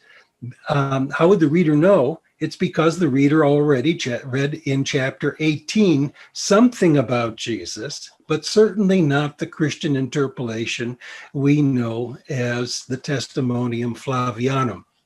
Now, what Josephus says is that Annas, who's the chief priest and a Sadducee, whom he says is the most cruel of the Sadducees, the most cruel sect of the Jews, called a Sanhedrin and invited or demanded James and some others, we don't know how many, but presumably co-religionists, to the Sanhedrin and brought charges of violation of the law and had them stoned. Then he said, then Josephus says, but some, and by the way, I think this is usually badly interpreted in the Greek, but there were some who were more tolerant about the law and exacting about the law, who objected to their execution and wrote to the king, the Basileus, that Annas should not persecute people like that any longer. Now, it seems clear that James and these other co-religionists had changed Jewish law such that Annas had justification in the Sanhedrin for getting rid of them. But other more tolerant interpreters of the law thought that they were innocent. You have that same ambiguity about the status of Mosaic law in the Q document. So my argument from Q is that it represents the earliest manifestation of Jesus's commitments. It's actually a Jewish document, not a Christian one. Jesus is not a Messiah. There's no faith in Jesus because of he's the heavenly revealer or the Son of God. That the concerns that the author has, is about Jesus as the new Moses and changing Jewish law. That's how Paul understands the significance of Jesus as well, at least in part. And the reference in Josephus indicates that James and some of the others had the Jewish law had an ambiguous status for them, so that some Jews can consider them violators and some could consider them tolerable. So that's the first argument. The second argument I want to make has to do with Mark and mimesis. I agree with you entirely on this point, but with an important caveat. Namely, I think Mark has so heavily mythologized Jesus that there's hardly any historically reliable information left in Mark that he couldn't have received from the Q document, which I think he knew. So I think Mark is relatively useless in establishing historical information.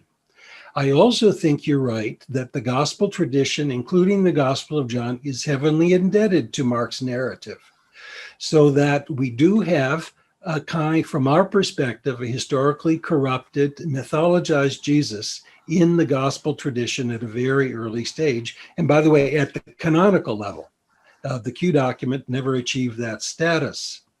But what is fascinating to me is that you almost need a historical Jesus to make the mythologizing of Jesus make sense.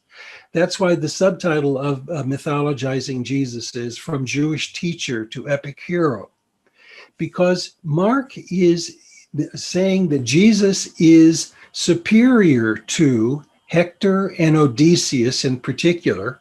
Both of them did not have divine parents. In both cases, they're mortal.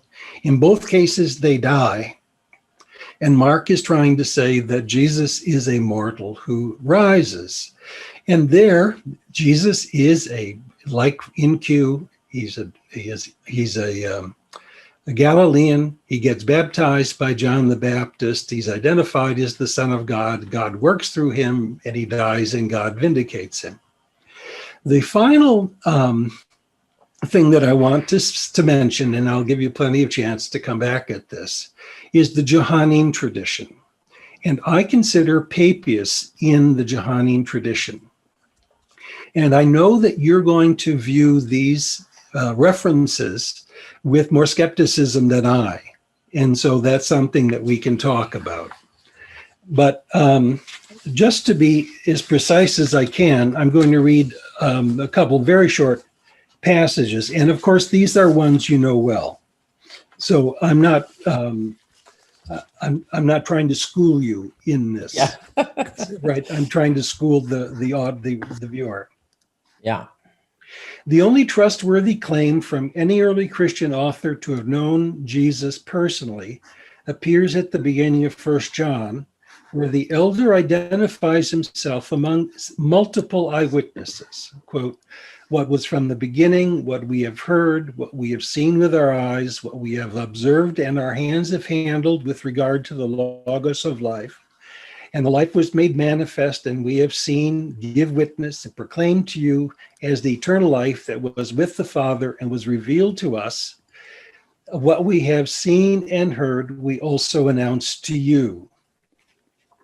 But then Papias, who knows, by the way, the 1 John and others. If someone ever who had followed the elders should come by, I would investigate the sayings of the elders, what Andrew or Peter said, or Philip, Thomas, James, John, Matthew, or any of the other Lord's disciples had said, or what Aristian and the elder John, disciples of the Lord, are saying in the present tense. For I did not consider things derived from books to benefit me as much as things derived from a living and surviving voice. Because most of the exposition of Papias has failed to survive, and because much of what does survive is useless with respect to the historical Jesus, modern investigations rightly ignore Papias. That's fair enough. Even so, the beginnings of 1 John in the exposition provide valuable evidence that Jesus existed and surrounded himself with admirers who are named. The dogmatic dismissal of Jesus as a mythical fabrication should take seriously such early attempts in the Johannine tradition to transmit faithfully lore about the historical Jewish teacher. To be sure, from its inception, the fourth gospel mythologized Jesus to rival Dionysus. Nevertheless, it affirmed that the Logos became flesh and pitched tent among us, and we observed his glory. Though mythologized, Jesus was not a myth. So that would be the substance of my response. The most important part of it, though, Richard, and the one where I think you can join company with the likes of Mark Goodacre, is my reliance on the Q document, which is a hypothetical reconstruction. But I would consider that far more valuable information about Jesus than what you attribute to Paul.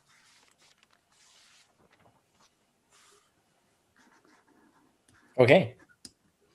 Yeah, so that's roughly 3 points in and of itself. So to go back to the beginning of that, which is the idea that, say John, for example, is mythologizing Jesus as a new Dionysus. Even your reconstructed Q document. Now, like I said, I find this highly speculative and not secure, right? I don't think we can claim to know all the things that you claim to know about the Q document, like the date of it and all of this stuff. I think there are other and possibly even better explanations for the material in Matthew and Luke than that hypothesis. Which does lead me to ask one simple question, though. If we were able to prove somehow some new evidence came to light that established that there was no Q document, that it was just Matthew expanding on Mark and just Luke revising Matthew, if we conclusively proved that, that would seem to remove almost all the evidence that you lean on for the historicity of Jesus. Would that be an accurate characterization, that you're really depending on Q? No, I don't think so. Now, that doesn't mean that I'm willing to abandon Q, of course, and you know that. Because sure, yeah. No, I just want to understand the logic of your argument. Okay, yeah. I just want to understand how dependent are you on that? Well, Mark Goodacre and I will be, in fact, debating Q with MythVision sometime relatively soon, so we can tune in with that. Okay, let's, for the sake of argumentation, let's say there's no Q. And let's say, with the FAR hypothesis, that the Matthew-Luke overlaps come from Luke's knowledge of Matthew. But what Matthew surely knows is a tradition that made Jesus the alternative Moses. You have this in the Beatitudes, or the antitheses in the Sermon on the Mount. You have heard it said of old, and you have Leviticus or Deuteronomy. You can get it out of Matthew then, You can get most of what we can get that out of Matthew. You can get out of Matthew, and I think so. Most form critics would say that Matthew already is dependent on oral tradition, that ascribes to Jesus this alternative view of the law. Yeah, I don't think there's any evidence of an oral tradition. I think that's more of an assumption than anything. But I agree. I agree with one thing that I think Matthew is very much repainting Jesus as Moses, right? Yeah. The birth narrative, the five decalogues, the five great discourses, lots of other things he does. And I agree with your analysis. I don't agree with everything in Two Shipwrecked Gospels, but the one part that I do agree with is finding all of the ways that Matthew, in my opinion, it's Matthew, is redacting, taking Deuteronomy and updating Deuteronomy and making Jesus a new Deuteronomic Moses. And I think that actually shows like the way they're using Deuteronomy as a source text to construct this story. I think and of course that is a type of mythologizing. So yeah. Jesus doesn't claim that for himself. So this itself is not a part of the historical level. Yeah, I think that's a part of the mythologizing level. That's a plausible way to put it. I think that's a good way to put it, is that from your perspective, but I should point out, I think historicity is plausible.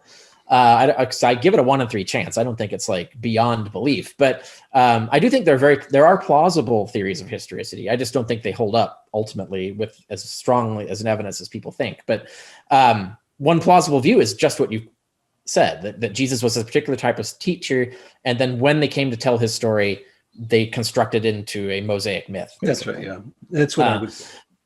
But I would say it's also just as likely the other way around, that in the same way that John made Jesus into the new Dionysus, if we had a Q or if it's Matthew, either way, I think they're making Jesus out of they're creating a Jesus out of Moses, right? So they're doing the same thing. They're taking these teachings that come from the revelatory Jesus, and some of them come, I think, from apostles and stuff that are claiming they came from Jesus. But in the way that teachings of Jesus sort of evolved over time is to be more what certain communities want him to have said. But whether it's through revelations, whether it's from the original sect, wherever it comes from, they reify those teachings by putting basically in the mouth of a figure. They put him on earth, and they use Moses as the model to construct him. So I think both theories can explain this evidence the same way. They're in both ways, you're taking the teachings of Jesus and remodeling them into a mythology based on Moses.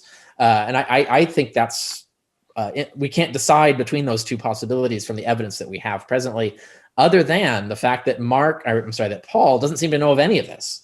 Oh, no. I want to get to that. But it'll come up as I think to get to that. So the general gist of that is that I think that mythologizing Jesus based on Moses is just as possible whether he existed or not. So I don't see that as evidence for his existing. It could just as easily have been the community's teachings, whether claimed or actually through revelations, or what they got from scripture, because a lot of the teachings are getting from scripture. We know First Clement, for instance, believes that some of the scriptures are actually the teachings of Jesus that are being communicated to the prophets. So a lot of these teachings, I think they're cobbling together from different sources that don't necessarily come from a historical Jesus in the real sense. But the point being is that this evidence can be explained on those theories. But the document is not claiming that they receive it by revelation to Cephas, and that there was a being who was apostatized. Now, let me just say one more piece. Well, Mark does the same thing. Right? So Mark reifies Paul's teachings. Like you can show, Dijkstra and various other authors have shown quite elaborately that Mark is taking Paul's teachings and converting them into Jesus's teachings and stories about Jesus. But there's no pre-existent Jesus there. There's no appearance narratives there. All of the cosmology that's in Paul is not in Mark. Mark is actually deliberately stripping all that out and turning it into an ordinary prophetic allegory, basically an ordinary myth. I think Matthew's doing the same thing with Jesus. I think they're deliberately leaving out the pre-existent Jesus, even though the earliest creeds we see from Paul, they believe that Jesus was a descending archangel who assumed a body and merely appeared to be like a human, and then was killed and then resurrected and so on and ascended to heaven. We have 1 Corinthians 15. He says the first time Jesus gets seen is the resurrected Jesus gets seen by Cephas or Cephas. And that it's the atoning death that was confirmed that way, and so on. Paul talks about this in Galatians 1. But it's not denying that he was a human being before that and had a different attitude. It doesn't deny it. Well, but it's not there is the point. That's what I'm saying. It's not there. So we can't assume, we can't tell the difference, is what I'm saying, between whether the Q document or Matthew's Moses myth comes from reifying the same way Mark's myth is constructed? Does it come from reifying teachings, or does it come from an actual teacher or an actual memories of a teacher? Okay. We don't have any evidence to tell those two things apart, and that's the conundrum that we're in. Well, I still don't think we are without evidence. So, for example, here is information in Paul that is attributed to, is about Jesus, that appears in my reconstruction of Q. And in fact, 3 of these appear in all reconstructions of Q. Jesus's mission was limited to Israel. Jesus prohibited divorce. Missionaries should live by the gospel. Jesus had 12 followers, devoted followers, and Jesus will return to reward the faithful. But in addition, we have about a dozen overlapping sayings, almost all of which, they all appear in my Q. Most of them appear in other reconstructions of Q. Even though they're not attributed to Jesus, they represent something similar. But the one piece that we haven't mentioned that I think is huge is the kingdom of God. And it occurs 19 times in my reconstruction of Q. It occurs 7 times in Paul, usually in the context of the kingdom of God as a future thing. People are not worthy to enter the kingdom of God. But in one case, it seems to be that the kingdom of God offers an alternative ethical project from those that he's writing. This is in Romans 7, I believe. Mm-hmm. And so it's not as if we don't have what I would call Paul Q symbiosis. I think they're sharing traditions, some of them articulated as being related to Jesus, most of them not, I would grant that. And some have argued that the direction of dependence actually goes from Paul into the gospel tradition. Dijkstra would be an example. Yeah. I can't tell you how forced that feels to me. As someone who's worked with these texts for about 40 years. So not that I'm going to persuade you, Richard, my friend, but it really feels so forced to me and unnecessary. And this is from someone who's a friend, who's also a mythicist in a way, who also is an atheist. I'm not trying to defend Christian orthodoxy. I'm trying to understand, as you are, the historical roots of the fascinating mythologies and grew up around Jesus. Just one final note. I am really becoming fascinated with what's sometimes called fan labor or fan fiction. And this happens both with fictional characters, which is what you would probably prefer, but it also happens with historical characters like Kobe Bryant or whatever. And so the question about whether if the fan is a fan of a historical person or a made-up person like Madonna or whomever, there are mythologies and projects and creativity that emerge out of this. You know, you have fan fiction for Gandalf, for pity's sakes. You know, you have fan fiction for Elvis, well, and I don't know anybody who denies Elvis. So Enoch is fan fiction on Genesis, right? So no, you have it in Antiquity. So like, yeah, what I'm saying is this is something we actually can observe in our own culture about how impressive people and mythological characters take on mythological lives of their own. And I think much of what I'm doing in mythologizing Jesus and the Dionysian gospel is identifying the way that you have early Christian fan fiction saying myths not because they're trying to prove that Jesus existed, but rather they're trying to expand and explore the various ways that Jesus is important. In other words, it's evangelistic in a way for them. But I can imagine from your perspective, there's a sense in which this fan fiction is trying to prove the historicity of a character. To prove that it's fictional. That's what I got it backwards. So fan fiction can either be of real heroes or fabricated heroes. Yeah, this is a point I make on the historicity of Jesus, that the mere fact that Jesus gets mythologized is not evidence that he didn't exist. The significance is that he's so tremendously mythologized that you need independent evidence, independent of the mythology, to establish his historicity, and that's where we come up short. I don't think we do. No, your argument is right, but I think there's evidence. Well, you would say Josephus, right? So you think that even that, I think there's a number of problems with the Josephus argument, because even there, your version of your interpretation of events in the Josephus passage is compatible with the non-existence of Jesus, which is a point that I've made before. Because Paul understands all baptized Christians to be brothers of the Lord, he elaborately discusses why that is, and it's fundamental to the salvation scheme in Christianity. When Josephus cites James as a brother of Jesus, or he says brother of Christ, or brother of Jesus Christ, the brother of Jesus named Christ. That's right. That could be Josephus not understanding that brother of the Lord means cultic brother, not biological brother. But right? Why assume that he's, and then you can have all the rest of the narrative be the same.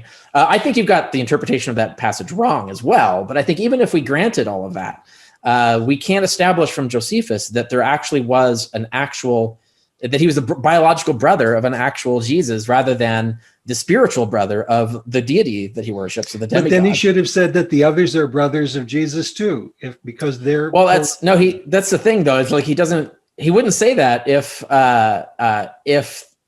they're not necessarily. I guess he could say, right, like if he was going to do if the brother of the Jesus and some others, but he just says and some others, which is vague. That can reference other brothers of Jesus, but that's assuming that Josephus understands what brother of the Lord means, which I'm saying that he probably wouldn't. He would hear that he's the brother of the Lord and assume that meant biologically the brother of Jesus, and not know that that's actually a cultic reference to any baptized Christian.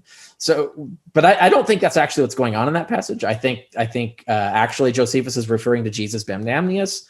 I think that the of Christ part, the so-called Christ part, was inserted later. I don't think that's in there originally. Origen couldn't find it in the original Josephus. No, I agree with you. I think it's an interpolation too. At that point, as debate. Also in the other text. That's a whole side debate as to what happened there. Okay. All right. Derek, you got something to say? No, go ahead. I didn't catch what you said there. Oh, go ahead and repeat that last phrase there, Dennis, for Dr. Carrier. No, I'm not sure what I said actually. So okay, that's all right. I think it was just kind of a wave on the topic, I guess, to the next idea, because you guys definitely agree to disagree on Josephus at this moment. Watching your first debate, I took a few notes. I didn't have too many, but it seems like what Dr. Carrier and what you have in difference is Q is obviously vital, as everyone can see in your reconstruction of the gospel Q.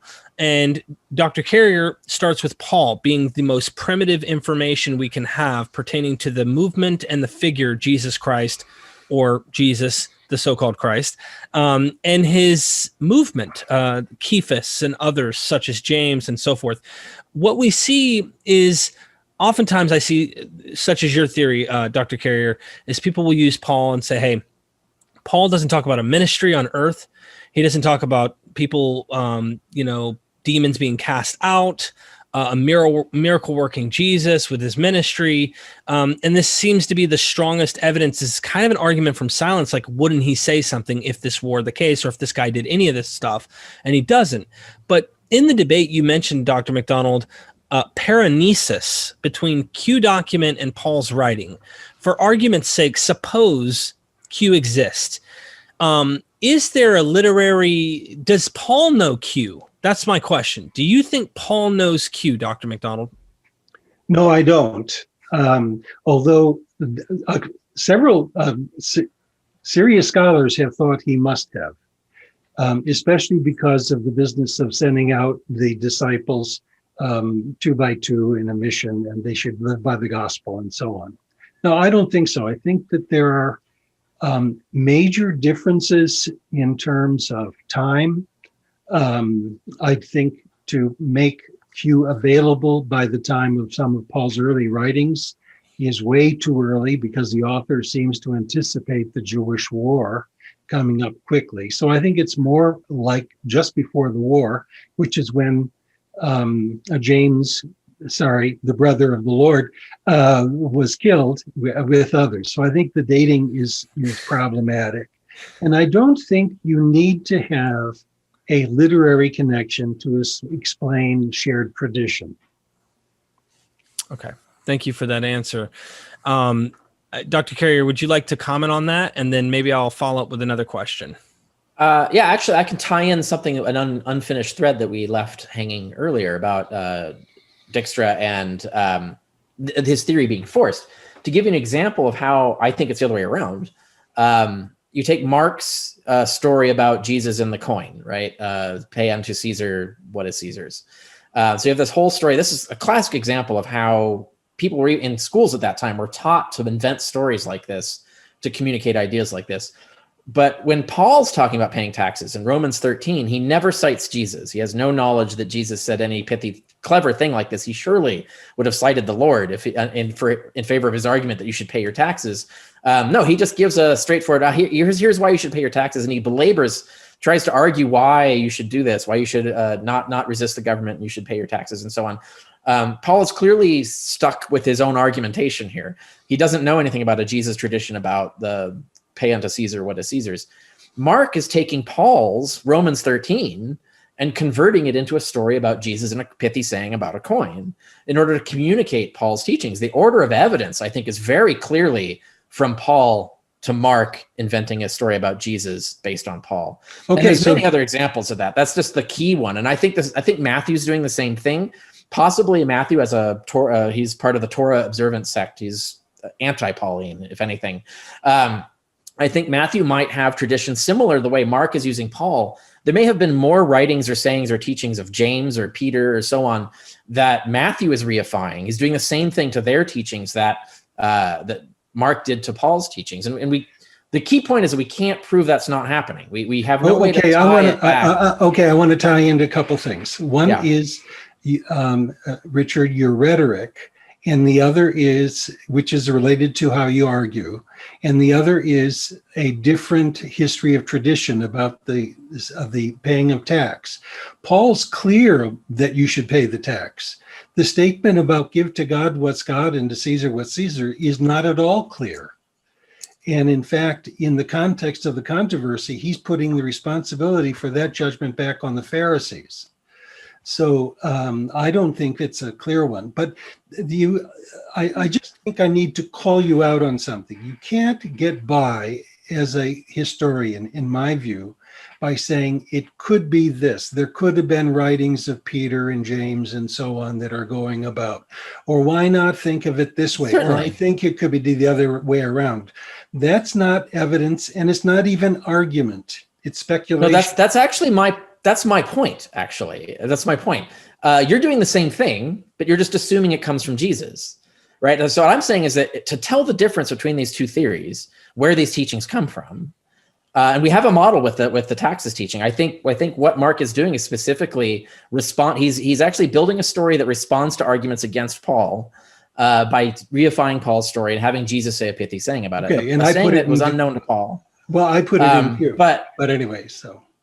Okay, right, all right, that would be the similar, okay, so that would be different then, your different theory on that. But so my point is that we have two competing explanations for this evidence.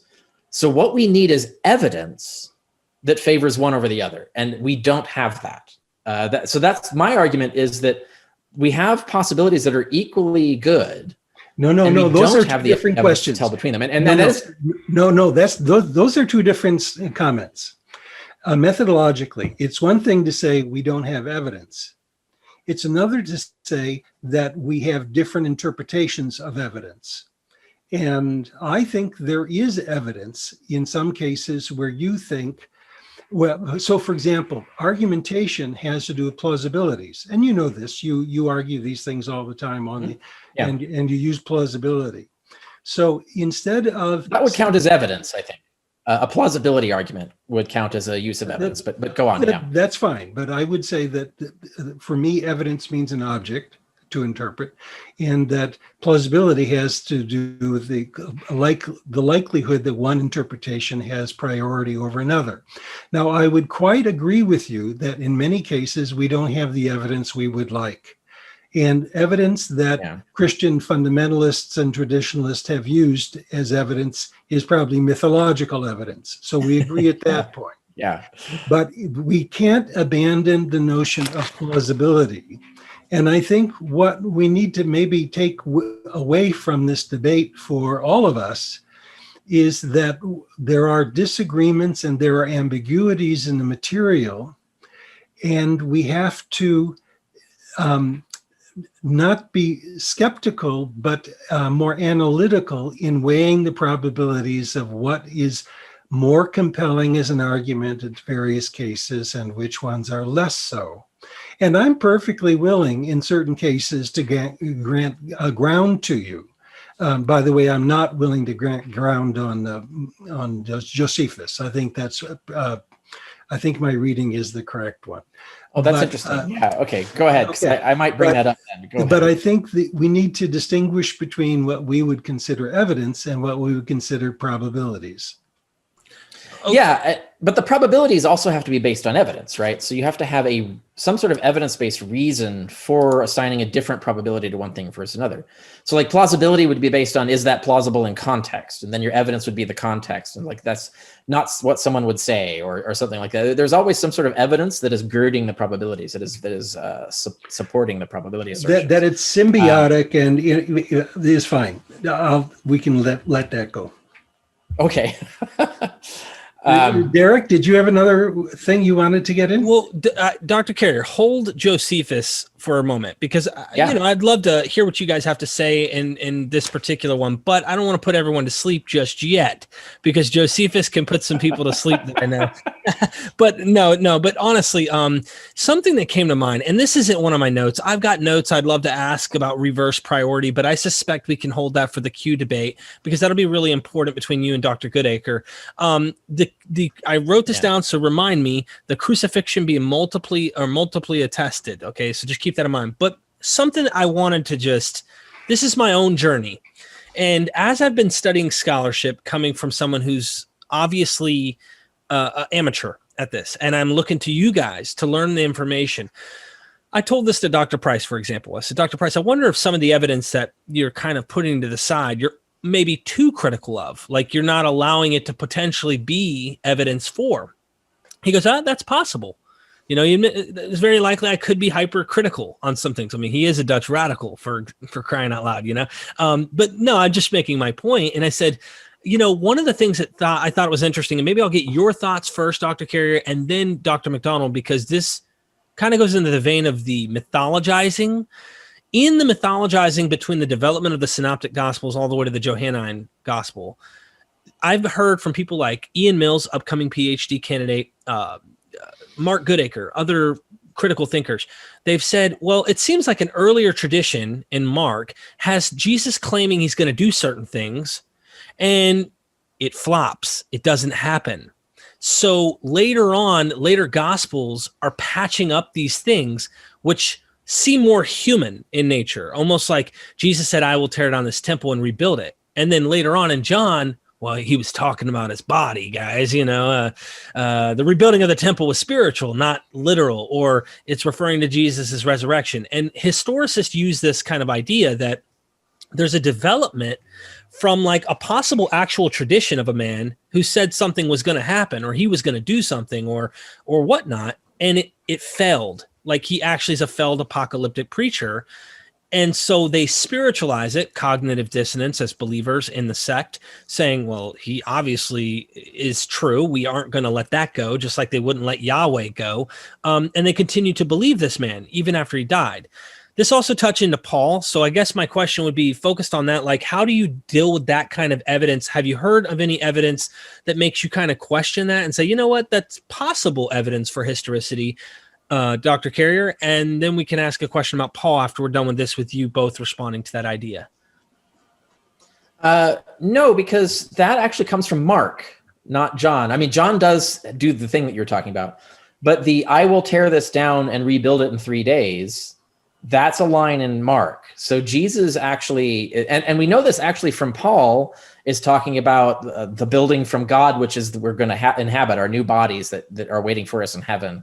So that is a reference to the resurrection. So it's clear that there was some saying that's conveying Pauline doctrine about the resurrection, that he's going to tear down the whole system of Judaism and then rise again with basically create a new Israel through his resurrected self. And so that actually goes back to either a revelatory or an actual Jesus. Again, I think it's a revelatory Jesus. Paul seems to think so. And then that, of course, gets reified into the whole, I'm going to tear down this temple. And then that was misunderstood. And then John has a story where those were false, or was it Luke, I think, has it false accusers that he was going to tear down the temple. Then John comes along and says, oh, he was secretly always talking about his resurrection. But when John gives that exposition of Jesus' saying, that's actually a correct exposition of the original intent of the saying as you find it in Mark. So I don't think there's anything going on here in terms of historicity. I do think what we're seeing here is an actual saying tradition that is being interpreted or responded to in different ways and represented in different ways in the mythology. So the debate between me and Dennis would be, does that saying go back to an actual Jesus, or does it go back to the revelatory Jesus that Paul constantly is talking to? And not Paul alone, others were talking to a revelatory Jesus as well. Or is it a made up tradition? Like, we don't know, we don't have evidence to really answer this because we can't interrogate anyone who was there to say, where did this saying come from? Using the temple, let me ask you this and that, and then I'll hand it off to you to answer this too, because I think maybe that example is a bad one. But the kingdom of God, like you mentioned earlier, Dr. Macdonald, I've heard that there is an earlier understanding for the kingdom of God that maybe even early primitive Christians believed in an actual Jewish kingdom that was supposed to come. And then it gets like a Platonic spin on it, or because it didn't actually come in the physical sense, they spiritualized the kingdom. And now Luke's saying, hey, the kingdom's in you. What do you mean? I thought this thing was something God was really going to bring. Now it's not actually coming. So because it's a failed prophecy, possibly stemming from a real Jewish preacher who's saying, you know, the kingdom of God's coming, blah, blah, blah, blah, blah. Like he's getting ready, kind of like the Dead Sea Scrolls sectarian sect think, like it's coming. The angels of God are probably going to come help us knock out the enemies of God and such. That the development even of the term, the kingdom of God, takes on a new spin in later Christian tradition. Does that make sense? Like, was there a primitive kingdom of God, maybe stemming from a Jewish teacher? And of course, I know you don't agree with that. Like, there's probably other ways you would describe this, but does the kingdom of God give any development, maybe an idea of a primitive version of it? And then maybe Dennis can tackle that as well. I don't know if there's something there. I mean, my answer would be the same. I think if that were true, it would come from the revelatory Jesus, or the original finding of messages in Scripture of the original Christians. But I'd like to hear Dennis's take on it. Okay. Well, I think there's a development of the kingdom of God and an inconsistency already in the Q document. And that is, in some cases, the Q Jesus talks about the kingdom of God as something that is coming in the future with the return of the Son of Man. But he can also speak of it in terms of people entering the kingdom of God as though it's present. So, for example, the Pharisees put burdens on people and don't go into the kingdom of God and prohibit others who would come into it. He also says that those who obey the least of these commandments in the kingdom of God will be called great. But there are some in the kingdom of God who won't obey them all, and they'll be called the least. And those presumably have to do with mortals who are already identifying with Jesus's message of the kingdom of God. The most important passage, unfortunately, is been corrupted both by Matthew and Luke, who differ with each other, but it goes something like this. The law and the prophets were until John. After that, the kingdom of God is in force. Give another example. Nobody born of women is greater than John, yet the least in the kingdom of God is greater than he. So that even John isn't in the kingdom of God, and even the least in the kingdom of God is greater than even Moses and the prophets. And I take those seriously. Also in the Q document, you have two parables that say the kingdom of God is like a mustard seed that grows into a tree that gives protection to birds, or it's like yeast in dough that rises. That is, it's present in the world now, but if you have patience and wisdom, you can see that it's going to grow into something. Now, because of the ambiguity of this in Q, those who are dependent on Q, namely the synoptic authors, move the kingdom of God around to emphasize either its apocalypticism or its alternative ethic, and so on. But I want to raise another concern. You have not heard Richard or me say very much about theology. For me, theology is a long four-letter word. I try to avoid the word theology. I feel more comfortable with ideology, but I even feel more comfortable with social identity markers. That is, when people gave theological affirmations about Jesus or about God or about the Holy Spirit, they're really giving indications of what's going on for themselves and for their communities. And the ideology needs to be assessed in terms of the social identity. I actually thought in this debate to go into the various social identities that we have articulated in early Christian texts. And by the way, this is a place where Richard and I'm sure, would agree. That is, we have multiple social identities caused by whether something's written before or after the Jewish war, or is it before or after an expectation that Jesus would return as the Son of Man, or is it related to a Gentile mission or an exclusively Jewish mission?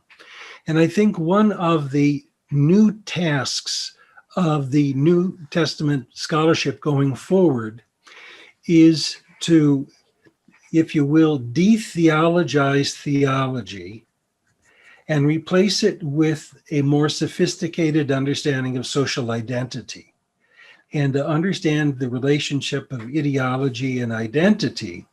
And the reason I say that, Derek, is I actually think it goes to this business about why certain sayings get transformed.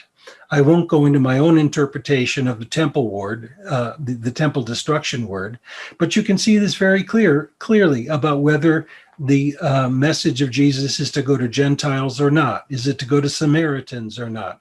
Is it for how Greek is it to be, and so on. So actually, I'd be interested in both of you responding to this urgency, I think, to be able to demythologize theology into social identity categories, and to see how that plays itself out in the history of these texts. I can't add to that, Dr. Carrier, but I can say, Dr. Macdonald, that earlier we did a recording that kind of gets into this vein, because Matthew does a radically different thing than Mark. And so, yes, the social identity structure and trying to do what you're talking about here, I think it is a valuable thing. I don't know, based on if we're going to be critical and using Dr. Carrier's approach here, I don't know if it's going to tell us exactly what the most primitive Christians said. No, it may not. Yes, sir. But it's interesting. I think it's important to have this discussion and to maybe do follow-up show down the road on this particular topic. Dr. Carrier? Yeah, I totally agree. I think theology very definitely, shall we say, represents more mundane things going on, but not overtly. So understanding the theology, it's not like the way fundamentalists think it is like theology is trying to figure out what's actually true. There's some sort of cosmic theological truth that they're trying to figure out.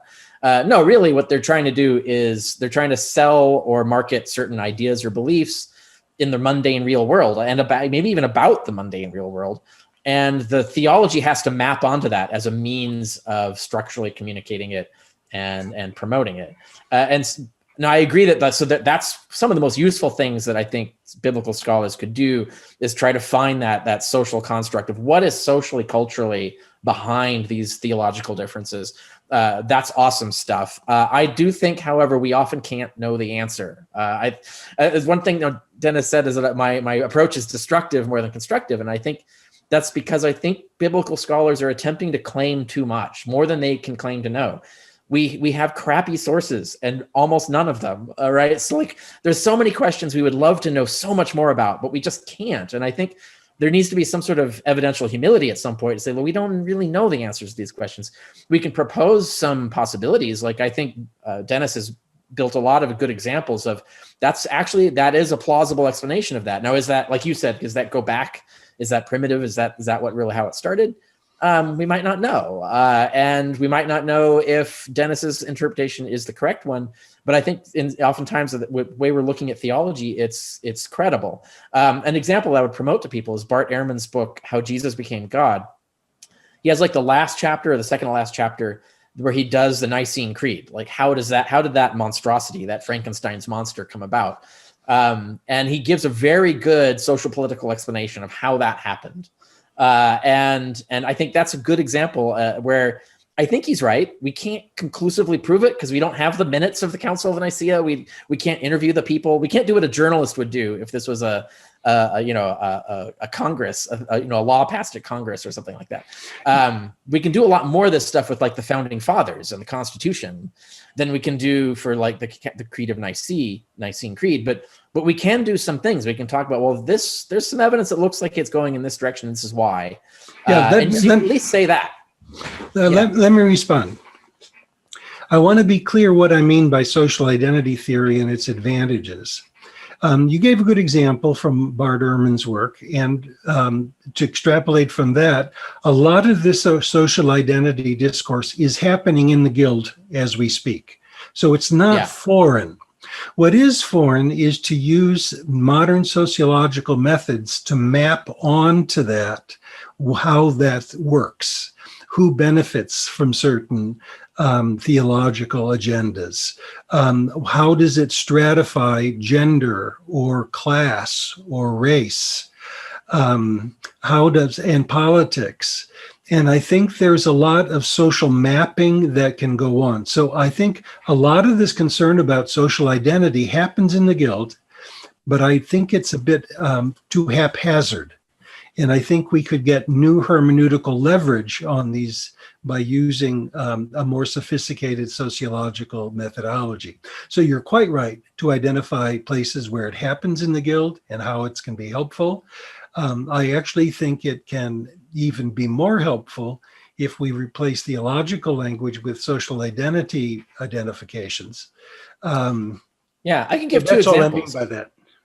There are two good examples. Caroline Bynum's book on the resurrection is a really good example of analyzing the competing resurrection beliefs and how they tie into political realities, like whether we're going to make women equals or not.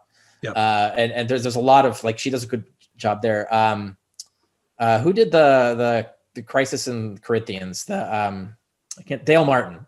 Dale Martin's work on Corinthians, the Corinthian community, is another example of analyzing the creeds and Paul's discourse about the resurrection, again, in 1 Corinthians 15, for example, and how that relates to the social realities that are going on and the conflicts between different classes and so on, that kind of inform this. There's this sort of struggle and war going on ideologically.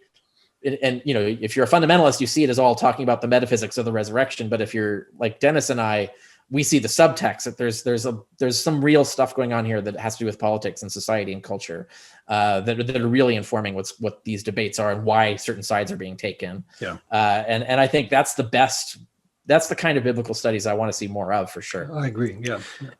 Gentlemen, something about Paul. I got to ask you, Dr. Macdonald, first. This seems to be the heart of the debates between mythicists and historicists often. And, Dr. Carrier has thrown this up in the beginning. Was Paul, our earliest known source, if we go with the consensus of the 7 authentic Pauline letters, that Paul doesn't really talk about this ministry and life of this guy named Jesus on earth. Like, he doesn't really give any focus on that. And I've heard historicists say, well, he really wasn't concerned with that. The only thing he actually cared about at this point in the juncture is a resurrected Jesus, that he was a resurrected Christ at this point to Paul. So Dr. Macdonald, if you don't mind, what is your take on why Paul doesn't really, expand on this Jesus preacher, if he's a historical man? Why doesn't he take the time to talk about those things? Can you give us some background on that? I mean, the Gospels do elaborate and give in stories and mythologize him and whatnot. But is Jesus to Paul a mythologized figure at the point in which he believes in him? And maybe you can comment on Paul. Okay, I'll give 2 very brief answers, neither one of which Richard will like. So they are these. And by the way, he's familiar with both of these answers. The first is Paul didn't write a gospel, he wrote letters. And there was no one in his congregations, as far as we know, who was denying that Jesus was a human being. What they debated was the status of the resurrection body afterwards.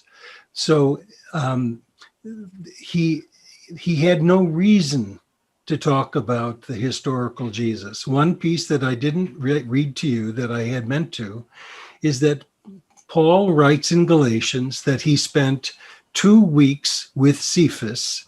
He also met James, the Lord's brother, and he insists that he's not lying about it. Now, I'm assuming that means that they didn't just talk about fishing, they were talking about Jesus. And so Paul certainly knew more about, now, I don't think what he knew about Jesus is what we find in the Gospels, which are mythologized. But I can't imagine that he didn't know more about Jesus than he has had reason to say. So that's the first. He wrote letters. Nobody was challenging the historical Jesus, and he simply must have known more than he said. That's the first one. The second one is actually more profound, I think. Yes, he doesn't give us good historical information about Jesus for whatever reason. But we also have silence about opponents. We don't have anybody in the early church who is arguing that Jesus was not a human being, or that, so I think there's silence on both sides. I think if we didn't have Gospels, we'd simply have to flip a coin to know how much he knew. But I'm sure he knew more than he's saying.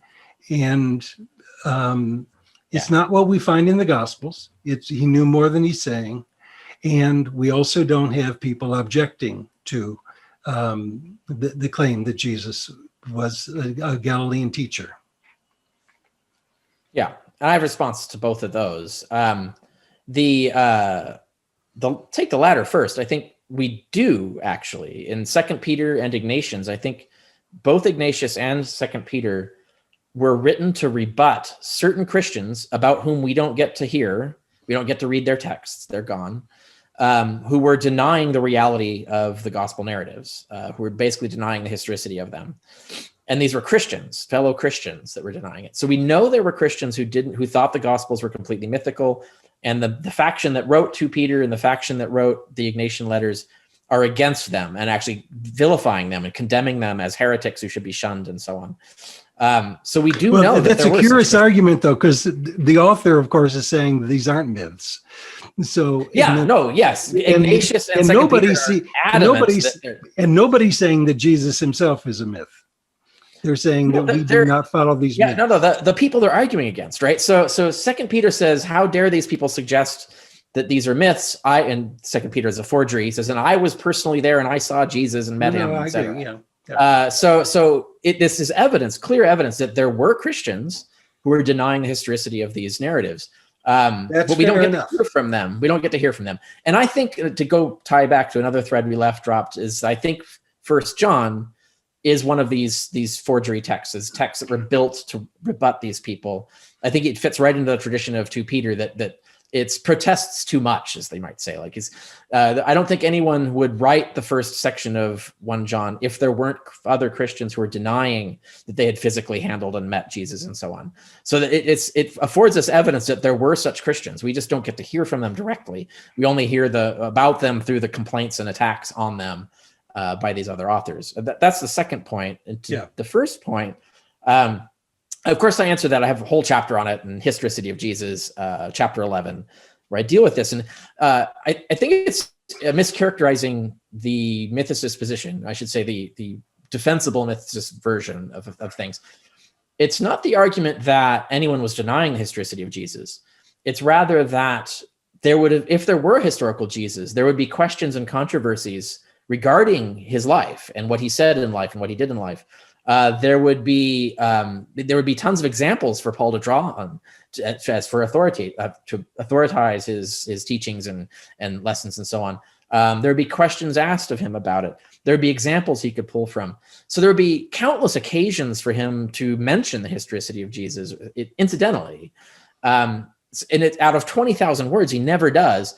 And yet he repeatedly refers to the revelatory Jesus. So why does he constantly reemphasize that the gospel and the teachings of Jesus are known by revelation and through scripture, and constantly talk about seeing Jesus in revelations and who saw Jesus through revelations and so on? He does these things repeatedly, but he never does anything comparable that puts Jesus on earth before the revelations of Jesus. So the oddity is not that we expect there to be some sort of controversy over whether Jesus existed. It's rather, if Jesus existed, this would create circumstances that would infect the letters with all kinds of references and discussions, as you would find letters about anyone else. But, that's an unnecessary inference. And why is that not an argument from silence? Some arguments from silence are valid, right? So if you go back to Gottschalk on this, historian who wrote Historical Method, he showed the logical structure of the argument from silence is if a silence is improbable, if it's less probable than the alternative, then actually the silence is evidence for something. If you expect certain evidence to exist, if you expect the letters to mention these things, you expect there to be controversies and questions about Jesus, if you expect there to be examples, Paul to draw on examples from Jesus' life, if you expect these things and for none of them to be there, not even any, like zero, that strains against probability, right? So that it's more probable that the reason none of that enters into the letters, that 20,000 words of talking about Jesus never talks about the life of Jesus, but always talks about the celestial Jesus, the revelatory Jesus, and so on. That's perfectly what we expect. 100% that's what we'd expect if there is only a revelatory Jesus, right? There is a differential in the probability there. Now the debate is how big is that differential? How less probable is the one than the other? That's a debate I think we can have. I think, but definitely there's a disparity. Well, I was the one who said that the discussion in this case ought to be on probabilities, and I appreciate your dealing with that question about the probabilities of silence. Mm-hmm. But of course, 3 of your sentences in that little speech were conditional sentences. If one says that Paul knew Jesus, we would have expected this. Mm-hmm. And of course, people are going to weigh that question differently, and they're going to assess whether it's plausible or implausible. So I can tell you that Joseph Hoffman would say that there's no necessary reason for it. This is, by the way, intended not to be an argument with you. It's to say that the issue is, in many cases, probabilities with the absence of evidence. And correct. People are going to weigh that non-evidence differently. But you still have to base your position on some sort of evidence, right? So the thing is, the if-then statement, the if part is the hypothesis that you're trying to test, and the then part is the prediction that your hypothesis makes. So then you go and look at the evidence. Does the prediction that your hypothesis makes, is it fulfilled, or is it contradicted by the evidence? That's fair enough. And so that's where the probability comes in.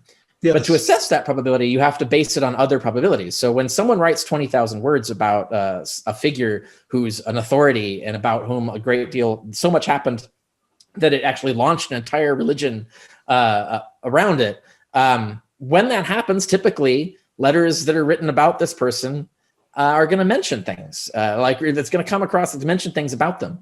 You're not going to have a case where all you get are revelatory stories, things about the revealed Jesus. Now, it's not that that's impossible.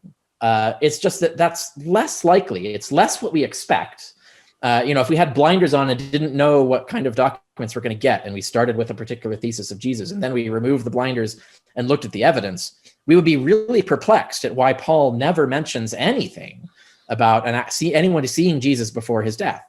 I'm not perplexed. I'm not perplexed. So we're super going to have to perplexed. let it go. Yeah. And I go through item by item in chapter 11 of Historicity of Jesus as to where and why we should be perplexed. It's not what we expect. It's not impossible. It's just less likely than what would be the case. We should have a lot more discussion of the historical Jesus, at least as much as discussion of the revelatory Jesus, right? They're both equally important. There should have been just as much going on there. But anyway, that's my take on that question. I think that wraps that up. Okay, well, let's play a hypothetical and get into Josephus for a second here. Suppose we turn the tables and we say, all right, Dr. Carey, your argument on James, the brother of the Lord, is false. Okay, let's say it's really a brother of Jesus. If that alone had stronger argument in the direction of historicity, would that alone make you go, okay, hold on, I've got to recapitulate all the things I once said, and I need to try and reshape how I view Christianity and the development of this guy? And let's get into Josephus. If you don't mind, you might have to let, I don't know, you might have to go first. I'm not sure. So, okay, yeah, no, so it would depend on how we're establishing that, right? So that's the key thing is, do we have evidence? Let's, in this hypothetical, if we found good evidence that Josephus had a source that would be reliable and that he understood that source correctly and was talking about a biological brother of Jesus, if we can establish all of those things, then yeah. So ideally, we'd want a better source than Josephus on this, or a more elaborate story that's much more clear about, for example, a Testimonium Flavianum in book 18. If we had something that was way more exactly what Josephus would write about Jesus, that would be pretty good. Unless all of the information that comes from the Gospels, then, if we could establish that Josephus had some other source than the Gospels for his discussion, or for more than the Christian lore about the brother of the Lord, James, we would need to be able to establish that Josephus knew that he was talking about a biological brother, and that whoever the source is he's using would have known that too, right? So and we just don't have that presently. So right now we don't know if Josephus even wrote the line so-called Christ. We also don't know that he knew what brother of the Lord meant from his source, who his source was for any of this.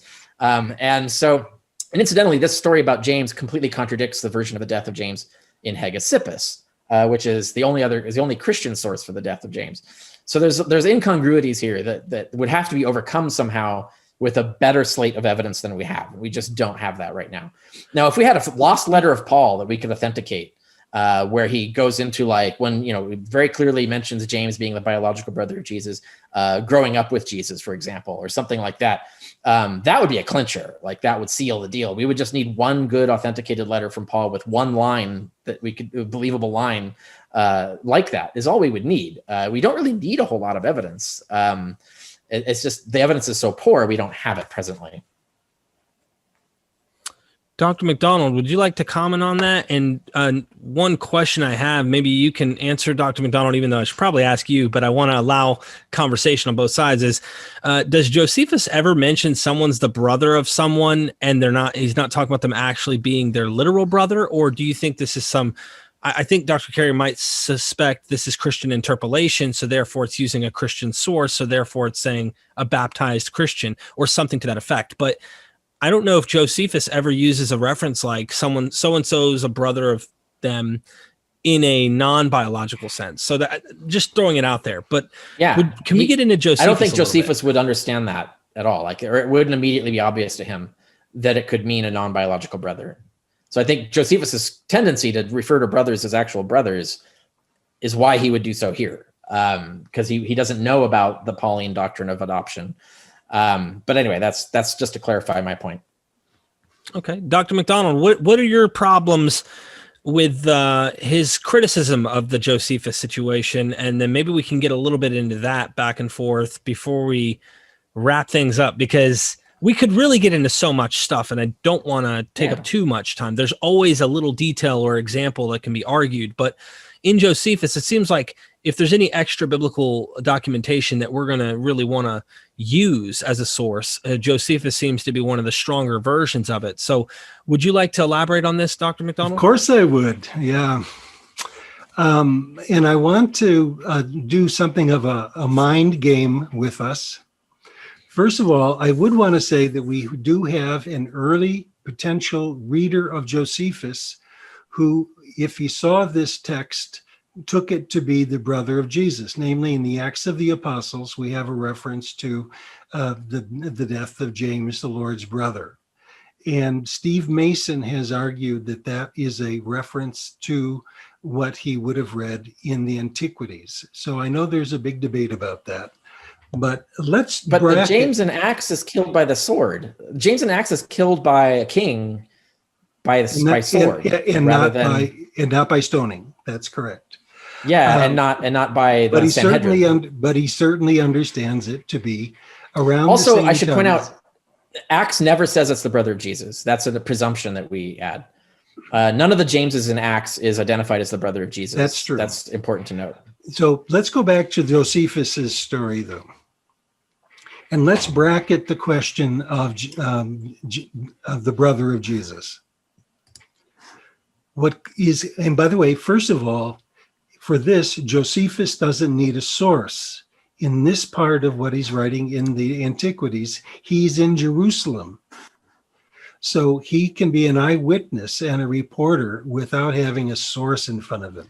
Oh, that would be good too. Yeah, like if Josephus said, "I saw this," right? That would be an important. If we had that would be great. He doesn't say that. He doesn't say that. Right. Unfortunately. But he doesn't say that with most of what he's writing in book 22. 20. Yeah, I know. Yeah, it's unfortunate and annoying, but yeah. But this much is clear. From Josephus's perspective, a cruel Sadducee chief priest had stoned somebody and some others.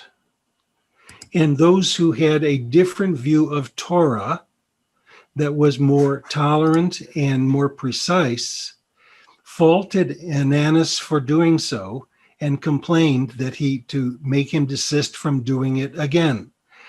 And I think implied is to make sure that you don't kill other Christians who would have the same nuanced understanding of Torah.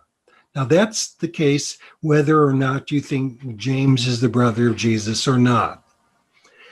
The thing that I find fascinating is usually when you have a new character introduced in narrative, you present the name first and then the biological association.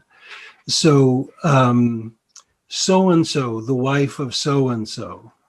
But in this case, the use of the names is different.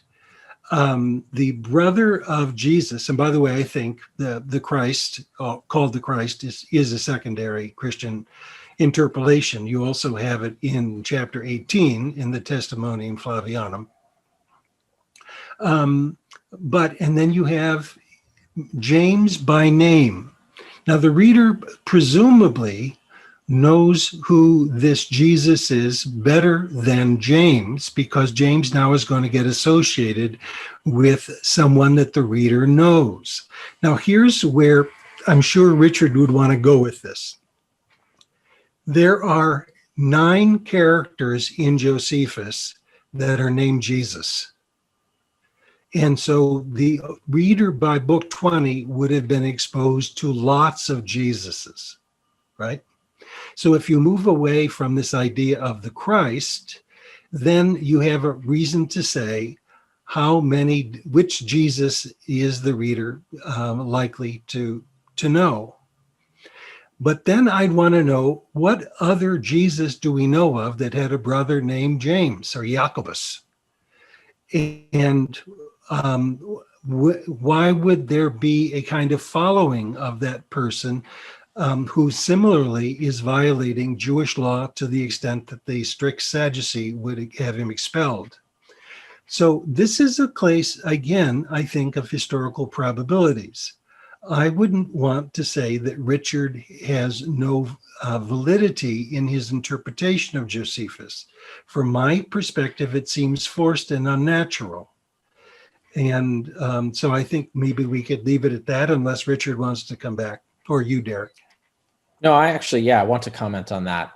Well, first of all, Josephus doesn't always give the biological with a patronymic the first time he names someone. I've gone rounds with this with Tim O'Neill on this before. Josephus does sometimes name someone and then give the biological relationship later. And in here, there's a Jesus 3 sentences later that actually seems more likely the Jesus that is meant, Jesus ben Damnius. This is a story. So this story appears in a context of a sequence of successions of priesthood. So Josephus is explaining how the priesthood succeeded from one priest to a high priest to another, and how conflicts resulted in build up to the war with Rome. So when we get to here, the story ends with the next priest, high priest, Jesus ben Damnius, being appointed, and it appears being appointed in punishment for Ananus. Ananus is deposed, and he's replaced with Jesus ben Damnius. Now, we actually know that certain scribal practices, it is entirely possible that originally this passage said, James, the brother of Jesus ben Damnius. If there was an interlinear note above it that said the one called Christ, scribes might have thought that they were supposed to be transposed. One was an error and the other was a correction. We have many, many examples of this happening in the literature, and we have support in origin for this actually having happened. So it is possible that this was how it originally was written. But even if it wasn't that, even if you just took so-called Christ out of there, what you have is Josephus saying there's James, or the brother of Jesus, whose name was James, were killed, etc. And then 3 sentences later, and then Ananus is deposed and replaced with Jesus ben Damnius. So a reader could easily infer that this has been about Jesus ben Damnius. His brother James got killed by Ananus. Ananus was punished by being removed for it and replaced by the brother of the man he killed, and which would be a typical way for a social system to sort of smooth over the feathers, as it were, right? To reward someone in compensation for a crime against them, to prevent feuds, family feuds. And in fact, the next passage, we have more attempts by the Ananus family to gin up, favoritism, to sort of give money to sort of smooth things over to Jesus ben Damnius, which would be another example of smoothing things up. So there could be subtext here that makes total historical sense and it matches the details. But that's not the key thing here. The key thing here is that when Dennis gave a description of this passage, I don't think it's accurate. And I want to read the passage so we know what we're talking about here. And the key part starts with, report goes that this eldest Ananus proved the most fortunate man. Sorry, that's the wrong one. Okay, but this younger Ananus, who as we have told you already, notice Josephus specifically tells us he's talked about this before, took the high priesthood. He was a bold man in his temper and very insolent. He was also of the sect of Sadducees, who were very rigid in judging others above all the rest of the laws, as we have already observed. So twice now, Josephus has told us he's talked about these things before. Notice he does not have one of these back references when he talks about Jesus Christ, which means that there probably was not a back reference there. If there was, he would have said, as I told you before, right? So there would be a discussion of this, but he doesn't. When therefore Ananus was of this disposition, he thought he had now a proper opportunity. Festus was now dead, and Albinus was but upon the road. So he assembled the Sanhedrin of judges and brought before them the brother of Jesus, who was called Christ, whose name was James, and some others.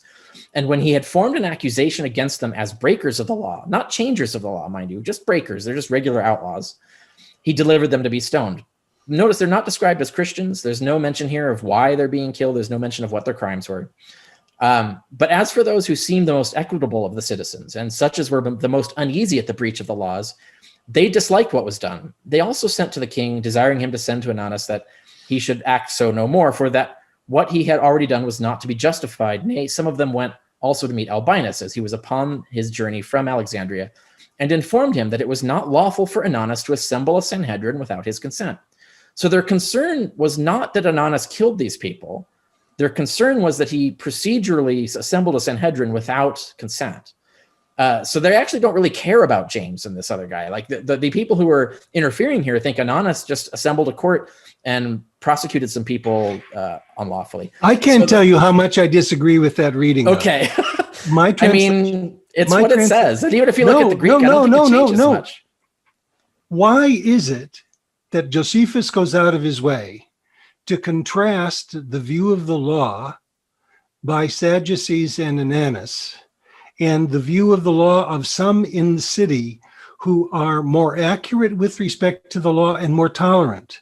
They're going to use the illegal meeting of the Sanhedrin as the excuse for getting rid of him. It's a procedural thing. But Josephus is making and by the way, he uses very unusual vocabulary for this. He's quite clear about what he's trying to accomplish. You're right, by the way, it's not the changing of the law, it's the violation of the law, paranomosesithus, something like that. Yeah. And then, but the word that's used for cruel is omi, which is very unusual and harsh. So I think the primary conflict is between the Sadducees who are harsh and those in the city who are generous. Now, I do think that you're right, that they objected to an illegal calling of the Sanhedrin. So here I think we have two motivations, one having to do with the different understanding of law. So it means in my reading that James and these others have an interpretation of law which for people who are generous is tolerable. And those of whom are sticklers and especially are protective of the temple, like the chief priest, is intolerable. And I think what we have here is an appeal to the king to follow a more temperate understanding of Torah observance. Yeah, now, none of that is in there. That's just not what's there. No, I don't. I just don't see that in there. What I see is Ananus is described as a particularly brutal man. Yep. And he just happens to be of the Sadducees, who are also particularly rigid. So Ananus, being a particularly brutal man, saw an opportunity to assemble the Sanhedrin illegally, had these people killed. And then all of the complaint after that, even it says, and such as were the most uneasy at the breach of the laws. The people who are uneasy with this were at the breach of the laws, not at the excessive use of the laws, right? So they're all of the accusation is about jumping the gun and assembling a Sanhedrin. No. I think you mistranslate that business about nomus akribos. That they're more accurate in interpretation and more tolerant, epikalestoteros or something like that. So let's leave it, Richard. We're going to have different readings of this text, but I think this is confirming that the followers of Jesus. Where we're at on that. Know why we're seeing that passage in different ways entirely. Yeah. Go ahead, Dr. Macdonald. You were saying something though. No, go ahead. Well, look, it's obvious you guys don't see eye to eye on this. Maybe there could be a follow-up show, Dr. Macdonald, that we can discuss and get your point of view, break down the text, pull it on the screen. Love to see it. And maybe Dr. Carrier will want to take a bat at it too and say, hey, I need to come on the show and talk for 20 minutes about this passage. I would love to see that, of course, because this was like on the spot. We didn't anticipate to get into this particular discussion into depth into Josephus. I guess I'll ask this question. Are any of you convinced of the other's position? If I were a believer, I would say to Richard, I'm praying for you. So this was an interesting discussion. You guys definitely use different, I would say you permit different source material to help build your case as evidence for what you think proves your... I benefit from this, actually. I like these kinds of debates because we're having like mundane like not theological debates where we're not like debating whether the Gospels are literally true or anything like that.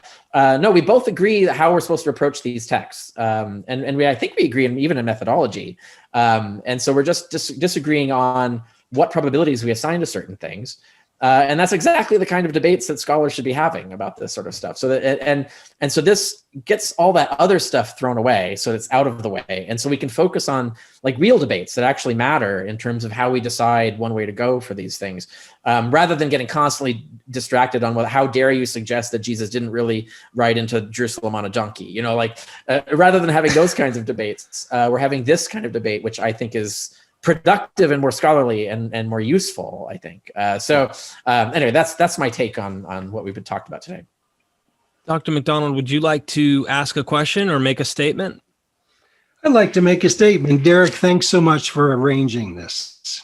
I know it's a hassle, and I know you've got a young family to look after, and so on. And you were a real gentleman. You did your homework too. You came with some good questions, and I'm sure that Richard and I benefit from this. I certainly did, and we'll be eager to see what your subscribers have to say about a debate like this. Yeah, and Dr. Carrier. Oh no, I mean that was what I said before is how I'd close it. No, this has been great and useful, and I quite liked it. So thank you. Yeah, I was definitely educated, and it makes me want to hypothesize the position. Meaning, for me, like I want to explore using certain evidence, and like you talked about, Dr. Carrier, like even if, let's say, you conclude the evidence doesn't, let's just say it's not good enough for you to use, and say I'm not going to allow that to be the case because there's just too many problems with this. I will still hypothesize in my head at this moment and see what that might do. And I'm not saying I will lean on it. I'm saying I'll hypothesize and say, all right, what would that do with the evidence, and what would that support? What would that make for the conclusions on a historical Jesus? And then test out other ways too. Okay, if you take that evidence out, it's like a chess game. What will happen here if that is mythology and not history? And so I hope everyone watching is kind of doing the same thing. The biggest thing I took away from this is to not be dogmatic and to continue exploring the evidence, looking for evidence. I think both these gentlemen here would love to see evidence that comes on the scene, even with your books written, Dr. Carrier, which would mean you'd have to redact some things. But you would go on record and say, it would be the best second edition ever if we got something that changed everything. Yeah, absolutely. I can even think of some. I mean, I don't know if I've told you about the Herculaneum prospects, but we could get the history of Pliny the Elder, and it could say some things about Christianity that could actually change things. And that's sitting there under the ashes of Herculaneum. It's theoretically possible that we could get that. Usually I don't think we're going to find something as useful as the original redaction of Paul's letters, where we have all the Corinthian letters, not just the ones that were selected for us to see. Well, I'm planning on— that would be awesome. I'm planning on cleaning my storage area, and I'm looking for Papias's expositions. If I find Papias's expositions, I'll let you know. Something like that, yeah. That would be awesome, actually. And I would love to see that. And who knows, some of the evidence that you may not think is supportive of a historical Jesus just might be like the brother of the Lord. Who knows at this moment? I understand your interpretation. Yeah, and notice in my book, I actually count it as evidence for historicity, right? People always don't look at the book, right? So I actually weigh it as evidence for historicity, which is how I come to my upper bound of 1 in 3 chance for historicity. So I'm not claiming confidence. I think 1 in 3 chance there was a Jesus. And if there was, I think some theory like Dennis's is really at the top of the level in terms of what's most likely to have happened. So I'm not even dogmatic on that, to be honest. So you have a 1 in 3, a 33.33 chance, technically, that Jesus exists here. Roughly. Yeah. Dr. Macdonald, what is your probability on the historicity? Is it still 80-20, like you said in the original debate?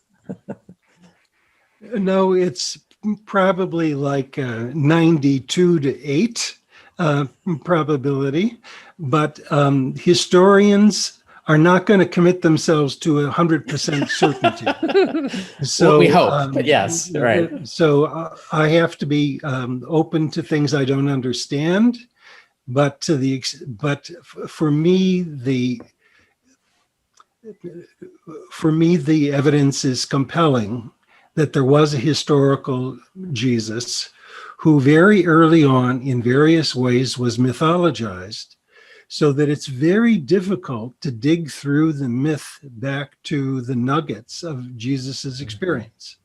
And I think Richard probably would agree with that. So that a lot of the origins of these things are hidden to us, and they're hidden behind well-meaning gospel authors who were trying to make Jesus speak to their own time.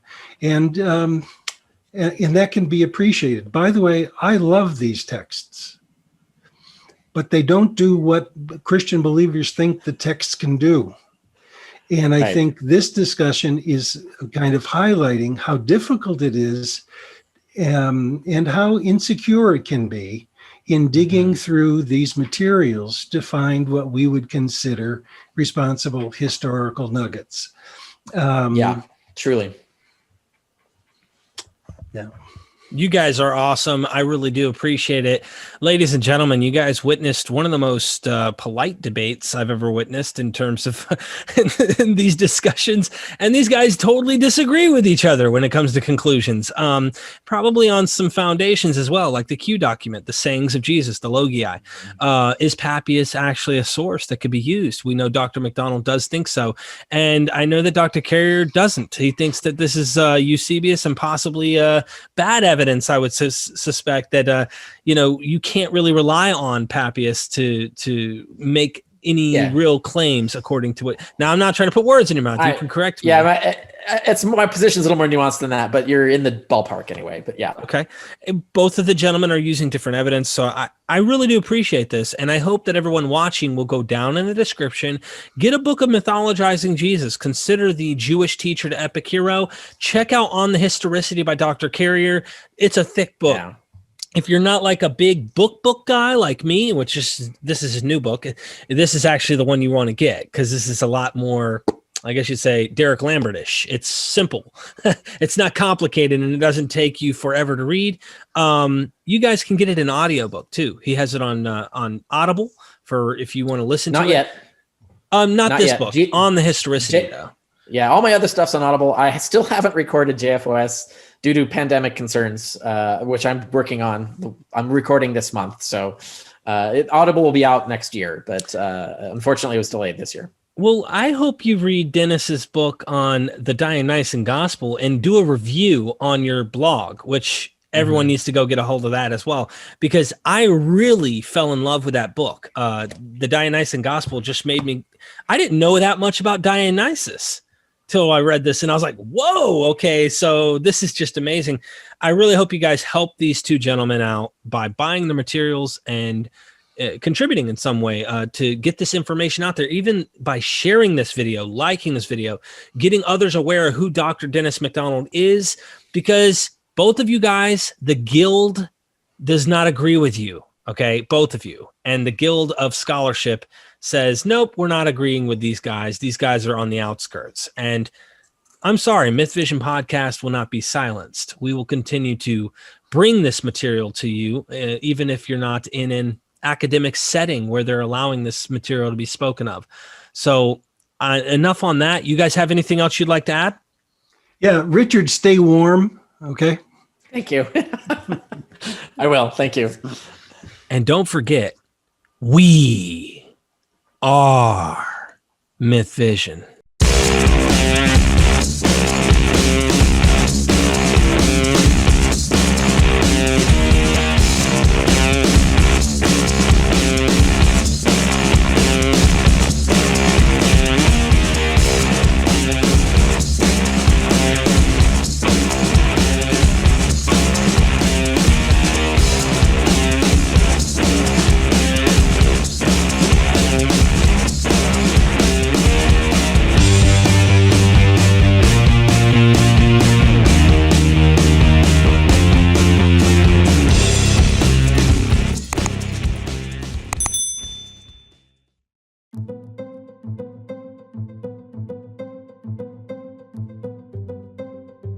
be sure to check out MythVisionPodcast.com. Help MythVision grow, guys. Become a Patreon member. You guys will get early access to all my videos when I'm done editing them. Also, it's a small community where you guys can message me your questions and talk to me in private. You guys can also donate through PayPal and Cash App. Join the social media links down in the description. We have Twitter, Facebook, all sorts of social media.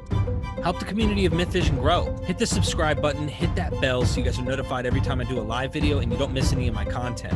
We are MythVision. Welcome back to MythVision Podcast. Your host, Derek Lambert. Today, we have Dr. Dennis R. Macdonald. He's going to be talking about Mark and Luke, some of the Gospels. Are they imitating Greek literature? More like Greek epics. You guys are definitely going to want to stay tuned to this because I myself am a skeptic, as you guys are probably. And you might be asking yourself, why would a Jewish gospel writer be using Greek literature? But this ties into our previous show. So if you haven't seen the previous show and understanding why this is important, the Q plus Papias hypothesis and the development of these gospels, and was there a lost gospel? You guys definitely need to go check out that episode.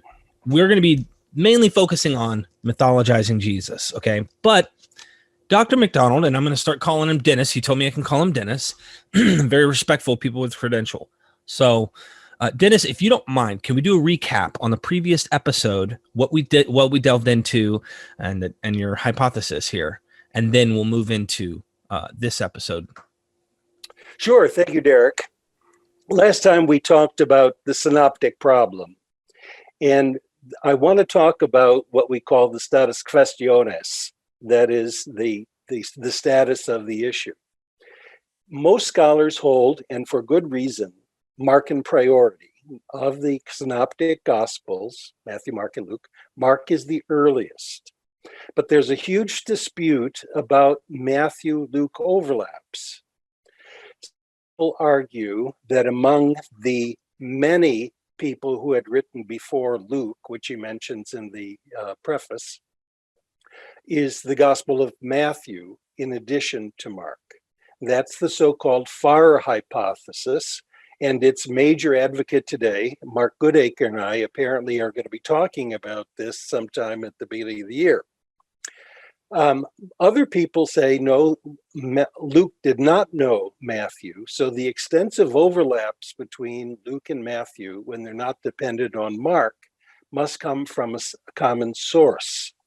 This two-document hypothesis then creates a cue, or from the German word Quelle, by looking at alternating primitivity. Sometimes Matthew is more primitive, sometimes Luke is. And it's a very sophisticated and, for its time, revolutionary way of understanding the synoptic problem.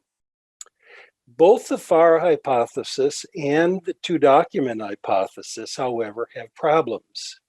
And my own solution, the Q plus Papias hypothesis, argues the following. Yes, to the Farr hypothesis, Luke knew Matthew. But Luke has so much reversed priority to Matthew that he cannot be generating his account from Matthew or Mark alone. He knows something else. So the two-document hypothesis errs in saying that Luke doesn't know Matthew, but it's right in claiming that there's a lost gospel. Instead of using alternating primitivity, I use reversed primitivity or reverse priority. Anytime that Matthew seems to be more primitive than Mark, or Luke seems to be more primitive than Mark and Matthew, I think qualifies for consideration in the lost gospel. Now, Papias is important because he's the earliest commentator we have about the synoptic gospels, and he knows three gospels, but they don't include Luke or John. They include one gospel of Mark and two Greek gospels of Matthew, but one is lost. By using reverse priority, we get a Q that is larger than traditional Q, which I call Q plus, or is actually called Q plus. I prefer to call it the Logoi of Jesus, which most likely is its original title. So when one collects these passages that have reverse priority, we get a interesting corpus of really scores of logia. By using what I call social identity criticism, we can see that these form a coherent sociological statement about who Jesus is, about who the in-group is, about who the out-group is. And the out-group includes, especially, Pharisees and authorities on the law that employ the law in a way that's harmful to people, but also to Gentiles and Samaritans who are excluded from the mission of Jesus according to the end of the book. When one assembles these logia into what likely is their most original order, we can use mimesis criticism. Namely, it's an imitation of the book of Deuteronomy in order to portray Jesus as the prophet like Moses. And it corresponds to something that appears in the inaugural sermon. The law and the prophets were the kingdom of God. The kingdom of God has an ethical orientation to Jewish law that is more compassionate. And so Jesus is now the prophet like Moses, who presents a more compassionate understanding of the law. Now, some of this appears also in the canonical Gospels, but not with its density and not with its urgency. So that's what we talked about last time. As a way of making a segue, I'm going to ask you to look in Mythologizing Jesus to page 6. And on page 6, I have a list of the criteria for mimesis criticism. And you'll notice that number 7 is there as well, but there's a paragraph that divides it. Yes, So sir. what I'd like to do is a kind of stereo reading of it. I want you to read criterion 1 and stop, then criterion 2 and stop, and I'll apply it to how it works with the Logoi of Jesus and Deuteronomy. And then we'll use the same methodology on the Gospel of Mark and Homer. So if you'd read number 1. The criterion of accessibility pertains to the likelihood that the author of the later text had access to the putative model. There can be no doubt that the author of the Logoi of Jesus had access to the book of Deuteronomy. We have more fragments of the book of Deuteronomy, for example, among the Dead Sea Scrolls than any book other than the Psalter. And in fact, the author quotes from Deuteronomy several times, 6 times, I believe. So yes, it's accessible. Okay, analogy, number 2. Analogy likewise pertains to the popularity of the target. It seeks to know if other authors imitated the same proposed literary model. Scholars of the Hebrew Bible have routinely or often found imitations of Deuteronomy. A good example is the Temple Scroll. We also have the Testament of Moses. We have, and even the text of Deuteronomy shifts in its transmission. So it was a target for rewriting. Number 3. Density. Simply stated, the more parallels one can posit between 2 texts, the stronger the case that they issue from a literary connection. Go ahead and read density and distinctive trait too. The criterion of order, you talking about number 4? Yeah, order. Yeah. Okay. The criterion of order examines the relative sequencing of similarities in the two works. If parallels appear in the same order, the case strengthens for a genetic connection. And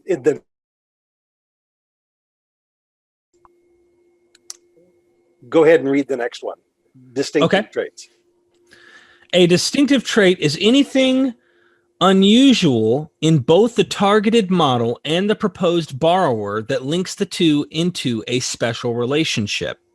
The density, order, and distinctiveness of the parallels is transparent.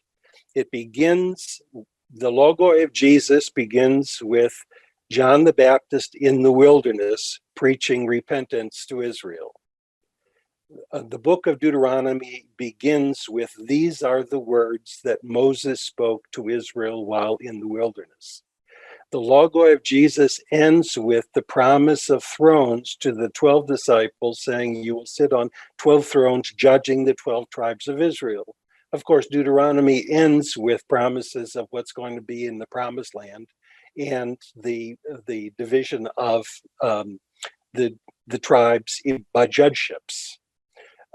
We find controversies over Jewish law, references to Moses. The density and distinctiveness and even sequence of this material is really quite striking. So there can't be really any doubt, and I don't know that other people doubt it, that the author is saturated with Deuteronomy, and in my view, he's imitating it. So the next one. I was just going to comment on that real quick and just say, I think most of these scholars would definitely say, yeah, for sure, Deuteronomy. Where they're going to have the problem is when you start bringing up other sources. And then I love how they tiptoe. We'll talk about some of the tiptoeing that they do, I think, as the show continues and the series continues. No, I agree with you. I agree with you. Yes, sir. Interpretability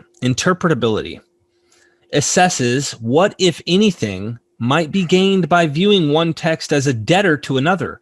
As often as not, ancient authors emulated their antecedents to rival them, whether in style, philosophical adequacy, persuasiveness, or religious perspective. In the case of the Lost Gospel, by rewriting Deuteronomy, you portray Jesus as the prophet like Moses.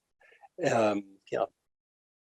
And often they make him look better, which you're going to show it's not just with Moses. This is, and it's not just with the Hebrew scriptures. This is what they do in general. And I want to ask a question, but we need to get through this because we got to put a needle in this question that I know you're going to deal with. Is we're living in a Hellenized world. We're living in a world that is unique, and it's not like they were completely separated from those around them, the same way that it seems portrayed to remain wholly separated from, the nations that you're around and whatnot and their gods. They're like eating and breathing the same air, if you will. They're eating the same around each other somewhat. And it's like there's a big issue with culture. So anyway, rambling here. Did you want me to hit number 7? Okay. Often Greek readers prior to 1000 CE were aware of affinities between New Testament narratives and their putative classical Greek models, such as ancient and Byzantine recognitions often suggest imitations in the original composition of the Gospels. Now let's go back, though, to Deuteronomy. Matthew, for sure, saw similarities between what he saw in the Lost Gospel and Deuteronomy. We have 6 antitheses in the inaugural sermon where he says, you have heard it said of old. And then you have a quotation from Deuteronomy or Leviticus. But I say to you, and then it's a quotation from the Lost Gospel. So the author of Matthew clearly saw a tension between the Jewish law as articulated in Leviticus and Deuteronomy and what he saw in the Lost Gospel. So but that's all we need to do, I think, with Deuteronomy. But I wanted to introduce these criteria for mimicist criticism. But I was going to talk about the popularity of Homer and so on in the Greek world. But this would be a good segue to do it now. Absolutely. We have a huge collection of literary papyri from Egypt from the time around 200 BCE to 200 CE. Center of Judaism and later of the early church, although it wasn't the dominant one. If one were to tally the numbers in this collection of fragments, we would have 5 fragments from the Septuagint, 5 fragments from the Jewish Bible. We have almost 800 from Homer. 800. If people knew how to read Greek, it's almost certain they had to be exposed to the Homeric epics, especially the Iliad, about which we'll have more to say. So Homer was everywhere. As Hegel put it, Homer is the oxygen that Greeks breathed. And that's true for Jews. It's true for early Christians. You can see this in the writings of Philo and Josephus. And there are Jewish imitations of Homer and Euripides that we may be able to talk about at some point. But those numbers are astonishing. 5 fragments of the Septuagint and 800 just of Homer. So this is, I take that very seriously.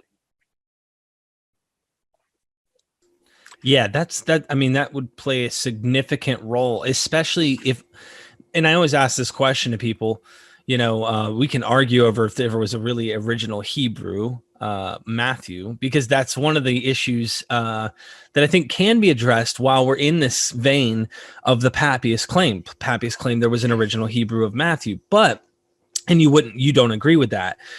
We have no evidence of this. We have no evidence of a Hebrew written New Testament book. And I'm not saying there aren't phrases that are borrowed from Aramaic or something that are clearly indicative of that idea. The point I'm making is you got all these people writing in Greek, especially like a very well written Greek, Luke and such. You have to pretend that they don't have these stories influencing them. Not just that they read them, but that they influenced them and they had a deep impact on them. I don't know about you, but that's how it is even in America. And when we're taught certain things in our society and how our history is, and we think of George Washington or we think of our presidents and things, something that is a very well-known historical fact or something that's an important piece of literature in America, it has a deep meaning to us. And so oftentimes I can see that playing a part in what we're trying to do. But what you're establishing is that the authors who are writing this in Greek aren't just, if I'm not mistaken, correct me if I'm wrong, aren't just, I know about this. You're building a genetic connection in this case. And that's what I think is most potent, but also why other scholars are cautious. They don't tread on the waters that you do. And that's what makes you unique. And that's why I'm happy to interview you. Well, in fact, in the next session we're going to focus precisely on objections to mimicist criticism. But I think, first of all, we ought to say what it is before we jump into the criticisms more. Let me turn to the Gospel of Mark.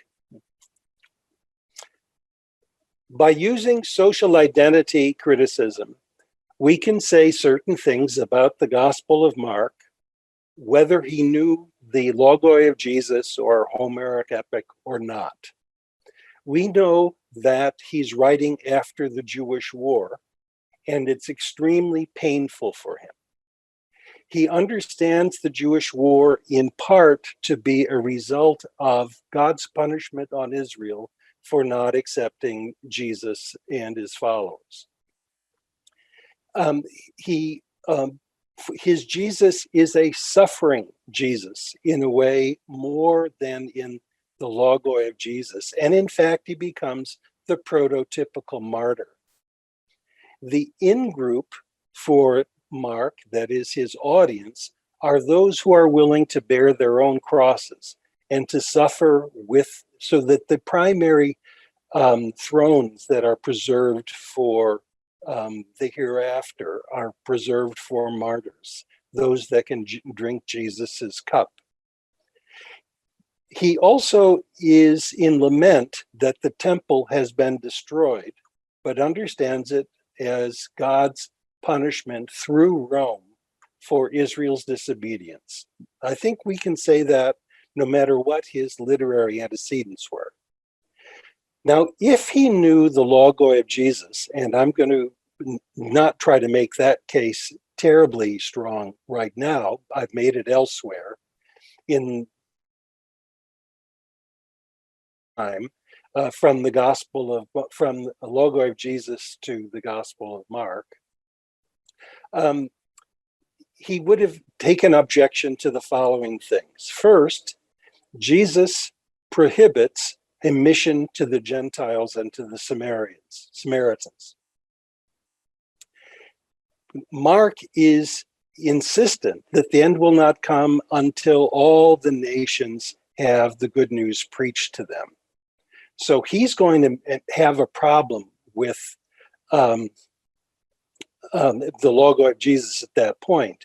And in my opinion, his story of the Syrophoenician woman who's a Gentile, a Greek, who has a demon-possessed daughter, in other words, about as socially marginal as you can get, is the one whom Jesus exercises, her daughter Jesus exercises.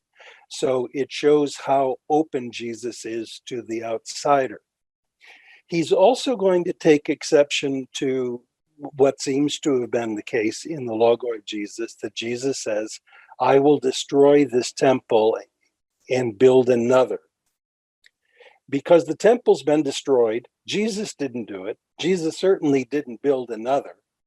And so in Mark, it's his opponents at his trial say, we heard him say, I will destroy this temple and build another in 3 days, which the 3 days is probably an indication that it's intended to mean his resurrection, something like that.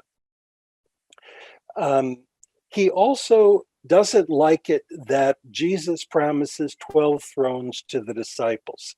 In Mark, the disciples are nincompoops. They never get his project of suffering. And his family is not considered positive either. Those who do the will of God are Jesus's family. So when James and John want to sit at Jesus's right and left hand in glory, that is, on thrones, Jesus says, it's not mine to give. It's preserved for martyrs, those who can drink my cup. So Mark has a reason for opposing certain aspects of the logoi of Jesus. But there's another really important piece of this, Derek, that I think people don't quite understand. Mark is going to write a very different book from the logoi of Jesus, and it's going to focus on Jesus's death in Jerusalem at the hands of chief priests. Chief priests are never mentioned in the logoi of Jesus. There's no narrative of Jesus's death or resurrection, only an exaltation in the logoi of Jesus. So why is Mark going so far out of his way to portray Jesus's martyrdom? And his martyrdom is an anticipation of the fall of Jerusalem. So that once Jesus is killed, the veil of the temple is ripped open, God leaves the temple, and therefore it's vulnerable to destruction. As long as God's in the temple, God will protect it. This is a part of ancient military strategy in antiquity. Now, when Mark goes about writing his passion narrative, there is one literary model that jumps off the page. And that is the most famous story about the destruction of an ancient city, the Iliad by Homer. And the end of the Iliad is about the death and burial of Hector, the city's defender. So once Hector is killed by Achilles, the reader knows that Troy is going to fall. Now, when Virgil in the Aeneid writes his Aeneid about the fall of the Italian dynasty so that Rome can take over, it ends with the death of Turnus, the Rutilian, and Turnus's death is modeled clearly after the death of Hector.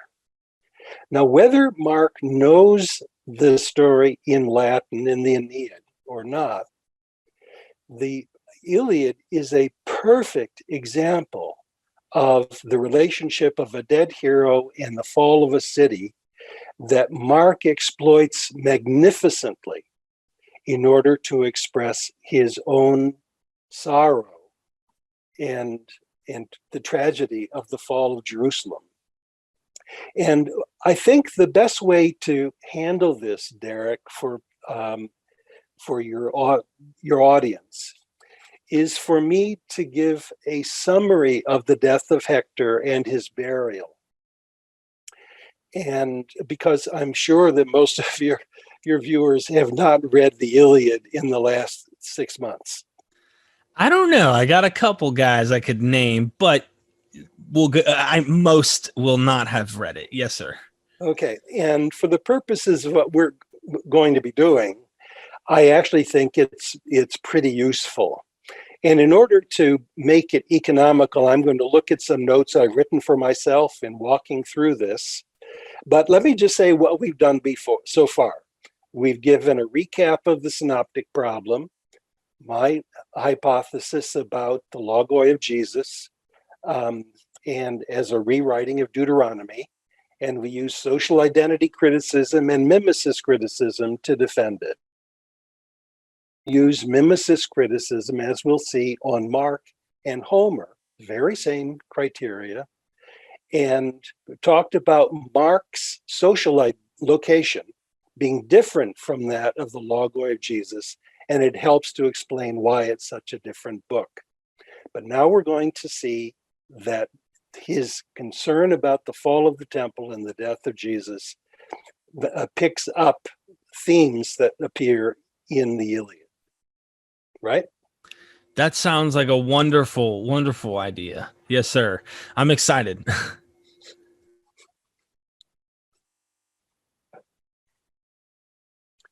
The Iliad is a story of the siege of Troy for 10 years by the Achaeans because Menelaus wants to win back his wife Helen from the arms and bed of Paris. Achilles is angry with Agamemnon and refuses to fight for much of the war. But the Achaeans cannot take Troy without Achilles' might. So finally, he re-enters the war, and there's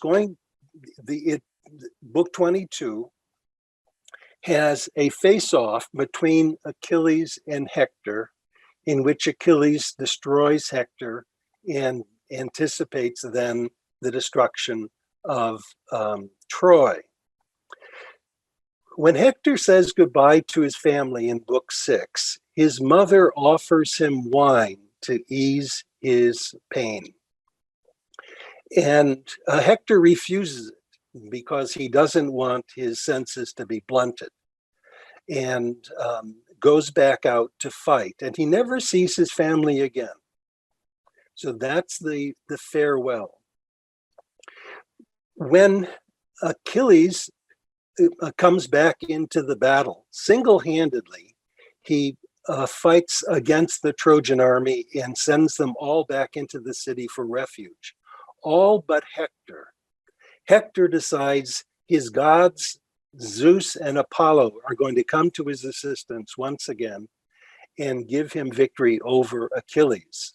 So he gets locked outside the city, mano y mano, and has to fight against Achilles, and then sees his might and is afraid. And so he starts to run around the city.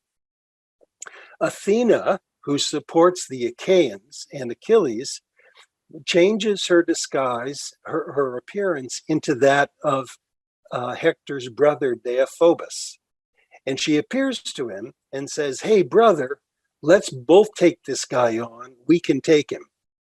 So Hector and Achilles trade taunts. And Hector's spear misses. He turns to Deiphobus for another spear, and she's vanished. There's no Deiphobus there. And he says, "Alas, now I know my gods have abandoned me." Even so, he turns and he fights against Achilles. They trade taunts, and he dies with his spirit going off into the ether, off to Hades. Achilles keeps the body and tries to mutilate it by dragging it around horses, behind his horse-drawn chariot, while three women raise the laments from the walls of Troy, watching in horror. It's his wife Andromache, his mother Hecuba, and his sister-in-law Helen. Zeus comes to Priam and says, "I'll send Hermes to protect you if you want to go ransom the body of your son." And so Priam puts together an enormous ransom, dares to go under nightfall into the camp of his enemies with this order to. Reluctantly, Achilles agrees and tells his maidservants to wash and anoint the body and to shroud it. And he himself lifts it onto the chariot. And Priam goes home, and Hector gets a funeral. But it's not bitter, not only because Hector is dead, but because the city's going to fall. And this story became prototypical of the death of a hero and potentially the death of the city. Now, I'll let you ask a question of it if that's not clear, but the next thing I want to do is to read from Mythologizing Jesus, page 122. And so we'll do what I call a stereo reading. I'll read the Homer section, and you'll read its equivalent in Mark. Absolutely. Yeah. I don't really have any questions. That was fantastically put. That really paints a great picture. And I just think it's worth mentioning for those who are like me, who didn't catch it earlier. If you look at the Logoi writing, the lost gospel he's talking about, and then you look at Mark, you'll see that this significant role of a passion narrative wasn't in the Logoi. And so whoever Mark is and whoever's this author may be using this archetype of a narrative that's definitely well known in the Greek world. It was like, you have to know this, that everyone and their kid knew this story. And he's using this as a template, if you will. So yeah, that's very good. That's right. Now, so I'll be the voice of Homer, and Derek's going to be the voice of Mark. Hector, Apollo's favorite, had long eluded death.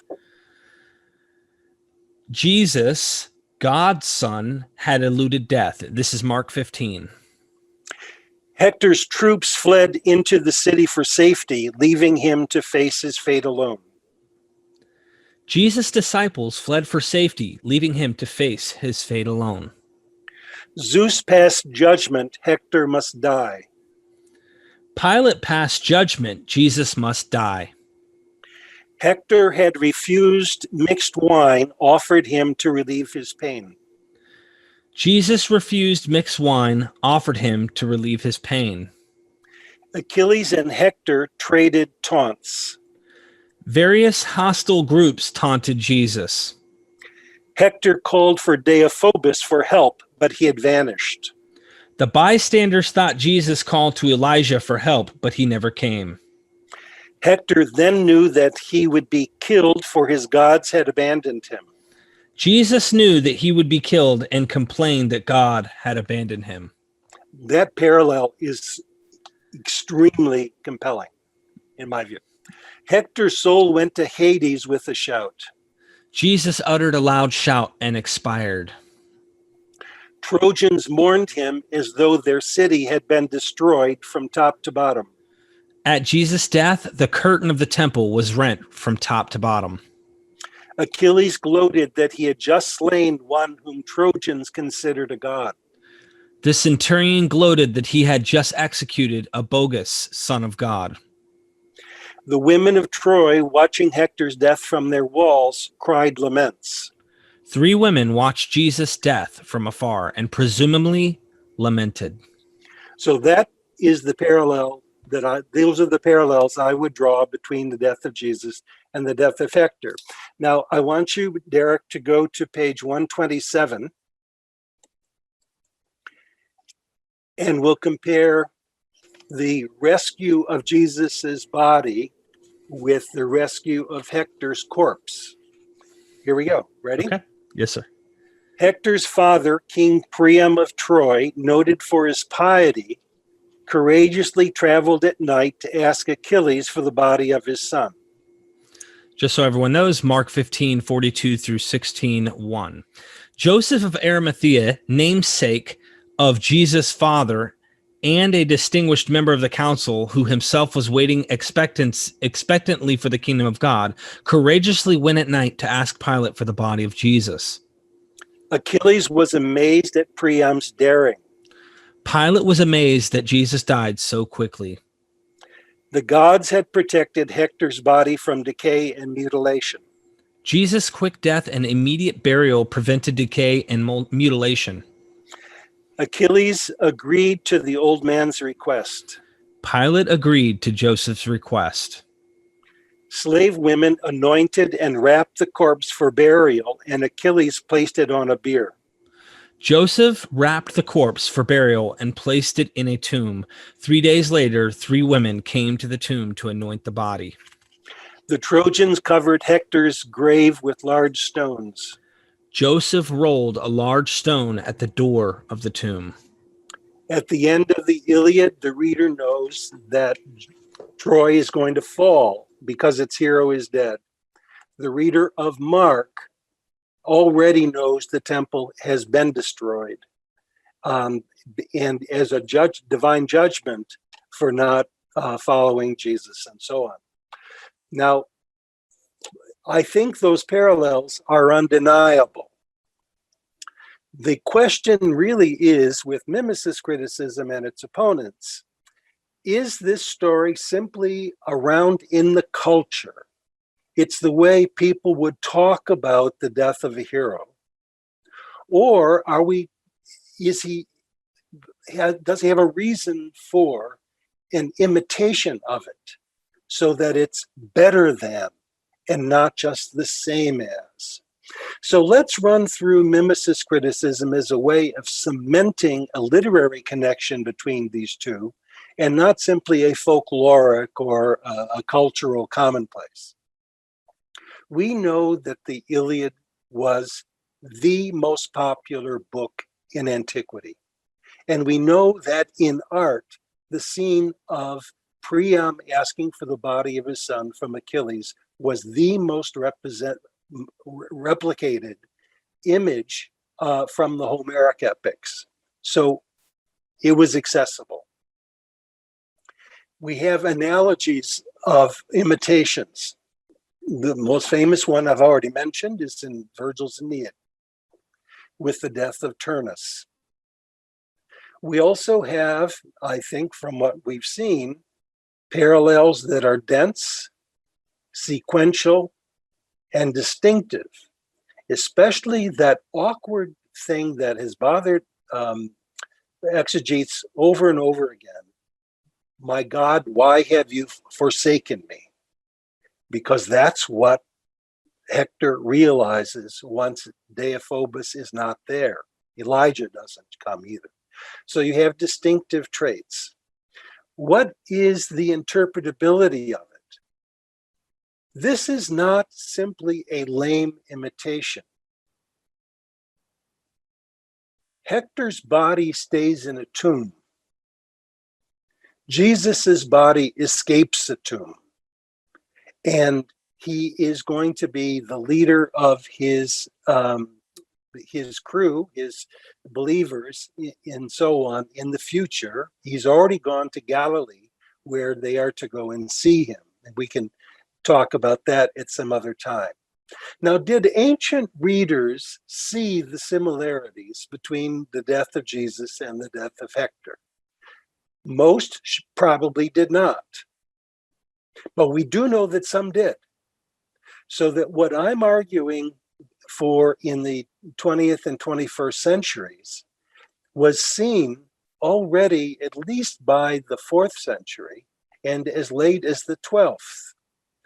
That is, we have what are called homerocentones, that is, rewritings of the Gospels in centos or stitchings that are borrowing Homeric lines to retell Gospel stories.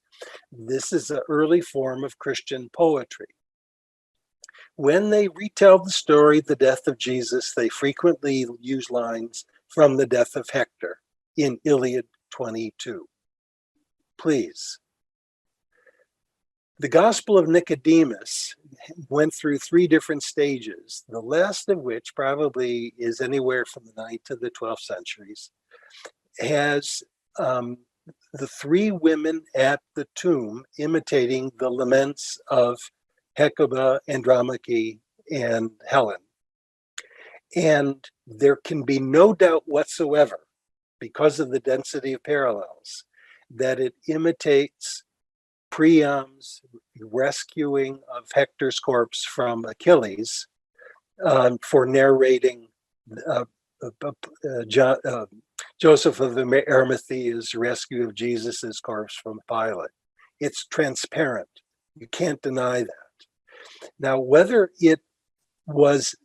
they thought the gospel authors already had imitated the Iliad or not, I don't know. And I think it's impossible to say. And I suppose one can say reasonably that they didn't see it. But they saw the similarities. And the similarities require some kind of technology of a relationship. And I think the one that makes the most sense and is the least problematic is to say that it's a mimetic connection. Now, next time, because I suppose we're running out of time and I know you still have questions to ask related to this, we'll talk about imitations also in the Odyssey. So Mark is, we'll have a lot of fun with that too. So that's what I would say in introducing mimicist criticism and Mark's concerns about the Logoi of Jesus, why he uses it, but tepidly, why he adds the passion narrative, and how he imitates the Iliad in order to do so. So I don't know how we're doing on time, Derek. I'm not watching the tube or the clock, but I'm going to give you a chance to ask them questions. You can speak for the skeptics if you wish to, and then we'll dump some of this over to next time. Yeah, I think we've got another 15, 20 minutes or so if you want. It's up to you if you have that time. I'd like to just mention, just to kind of clarify, I've heard lots of scholars reject your premise, right, of what you suggest. And the reason why that they do it, and we're going to get into these objections, but I want people to understand before we get into the next episode, how you deal with these objections. And one of them I loved how you did in the 4th gospel, Euripides, the Bacchae, the Dionysian gospel. You really point out, like, they know. So let's say this up front. Let's be all in agreement. they're all agreeing there's something here that is clearly coming from the knowing of these Greek epics. So a lot of these scholars will say Mark definitely has the flavor of the Iliad and the Odyssey. There's the flavor there, but you're going too far. You're creating a genetic connection. You don't need to do that because we don't have a genetic connection. Or they'll say, well, it was in the air, like you said. It's culturally well known. The story was in everyone's head. So subconsciously, when they wrote this narrative, their poetic subconscious kicks in and they know in their air, well, that's a great story. I remember something like that. Jesus must have done that. And then therefore they just write it. But to me, Occam's razor, the way you've presented it in this book and your other books, which is why I highly suggest anyone who's actually interested in parallels and connecting dots and trying to see this, get your writings. You're showing sequential order, which is why you had me read your arguments and the what is mimetic criticism and why it's important. It's one thing to have a parallel. We can make parallels on almost anything, but sequential parallels in order with that many things, it ups the magnitude of the plausibility that something like this is a mimetic or genetic connection. And it seems like they're afraid of going that far, and I don't know why. And maybe we can talk about it and you can give me your thoughts, because I remember you were interviewed on a good buddy of mine, Pine Creek. He has a YouTube channel, and he had a special 3-minute clip that he cut. He had to cut it because they asked you, like, what does Dr. Bart Ehrman think of your work? And you go, honestly, I don't know. Like, I don't know if he read it. I don't think he agrees with it. I don't know. But I hear a lot of people who go to Duke University, Chapel Hill and stuff, they're not talking about you or this work. And I really need to get this out there. I think more people need to come out. And if you're critical of it, write your criticisms. I want to see you try to pick apart what Dr. Macdonald's doing or Dennis is doing. And I would be happy to see them try to point out better examples of how what you just read fits better of an Old Testament mimetic connection or something like that. Like, I get the, my God, why hast thou forsaken me? Well, Psalms 22, right? We can run there, but how it's being used, I mean, I know it's being borrowed. That phrase is being borrowed from there, but it doesn't sound good on Jesus. Like, this doesn't seem like the deified God who's hanging on a cross, you know? So this is why you come into the human mythologizing him. And we're going to have this debate coming up with Dr. Carrier on this. I suspect some of these things might get discussed. I don't know, but anyway, there wasn't really a question. It's just kind of a comment. Well, let me respond to several things. First of all, if this stuff was in the air, don't you think somebody would have mentioned it in commentaries before now?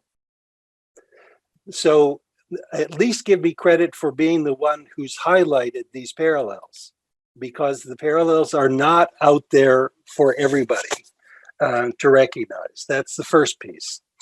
The second is, at least acknowledge that Homer is all over the place. That's undeniable. And that some people are imitating Homer and some are not. And that Homer influenced the culture generally. There's no doubt about it. You don't have to have a copy of the Iliad in front of you to imitate the death of Hector. I've never argued that you had to. But sometimes people did imitate with the text in front of them, like Virgil, and sometimes they didn't. So what criteria can one use to determine what technology of imitation is at play? Is it generally cultural? Is it literary? Is it directly technologically related from one manuscript to another? But my opponents have never articulated alternative criteria for determining it. So they cut it off immediately. But there are two other aspects to it. One is, if I'm right, almost everything written on the Gospels is wrong. And there is turf protection not just for individual scholars, but for what I would call the guild. When people go to graduate school or seminaries to be trained in this, they don't encounter mimicist criticism. They encounter Hebrew Bible and Septuagint studies and the history of Judaism, which is valuable and it's necessary, but it's not comprehensive of the culture that these people lived in. Another is that there's a temptation to consider the gospel authors and their readers as cultural nincompoops, as not being cultured. They have oral tradition, they write them down. But I have a good friend who lives here on the campus where I am, and he says, no, these are all peasants. They can't be reading Homer and so on. Now, how do we know that, apart from the text and what kind of cultural information? So we have, as a guild, made gospel authors and readers far more stupid than they are. We're the ones who are stupid because we're not saturated in their culture in the same way. So we can't see these parallels because we don't know Homer, except for Homer Simpson. So there are a number of. Now, the easiest way, Derek, to argue with somebody is to ignore them. And that's the biggest criticism of my work and the one that's hardest for me to handle. I have never once been in an academic situation where I have had to have a conversation like this and defend mimicist criticism. Now, I can't understand why that is, except that people are fearful of it. And I'm not, so we'll talk more about it next time, about where the explicit criticisms of my work are. But the most dominant criticism gets expressed in avoidance. So, Dennis, we need to, the only thing I can think of, and we're in a new world. 10 years ago, things weren't the same as they are today. Academic circles are excellent. It's important that they're there, and especially learning from consensus and from brilliant men all over the place. But to get this out there, if it's being avoided in academic circles, sometimes it takes the crowd. It takes what people are interested in to force the academia to consider, okay, we're just going to have to face this Goliath, because if there is an overwhelming consensus in the popularity out here pushing on academia saying, you really need to look into this because there are tens of thousands of people who are looking at this and they're bringing up this idea, let's tackle it. I think that they will follow that. And usually where there's an idea and there's thought, there's money. So a lot of times the academic thought and the schools look at it and say, hey, there's funding involved here. Let's go where we haven't treaded before. So all I ask of you, I have no more questions. I think we need to do another episode and start digging deep into the Odyssey and some of the criticisms you've heard over time, because really it's going to come down to you. I haven't heard many. I just know a lot of people, like an upcoming PhD student. He means no disrespect or anything. But Ian Mills, who's Chapel Hill, I believe it's Chapel Hill or Duke, but he works with Dr. Goodacre and Dr. Ehrman and others. And he said, not many people take his work seriously. So it's not even a thing. Like, they don't think it's valid. They don't even consider it. Why? That's what I thought. And I've even asked other really good friends of mine, do you think that he's right? Do you think that the Markan gospel is borrowing from these things? And they said, I don't know. I'm more of an Old Testament mimetic connection. And I'm like, yeah, that seems to be the most likely, right? Because a lot of people it's easy to go, well, it quotes the Old Testament. It's like constantly pulling from it. But what you're doing, if correct, and I think you are onto something, it is a complete world changer on what these writings are and who they're being written to and why. And there's like, that changes the whole foundation, everything we think we know. So all I ask of you, Dr. Macdonald, is please do more shows with me. And I want to try and set you up with bigger channels that other than myself, to get your name and your work out there, because I think it's important that your work is known in as far as wide as we can get it while you're here, before you have to face Achilles yourself. And then eventually, hopefully you don't get dragged around on a horse, but yeah, let me respond to a couple of things. One is, first of all, great appreciation for that. The second is, and this is going to feel like quibbling, but I think it's important to say, you talked about lots of brilliant men out there.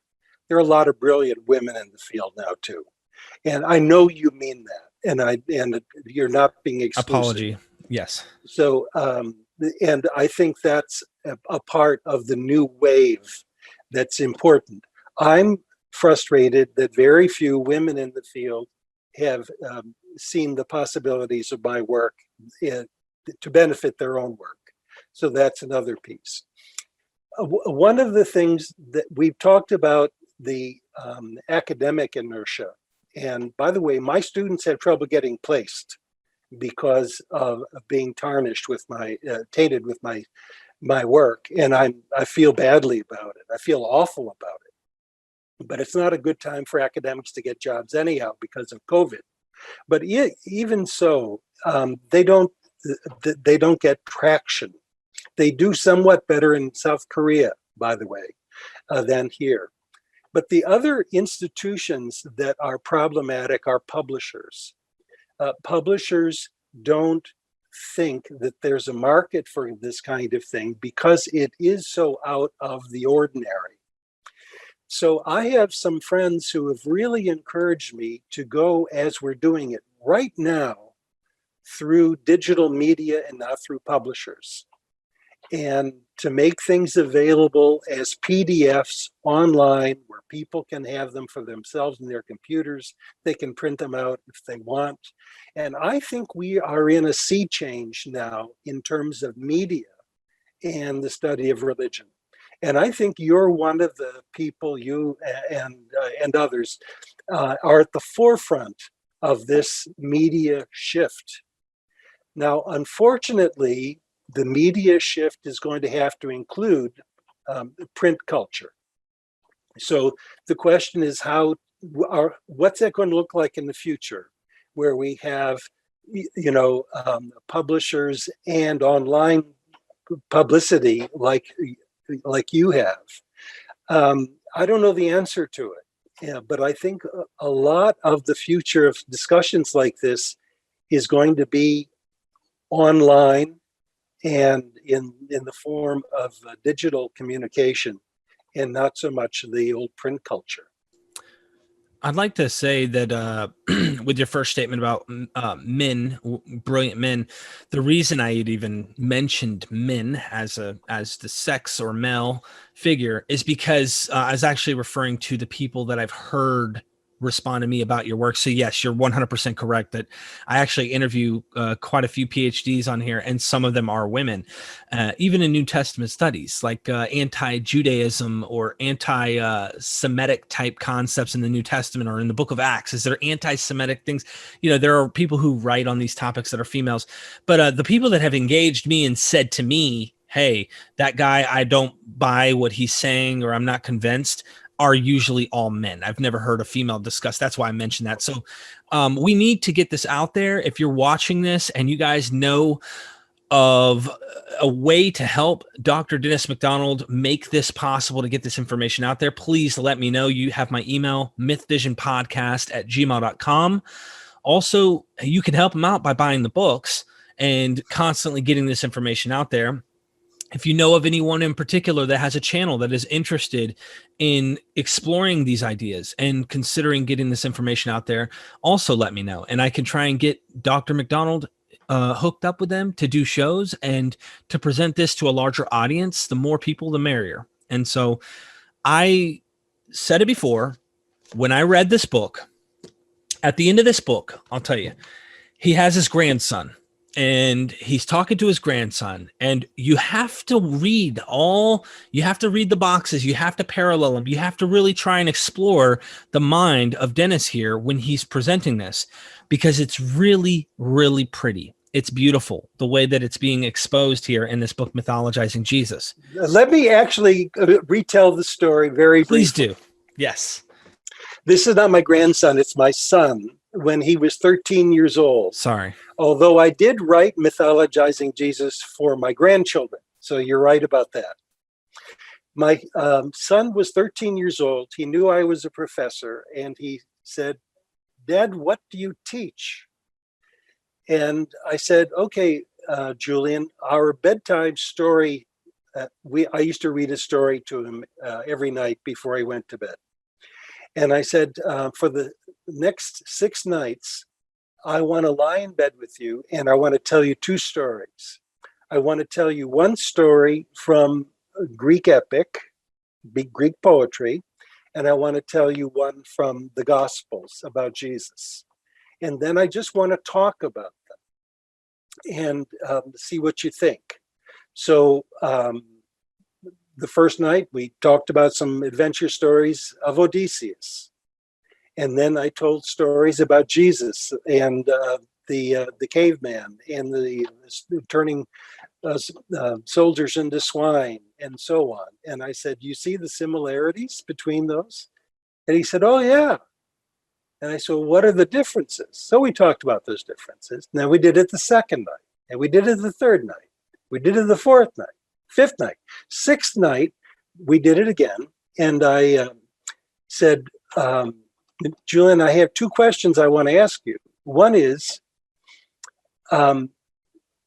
what should I make of it that almost nobody who reads my work sees these similarities and these strategic differences between the 2 stories?" And he said, "Well, I don't know why. Because my son at 13 saw them." Now I set him up, of course, but still. And then I said, "Which stories do you like better?" He says, "Oh, I love the Greek stories better. They're much more exciting," and so on. And then I said, "Which stories are better to live by?" He said, "Oh, the stories about Jesus, because it's not so violent. It's not." So if that is all I accomplish with this work, is that to see that these authors are ethically engaged with their surroundings and are encouraging people to a more virtuous way of living in the world, then my task has been done. That is well put. And that was what I was giggling with tears at the end, because it was so well said in light of what you just presented throughout the book. And I just, guys, if you want to know about the Cyclops, if you want to consider like these comparisons and the demonic possessed, the demoniac, and I mean, looking at all of them from the calming of the storm, and you name it, even going up onto the Mount of Olives, or the Mount of Transfiguration, if you will, and where is there possibly connections? We do that next time. We do that next time. Awesome. So stay tuned. You guys are going to need to stay tuned. Dennis, thank you so much for joining me today on this. Let's get this out there. I'd love to continue talking to you more about this, and let the crowd see what they think. I'd like to hear what you guys think. Comment down below, like this video, share this content out there, get this known, and let me know if you know of someone who would be interested in hearing about these connections. So thank you so much, Dennis. Oh, thank you. Yeah. Don't forget, we are MythVision.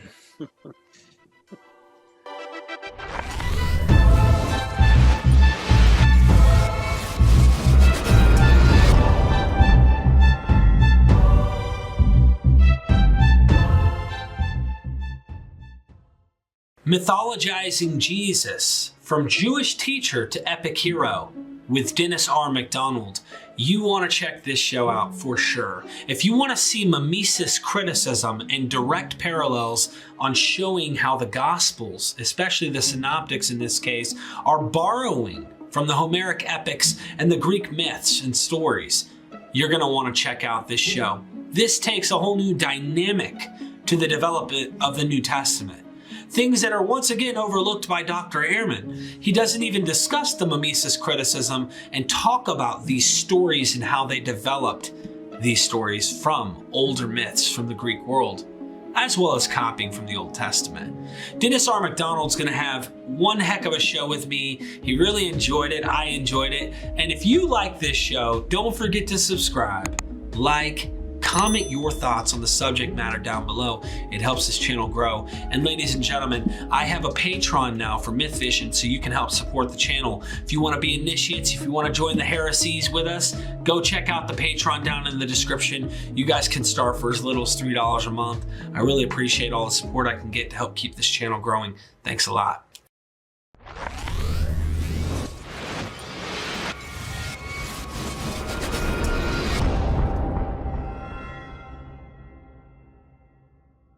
We are MythVision.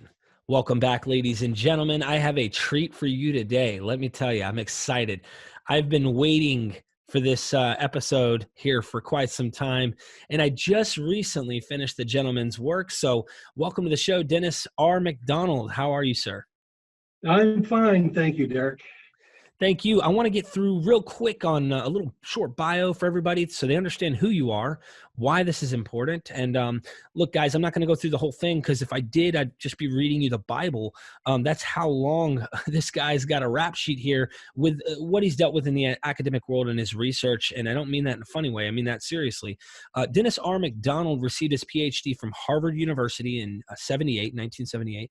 He's taught New Testament, Christian origins at Goshen College, and the Iliff, if I'm pronouncing that correct, School of Theology, and Claremont School of Theology. So he's written many books, just to list a couple that I just finished. Guys, you have got to get this book. I'm not just saying that. I say that all the time, you know, on books. I just finished this. If you want to find any beauty, like really, really search for any lasting beauty from the gospel narratives and really see how wonderful the authors wrote and what they did and how creative they were, get the Mythologizing Jesus from Jewish teacher to epic hero. I finished it last night, went out with a bang, about had a tear drop from my eye. No joke on how wonderful this book was written. He has the Dionysian gospel. Okay. This right here is the fourth gospel and Euripides. Yeah. Look at that, guys.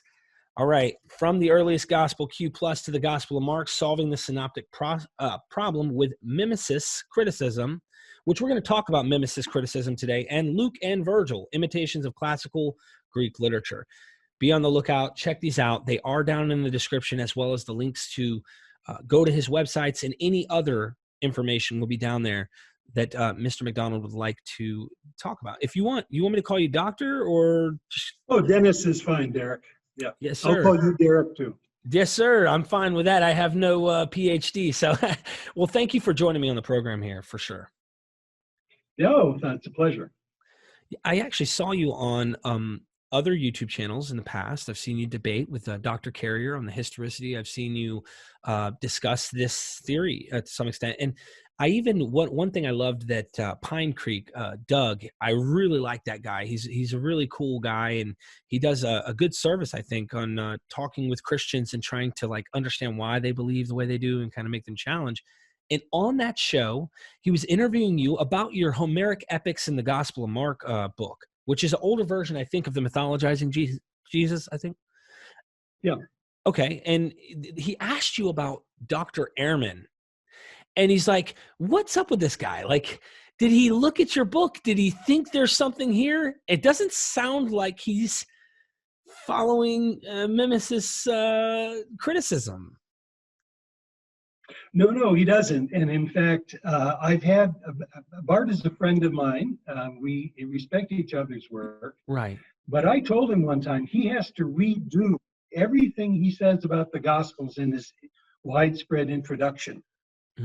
Because if one takes seriously the literary creativity of the gospel authors and their indebtedness not just to Judaism, but also to the Greco-Roman world, especially its poetry, it is a major paradigm shift in how one views these texts. And he's entirely silent on anything related to it. And by the way, Derek, I don't mean to pick on him. That's characteristic of the discipline generally. Right. And in the introduction to a gospel synopsis that uses mimicist criticism to reward the gospel authors for being not just scribes, but also real authors, and engaging with the major literature of the Greco-Roman world, as well as the Jewish Bible, I have a long section on why it is that my discipline, which I love and have been invested in, is so reluctant to buy into mimicist criticism. And I don't know if you're familiar with the work of Thomas Kuhn, The Structure of Scientific Revolution. It's a major player in our definition of paradigm shift. And he talks what it takes in sciences to shift a paradigm from one model to another. And he uses Darwin or Einstein or Newton and so on as ways of describing this phenomenon. And in my view, we are right in the tension point of moving from one paradigm to another. And it's podcasts like what you're presenting and what I've been on before that are going to reach the next generation of scholars who are going to be able to shift the paradigm. It doesn't mean you get rid of paradigms such as Bart Ehrman's or others in the field.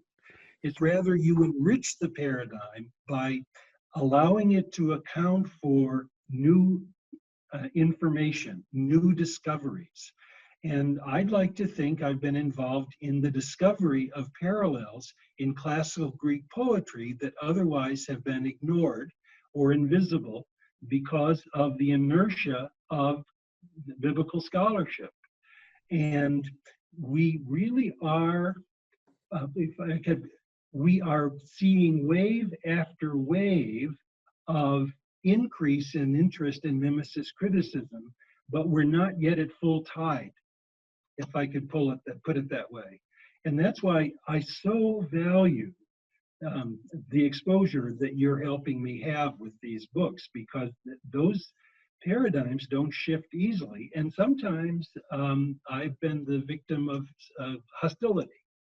So I understand why people are protective of their own paradigms, but they need to account for new kinds of information, the kind that seem to have been important in your reading Mythologizing Jesus. You did a beautiful job, and I felt that it was really well done, using Christian church fathers on just getting this thing started and saying, listen, these guys had the criticisms from the pagan writers. The pagan writers knew. They know what these stories look like. Everybody who knew anything, who read and spoke Greek, had awareness of who the Homeric epics were, the Iliad, the Odyssey, etc. These different variety of books. And that was one of the attacks was, hey, this is just a ripoff, where they're arguing with the Christians. Of course, there's debate. And you said, listen, yeah, there's definitely that going on. But, this Jesus is better than those. And you're right. When you did your book, it's like, you're actually right. The parallels are so obvious in many cases. And in some cases, I will admit, there aren't as strong as parallels as are in others. Absolutely. Yeah. Absolutely. But they're still Absolutely. Like sometimes verbatim, like the woman, oh, I want to get into details. Are we too early to get into details yet? I think bringing up a case first, like talking about it is important, but I'm excited about this book though. So I think it's important. Wouldn't you agree though, that it's right there in church father, history, that this is an argument taking place that already. Yeah, and in fact, the information that I provide in Mythologizing Jesus is literally, figuratively, the tip of the iceberg. There are major poems that were produced in the Greek-speaking East that retold gospel stories by ripping out lines from the Homeric epics to retell them. They're called the Homerochentones. The Gospel of Nicodemus was published in 3 different moments. one in Greek in the 4th century, one in Latin in the 6th or 7th century, and another in Greek in the 9th century. At each stage, and these are orthodox, at each stage they're retelling gospel stories by using Homeric or Euripidean poetry. They did not see it as heretical. They saw it as a part of the orthodox interpretation. Now, what happens in the West is people stopped reading Homer or Euripides, so they didn't know these texts. Now, biblical scholarship in the West is indebted to the Western tradition of interpretation much more than the Eastern interpretation. I can give an example. John Chrysostom in a sermon equating a gospel story with something he's read in Iliad, and he expected his audience to make the allusion. So, you know, you have this stuff going on in the creases in the Eastern tradition. They did not consider it heretical because these gospel authors are not saying my deity is like, say, Dionysus or Heracles or Odysseus. They're trying to say he's better.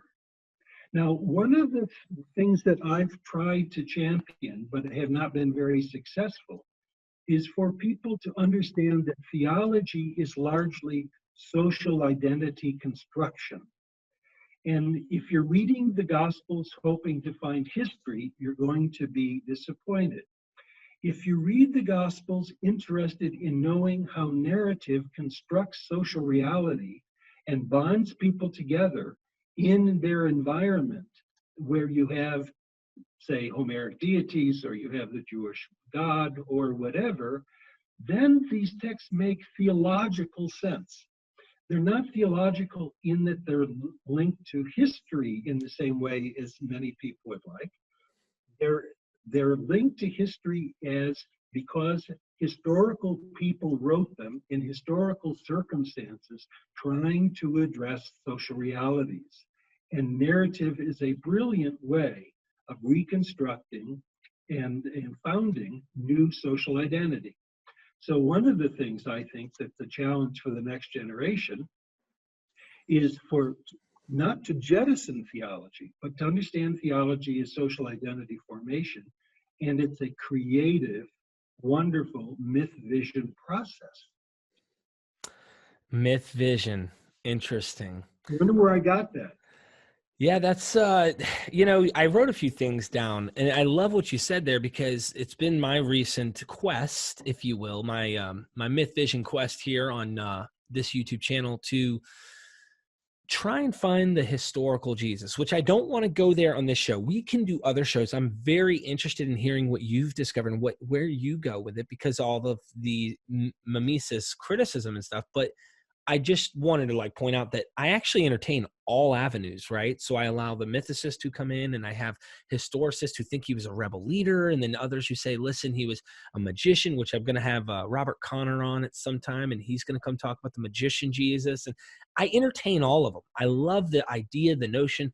But just recently, I had Lean Einhorn, who did a shift in time, show that if you take the Gospels, in any way try to find some history there, like references to real people, places, and things and stuff. They took place, if you take them that way, in the 50s, not in the 30s under Pontius Pilate, if you look at Josephus. So you not only have mimesis criticism, but if you do try to find any way where theology separates itself from possible historical, any type of reference to something historical, they're still not in the right time. So it's like, you got to pull your hair out and say, okay, guys, let's just remember we're speculating here. So that's all you can do is speculate. And I said it at the intro of my one of my last videos was, guys, I don't know, but it's hard to find what's real and what's not in this theology, or we can call it historical fiction, if you will. It's beautiful though. And when you mentioned the Gospel of Nicodemus, are you referencing in your book here the Byzantine intellectuals that you discuss in the book? Yes, that's it. Yeah. Okay, that was really clever. I wanted to ask you about that because these are believers. These are obviously Orthodox believers who are doing exactly what you're saying. So they're obviously not fundamentalist in the same sense. as what we Right. see today. Okay. Did you want to comment prior to me moving to another idea? I do, but I want to give you an abbreviated version, and you're welcome to pursue it if you want to. Please. I think the one thing we know about Jesus is that he was crucified, which is a Roman death, and that he probably there were complicities with the Jewish intellectual establishment at the time in getting him crucified. Now, what would get him crucified? I think you can see both in Paul and in the Q document, which I'd like to talk about a little bit later, maybe a different podcast,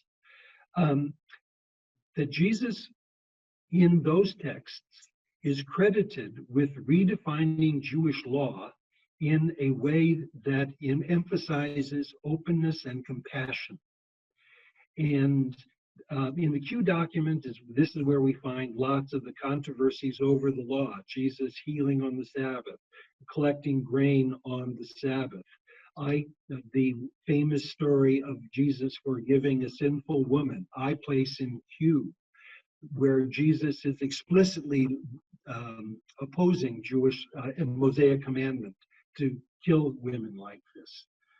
And I think what's happened in the Q document is Jesus's compassion and reinterpretation of the law, which I think was historical. You have it in Paul as well, although Paul shifts it in a somewhat different direction, but it's a law-free gospel. Well, where does he get it? He attributes it to the tradition. Logoi of Jesus, or Q, attributes it to Jesus himself and the tradition. I think that was enough to get him in trouble because he's violating Torah observance, although he's not jettisoning it, but he's making it responsible in a compassionate way.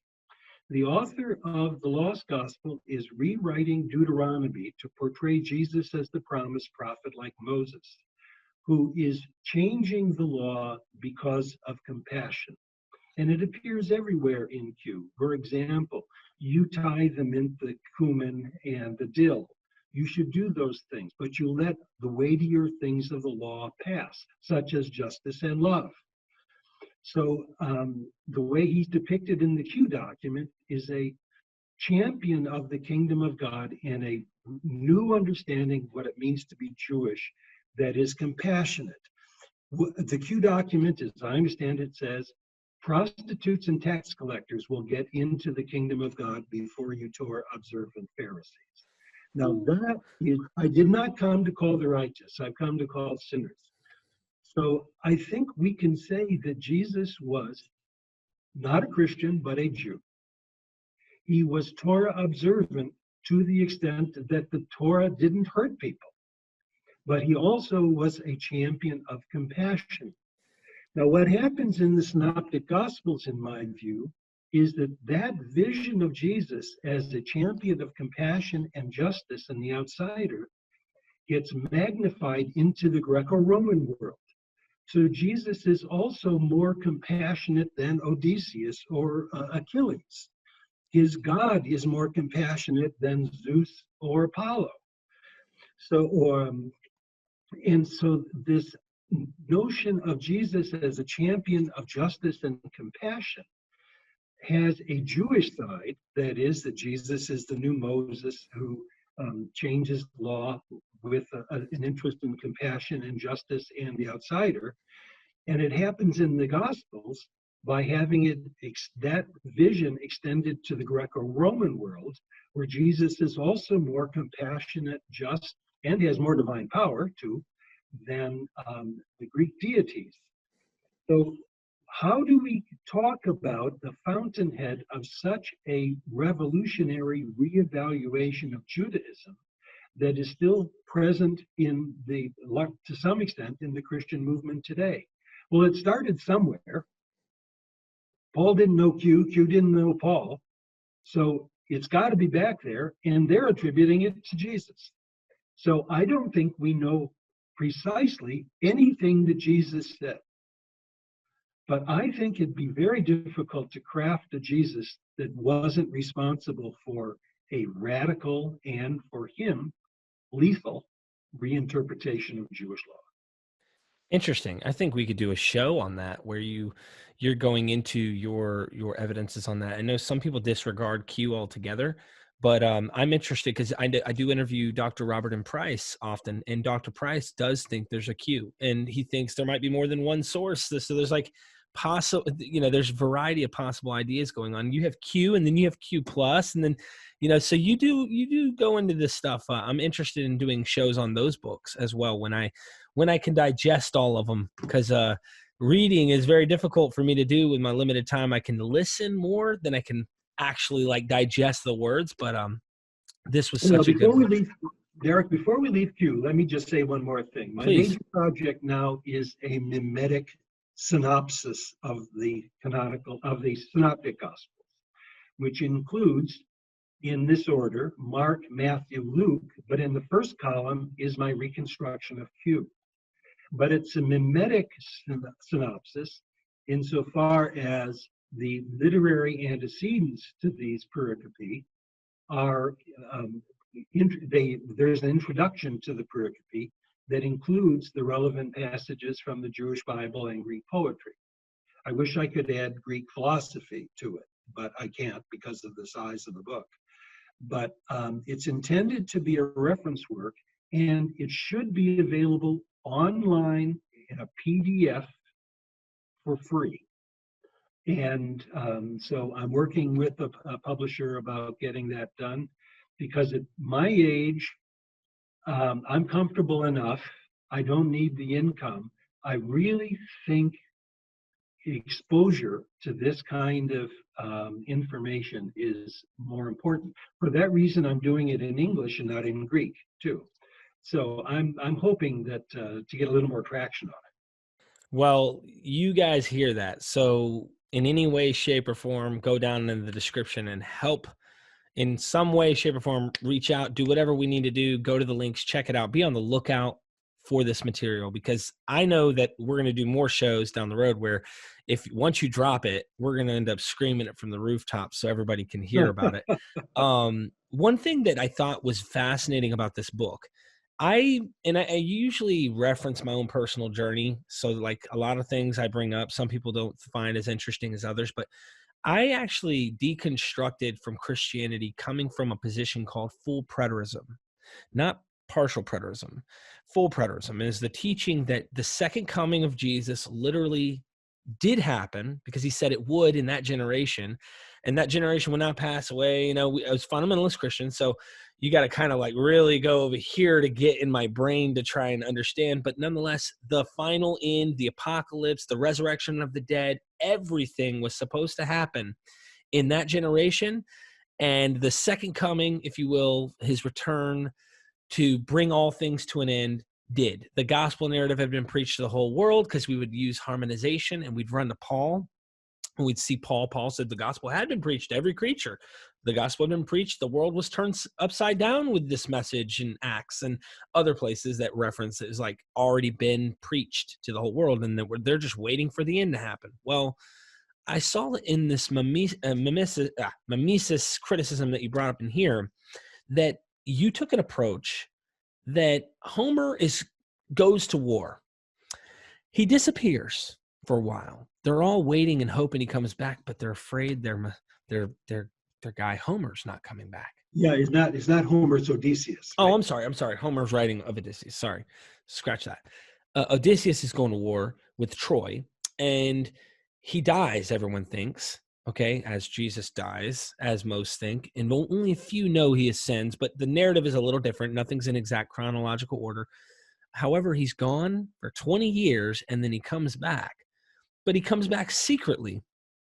And you take this interesting parallel to the Homeric epic, to Jesus's own claims of a return, with that idea of Odysseus's return as well. Now, I don't know if you could probe any on that and comment on the return of Christ Jesus, if you will, and what relevance the gospel narratives do you think have on their eschatology of a return of Jesus? And do you think they literalized this return from mimesis criticism, and they took a narrative that was not intended necessarily to be the literal return of the Messiah Jesus? It's a very complex idea. And do you have any comment on that? Maybe the end of Jesus's return and stuff with the whole criticism here. Well, I think this is one place where Bart Ehrman has done us a service, in that to talk about the apocalyptic background of the early church. You find it in Paul even before the composition of any of the Gospels, including probably the Q document. So Paul very robustly says that early on that he expects to be alive when Jesus returns. And then later in the writings, if we're right about the chronology, he expects that he will die, and those of us, and then there will be a resurrection of the dead to meet the Lord in the air, and so we shall ever be with the Lord. So I think that represents a very early apocalyptic vision. The Q document has a somewhat different read on it. It's rather that Jesus dies, people will not see him, and he says, you will not see me again until you say, blessed is the one who comes in the name of the Lord. That is, he's an absent Lord until he comes back in vindication. And the promise of destroying the temple and building another is a part of what Q says. Jesus will come back and destroy the temple. Well, when the temple's destroyed and Jesus didn't come, that creates a crisis. And Mark is the first person to recognize that as a crisis. And so he puts the promise of, I will return and destroy the temple on the mouths of false teachers and others. But he still insists that the time is short and this generation will not pass away until all these things come to pass. The Odyssean piece of that is that when Jesus comes back, he'll kick butt, the same way that Odysseus kicked butt to the suitors. So you have this possible echo of the Odyssey already in that place. But in the Gospel of Luke, it becomes full force. Namely, when the risen Jesus appears to people going to the road to Emmaus, he is playing the role of Odysseus, revealing himself to his father Laertes. And then when he's with the disciples, what does he do? He exposes the wounds on his hands and his feet. What does Odysseus do to demonstrate to his father that he's returned? He shows the wound on his thigh. And this depiction appears in medieval art, where you have both the depiction of Odysseus revealing his thigh wound, mostly to Eurycleia, his nurse, and the woman who anoints Jesus for his death, and the depiction of Jesus exposing the stigmata. So the similarities did not escape ancient artists as far as medieval artists. So you're quite right that Odysseus returning in secret and putting his house back into order was a very attractive model for a number of early Christians who were expecting Jesus to return.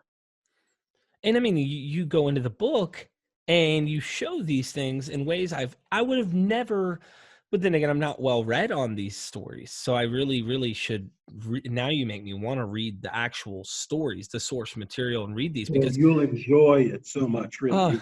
I love the end of the book. You asked your grandchild, you spent a week reading from the Gospels of Jesus, and then you read from the Homeric epics, and at the end you're like, so which one do you like more? And he's like, the Greek one better. And you're like, me too. Yeah. I love that so much. But one thing you mentioned in this temple idea where Jesus comes in and starts flipping over the tables, right? Money changer tables. A lot of people take that like full force. And I mean, I guess there was cleansing of the temple situations with like Judah the Galilean and others in history. So they took, like you said, this weird blend of things that may have actually occurred in some sense and created a fictional historical fiction. Do you buy that that literally happened, that there was a guy who actually flipped money changers named Jesus? Or do you think that plays more mimesis than it does in any real history? That's a brilliant question, Derek, and I want to parse it out for you. Okay. It's one thing to make a comparative literary judgment. It's quite another to make a historical judgment. Then the question is, because they're both legitimate enterprises, which one trumps the other? Sorry to use the T word. But the way I would answer the question is in three ways. First of all, we don't have historical information, we have a text. And the text itself can be compared with other texts. And we can have a sense of how much an author was influenced by the antecedent text. That's not a historical judgment. It's not a judgment against the historicity, but it starts with what we have. It compares it with other things we have. The next question is to say, what is there about the text that can't be explained by the known literary models? And there are some things, for example, the temple or money changers in the temple and so on. So you have what one might call transforms, where an author is indebted. I mean, obviously, Homer didn't concoct Jesus. He didn't concoct the Jewish temple and so on. So you have residual historical information. Now, that can mean it's a historical novel, or it can mean there's residual historical information. I think the other is the question of plausibility. Does the narrative ring true to some extent? And in this case, even though I think the author is heavily indebted to Odysseus cleaning house and turning the tables and vessels, and I can give more evidence for it, that doesn't mean that the event didn't take place. And you have to explain why it is that this Galilean was crucified in Jerusalem, because he was a troublemaker. He made trouble of some kind.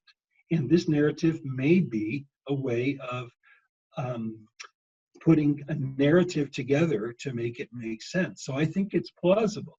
There's nothing miraculous about it. And in fact, one could say it's somewhat embarrassing that a teacher of nonviolence goes and, and is like this. Now, did something like that happen? I think that's quite possible. Is it, did it happen that way? I would say it's highly improbable. But that doesn't mean that the story is useless. And I'll tell you why I think it's not interculturally useless. When Odysseus comes home and kicks butt, he kills his opponents. Nobody is harmed when Jesus cleans the temple, except maybe the doves. He didn't hear about the doves.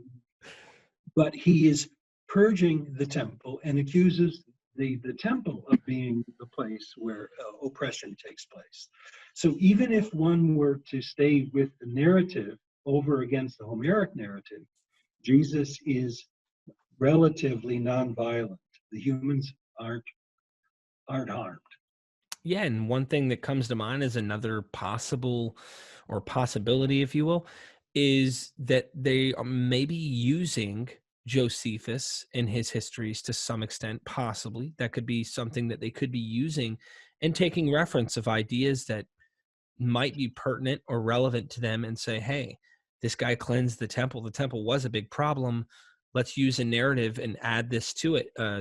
I've thought about that myself, like the woe saying Jesus when we go to Josephus. And I know this is outside of mimesis. We'll come right back to that. Just something interesting where you have Jesus ben Ananias, the woe saying Jesus, being in the mouthpiece of Jesus from the Gospels. So it makes you kind of go, well, they could be using Josephus, even if it didn't literally happen that Jesus flipped over money changers. We know there were people who were rebels and such that were in that time. That doesn't mean Jesus was one either. They could just be using this reference. But I like how you showed Odysseus coming back, and once they find out it's him, it's on. and he takes them all out. His son, he's telling him, shh. The woman who's, who actually he was breastfed as a child. And he's like, woman, grabs her by the throat. Listen, don't tell anybody. What was her name again? That was an interesting. Eurocleia means renowned far and wide. And when the woman recognizes Jesus in anointing his head, he says, what she has done will be known far and wide, wherever the gospel is preached. That can't be an accident. And in fact, the Byzantine poets, in retelling that story, use that expression. What this woman did for Jesus will be known far and wide. They see this stuff. We don't. The one thing about Josephus is we have literary problems with Josephus too, not just Gospels. And I think a good case can be made. In fact, I would support the case that Luke, writing early in the second century, could have known the writings of Josephus. I think it's more likely that the experience that Josephus himself had in the Jewish war wasn't just his experience. It was a part of what was going on historically. And the author of the Gospel of Mark almost certainly knows something about what happened during the Jewish war. So at that point, I doubt if it's direct literary connection. Right. It could be they're reflecting on pivotal and iconic and tragic moments in the war independently. That's a good point. I mean, that could be the case. That could be very well the case. They know too much, in my opinion, to not know the war already happened and what's already taken place. But I wrote down, let's see. So I had something, and I started piggybacking off this methodology. You bring 7 points. I think those 7 points are vital in expressing why the scientific approach of mimesis criticism is important. And I wanted to mention one thing, and then maybe we can get into those 7 points. When you talked about Heracles, which we jumped out of Homer's writing here, and and I always mispronounce this. Is it the Aeneid? The Aeneid. The Aeneid. I always mispronounce it. And Heracles is taking Cerberus, this 3-headed dog beast, down to Hades. And you paralleled that around the same time that Jesus is approaching the Mount of Transfiguration. It was so beautiful.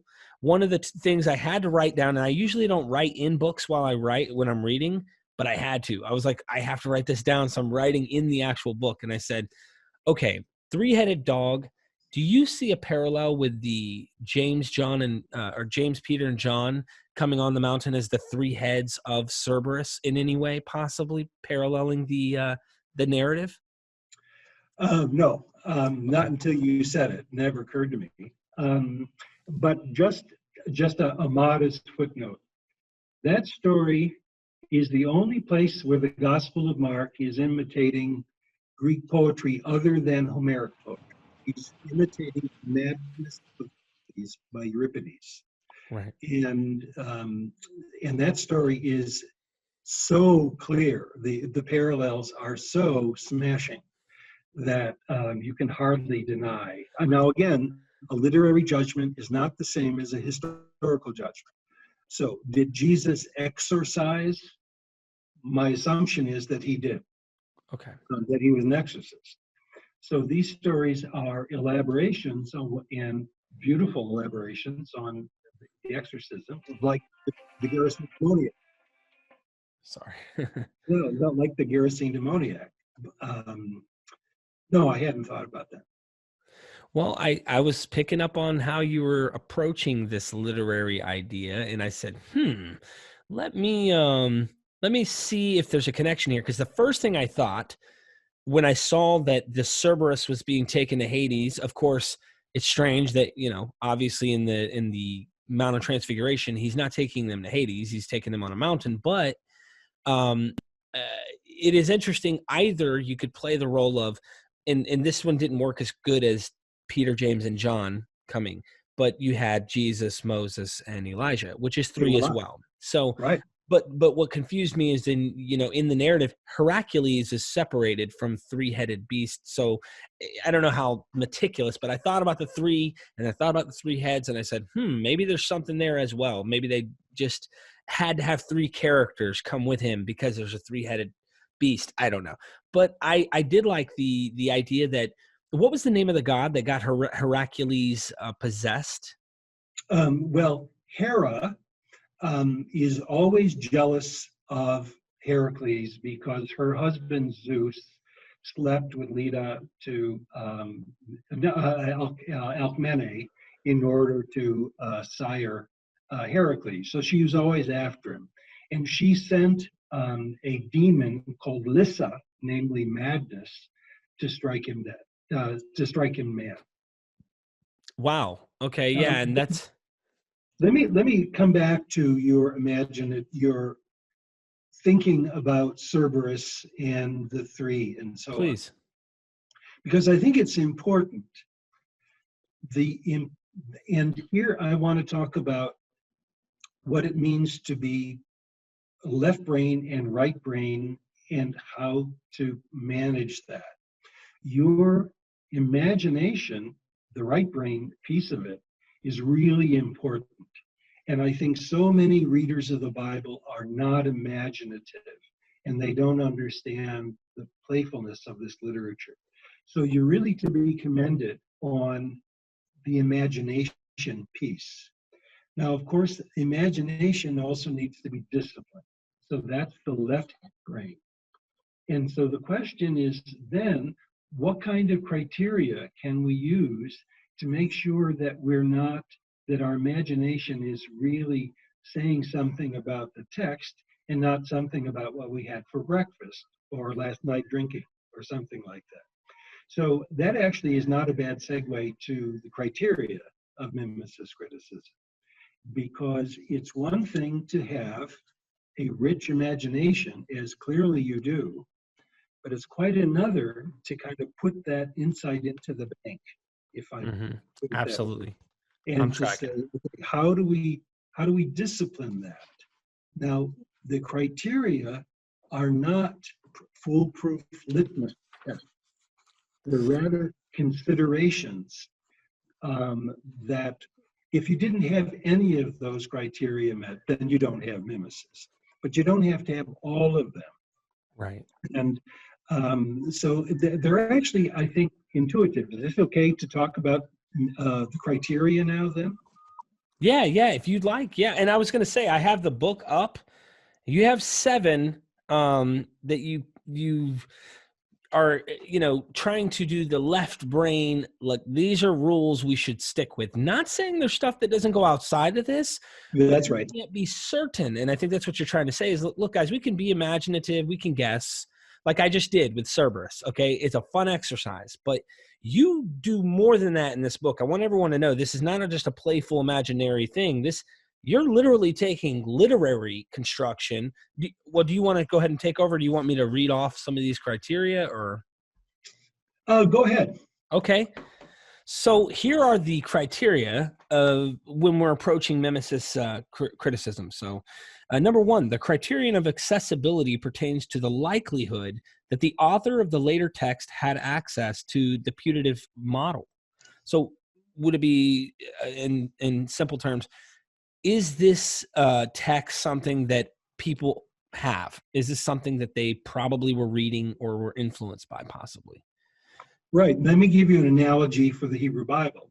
Okay. If I were to say that this is an imitation of Deuteronomy or the Psalter, that would be, it magnificently satisfies this criterion of accessibility, because we have a Qumran, so many copies of Deuteronomy and the Psalter.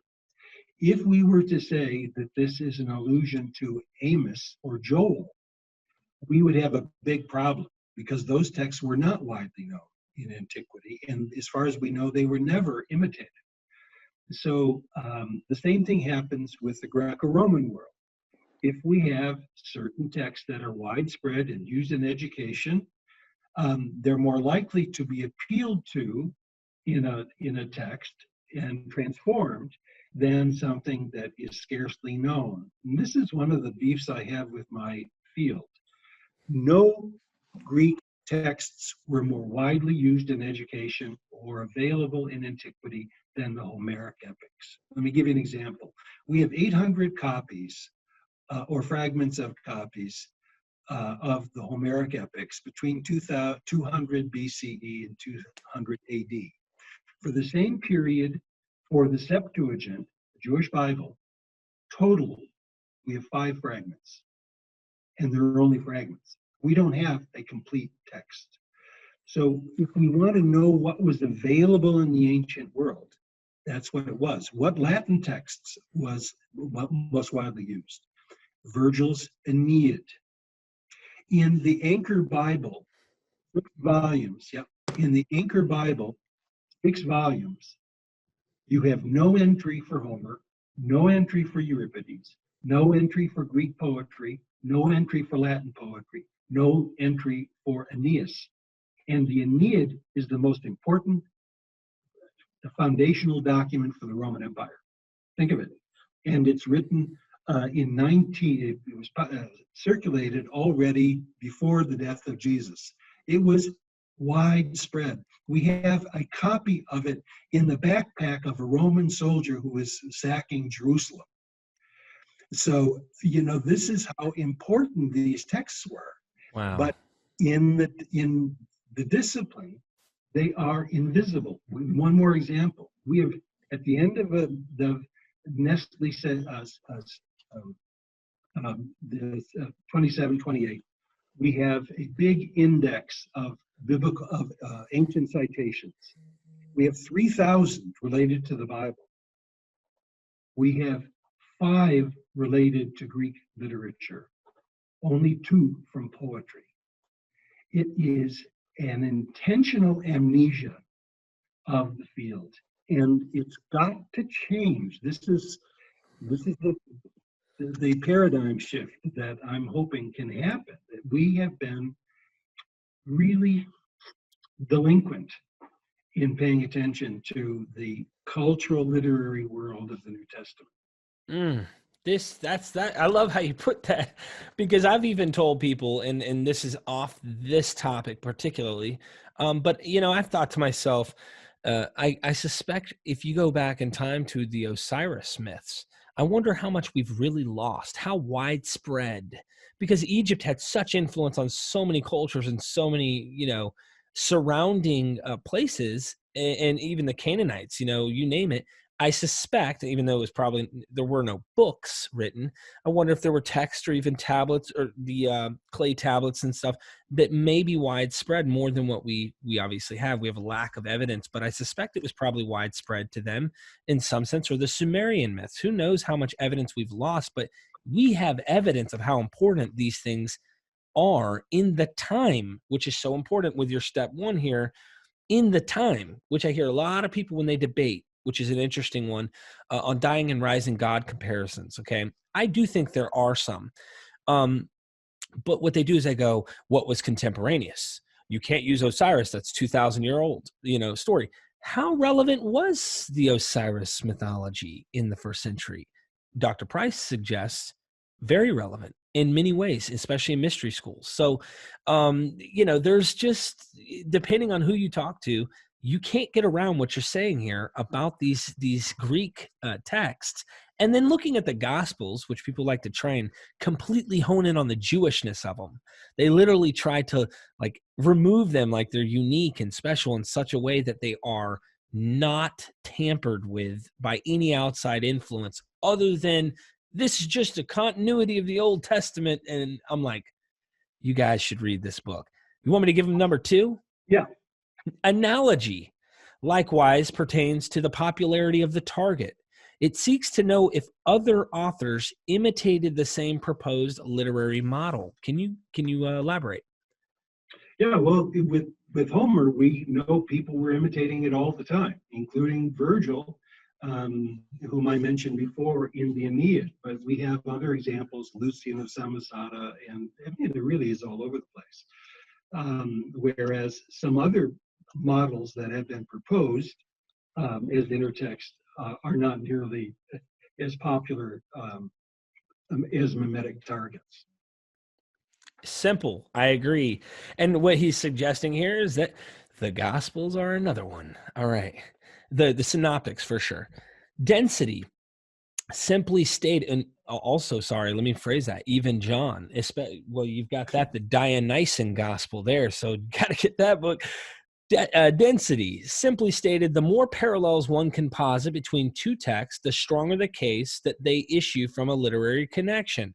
And this is where I guess that people like to say, parallelomania, you're just trying to put stuff there. And no, read the book. I think it's important because the charts, you don't just say it in literary format and you don't just show it in paragraph format by explaining. You finally go to the end and go, in case you're like me, here's the one, dummies, 101 for me. It's like, here you go, right? Here's the passage, and you get the gist. And well, I would say that there is a danger to parallelomania. So, yes. Okay, there's also a danger to parallelophobia. Oh man, please. I hope people can find, I guess, a balance there. And I don't think you did that in this book. I think there were cases that weren't as strong as others, maybe, but Absolutely. there was some that it was so obvious, the light bulb went off, and I just smiled. I was like, that's so beautiful, like how they did that. That was such a good, clever trick.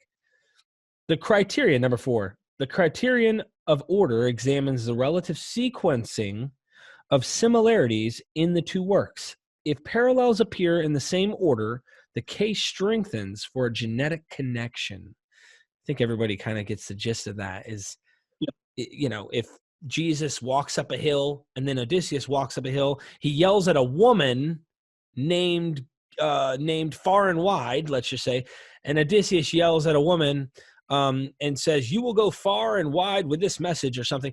You see sequential order to this parallel. It's obvious it strengthens. And you do that a lot in the whole book does that, showing there's a sequence in the narrative. But one thing I will say for anyone who's, skeptical of this position, and maybe you can elaborate on this for this step number 4, is as much as the actual narrative itself in that area is sequential, it's not like Matthew or Mark chapter 1, all the way to the end is literally the Odysseus story in chapter 1 all the way to the end of that book. They're out of order in that sense, correct? Exactly. Yep. So they pick and choose where they chose to use their stuff, just like they did with the Hercules narrative. And just like Virgil does with the Aeneid. He's not sequential for the episodes. Yeah. See, and I don't think that needs to be. But I will say this before we move on: that is the kind of evidence that Christians will demand of us. They will go, "Oh nope, sorry, nice try, Buckaroo. You got to prove that it's." And I'm like, well, I guess they're waiting for me to find a Greek, book that just says, hi. We're borrowing from, or something that says it, like it comes down and makes it easy. Well, how much fun would that be? It wouldn't be fun. 5, a distinctive trait is anything unusual in both the targeted model and the proposed borrower that links the two into a special relationship. Can you give us something on that? Yes, I mean, these authors in some cases were disguising their imitations. But if they are theologically or religiously significant, they want the reader to know that they're rewriting the antecedent. And these are sometimes called mimetic flags, and not just by me, but where authors no longer are occulting their relationship to an antitext, but they're advertising it. And they do so with special vocabulary. They often do it with significant names. They sometimes do it with shared geographical locations. And so these distinctive traits are quite important. Now, you talked about our friends, evangelical defenders of the faith and so on, would say, well, why is there so much different vocabulary? because the Greek of the New Testament and the Greek of Homer is so different. If we were able to see the analogies, we'd actually see that if we were able to make transforms from Homeric Greek into Koine Greek, we see many more parallels. And I try to do some of that in my more esoteric work, where I deal with the Greek text and so on. So there's more of that, but it's very much like reading a novel or going to a movie and you see something that evokes Star Trek or something that is a cultural icon, and gives you pleasure. And it wouldn't be as much pleasure if somebody said, "Oh, remember Star Trek?" So, So these are distinctive things. I was going to say, can you give us one example, like an example of it that you go into here? Obviously, you do some of this in your book. Can you give us one example of that with Jesus and then the Homeric epic? Let me give you an example in the Acts of the Apostles, which Perfect. is really quite clear. There's a young man named Eutychus who is listening to Paul preach. He falls asleep, he falls and dies, but his soul stays in him. Paul goes back and preaches until morning and then leaves. And as he's leaving, people get Eutychus come up alive. There's a story in Homer about an Elpenor, who's a young man who gets drunk at Circe's home, falls, he's trying to sleep off his stupor on her roof, falls and breaks his neck and dies, goes and meets Odysseus in the netherworld, and Odysseus agrees to go back and to bury his body, a man cries, at dawn. And Odysseus calls him Dustinus Elpenor, unfortunate Elpenor, because he survives the Trojan War and then dies on a drunk. What does the name Eutychus mean? It means lucky. Eutychus in Greek means lucky. Mm. He's lucky because he dies in the presence of Paul, whereas Elpenor, and by the way, his name means want to be a man. He hopes to be a man, but he's not. He's a weakling. Those are things that would just shout out to you. Virgil imitates that story 3 times in the Iliad. So that would be, wow. It's outside of the Gospels, but it's a very good example of this advertised mimesis. Yeah, I mean, Dr. Price recently, I had him on, and he kind of, he actually read from, I believe it was Euripides the Bacchae. I don't know if you're pronouncing that right, Bacchae or Bacchae. Yeah, right, yeah. He was reading directly from Dionysus and, referencing it to the Acts of the Apostles, as well as Second Maccabees that was used in the Acts of the Apostles. So there's more than one source. Of course, these guys are using many sources, very clever. But I like what you said there. That's interesting. We'll go to step 5 or 6. Interpretability assesses what, if anything, might be gained by viewing one text as a debtor to another. As often as not, ancient authors emulated their antecedents to rival them, whether in style, philosophical adequacy, persuasiveness, or religious perspective. Yeah. Sometimes you can't tell why an author would do it. Maybe they were just looking for a good story. But in so many cases, Jesus comes off smelling a lot better than Heracles or Odysseus and so on. So that there's a theological advantage to portraying Jesus in a more positive light. That's all. And, on that note, I have to mention your grandson that you're reading this to and paralleling him, even though they did a fine job of showing that Jesus is a better version, it's still funny that he thinks that the Greek stories are better, because it's like, yeah, they might have tried to one up, but at the cost of maybe some of the narrative not quite being as more dramatic in a lot of different ways. So you probably lose some sense of interesting things that the original authors had for the Gospels to pretty much probably sacrifice some of that at the cost of, well, we got to have our Messiah, our Jesus, be the be the one. He's got to be the Well, champ. but let me continue that discussion, though. Please, that it was please. actually my son, not my grandson. Oh, I'm sorry. With my son. And then I said, but which story is a better one to live by? The Bible story or the Homeric story? And he said the Bible story. Yeah. So that's what the authors wanted. They wanted to say it's much better to be compassionate and not to kill your opponents than it is to kill them or to be duplicitous or whatever. So the authors want the reader to see Jesus as a morally superior hero than the Greek. But you can't compete with the Greeks. Even in Antiquity, authors knew they couldn't compete. Well, you came out of the book toward the end. You did an interesting thing talking about you discussed Romulus and his ascension to Jesus' ascension, okay, and showing an interesting parallel there, which I find fascinating. And I've had other guys come on my show. There are other authors that bring some fascinating things about how Rome was about peace, mercy, and also the idea that forgiving your enemies. Julius Caesar had an interesting aspect.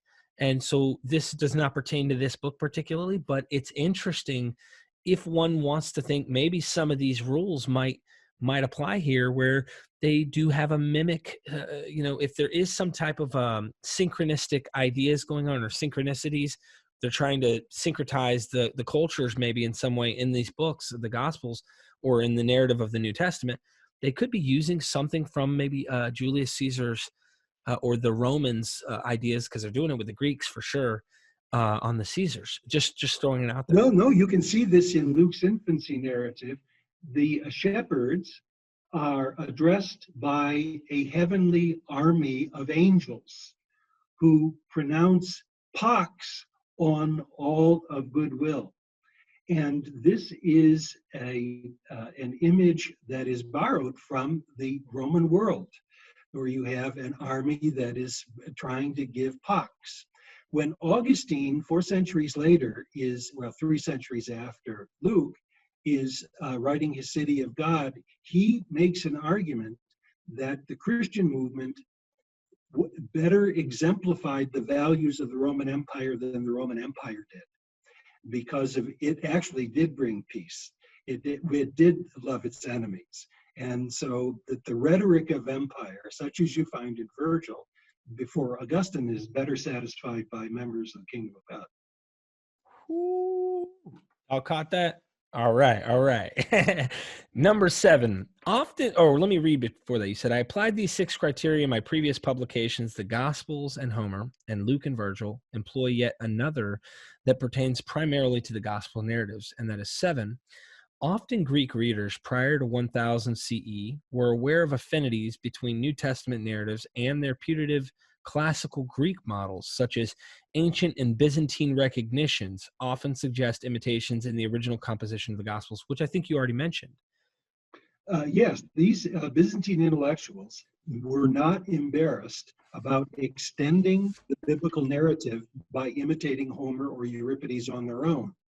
These are the Homerogentones. These are the 3 editions of the Gospel of Nicodemus. They include the Christus Patiens, which is a little after 1000, and certainly the paraphrase of the Gospel of John by Nonus of Panopolis. So this enterprise of interpreting the Gospels against Greek poetry and its Homers and its mythologies is not unorthodox, and it's not absent in the history of interpretation. It's just absent in the history of interpretation in the West, including Europe and North America now. That makes me want to go back and really read and find out more about some of these differences between the churches, because I think we have the Eastern Orthodox and then we had the Roman Catholics, and I think there's a huge difference, or am I mistaken in terms of understanding these 2 different trains of thought that broke off when the empire split here? Do you think that you're saying the Eastern side took more of this and the Western side is taking a Well, different and we approach? can, and we certainly can understand it. So, for example, in the West, the Aeneid became very important. It was written in Latin. The church fathers were in the West were Latin, and you can see it in Dante's Inferno, where in fact Virgil is the visit, initiates the visit to the netherworld. He's the guide, and so you're much more likely to find influence of Latin poetry than you are Greek poetry, simply because that was the lingua franca of the West.